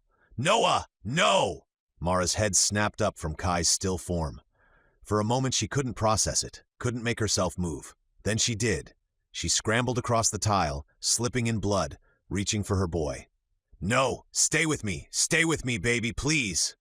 Noah's breaths were short, wet, shallow. His eyes darted between her and the ceiling as if trying to find something to focus on. Lily pressed both hands to the wound, sobbing. It won't stop, it won't stop. Mara was crying now too, her voice broken as she shouted for help. For anyone, her hands shaking so hard she could barely hold pressure. Her mind spun Eli the gun, Kai now Noah, her family collapsing in front of her. Behind them, unseen, a sound, a breath, Kai. He stirred, the color slowly returning to his skin. His chest rose once, then again, shallow but steady. The holes in his shirt darkened, then lightened. The blood stopped flowing, flesh sealed where bullets had torn through. His eyes snapped open, glowing faintly in the light. He sat up. Mara didn't see him. She was too deep in it, holding Noah, begging him not to go. Kai pushed himself to his feet, the tremor in his hands finally stilling. Something shifted behind his eyes, an understanding that hadn't been there before. It wasn't reasoned or logical. It was deeper, instinctive, as if some buried truth inside him had awoken. He knew what his blood could do. Somehow, he just knew. The knowledge settled over him like armor. He could save Noah. He could not, would not let him die. He moved with quiet certainty, unzipping the backpack and pulling out the blade wrapped in cloth. The steel caught the flickering fluorescent light, a gleam of cold resolve. When he stood, his movements were steady, deliberate, almost ceremonial. He crossed the room slowly. His steps made no sound against the concrete floor. Noah's head tilted weakly toward him, eyes already fading, unfocused. Lily looked up from where she knelt, her hands slick with blood. "Kai?" she whispered. Mara turned at the sound of her daughter's voice, her expression fractured. "Kai?" He knelt beside them, lowering himself into the pooling blood, his face calm but shadowed by something vast, grief, love, and a terrible kind of acceptance. He reached out a hand that shook once, then stilled. "I'm sorry," he said quietly, though his voice held no hesitation now. He turned the blade and drew it across his wrist in a clean, practiced motion. The blood came freely, dark and thick, but there was something unnatural about it, an inner light, a shimmer like heat through glass. It pulsed faintly, alive. Mara's voice broke into panic. What are you doing?" Kai pressed his bleeding wrist firmly over Noah's wound, forcing the contact, his breath ragged. The sound that followed was wet and terrible, the kind of sound that left silence heavier than before. For a heartbeat, nothing changed. Then Noah's chest hitched once, shallow, uncertain, and a faint warmth began to creep back beneath his skin. But before anyone could speak, he went still again. His hands slid from Mara's grasp. His final exhale trembled through the air and was gone. Mara screamed, a sound torn from somewhere primal, as she pulled her son close, pressing her forehead to his. "Please, please don't go." Kai kept his wrist pressed to Noah's wound. He closed his eyes. For a moment, the world held still. Then the air shifted. The blood that had poured over Noah's wound began to sink in, disappearing into his skin. The gash stopped bleeding. The color returned to his cheeks. His chest rose with a weak, shuddering breath. Mara froze mid-sob. Noah's eyes fluttered open. "That really hurts," he murmured, voice faint but alive. He turned his head slightly toward Kai, looking down at where Eth's wound had been.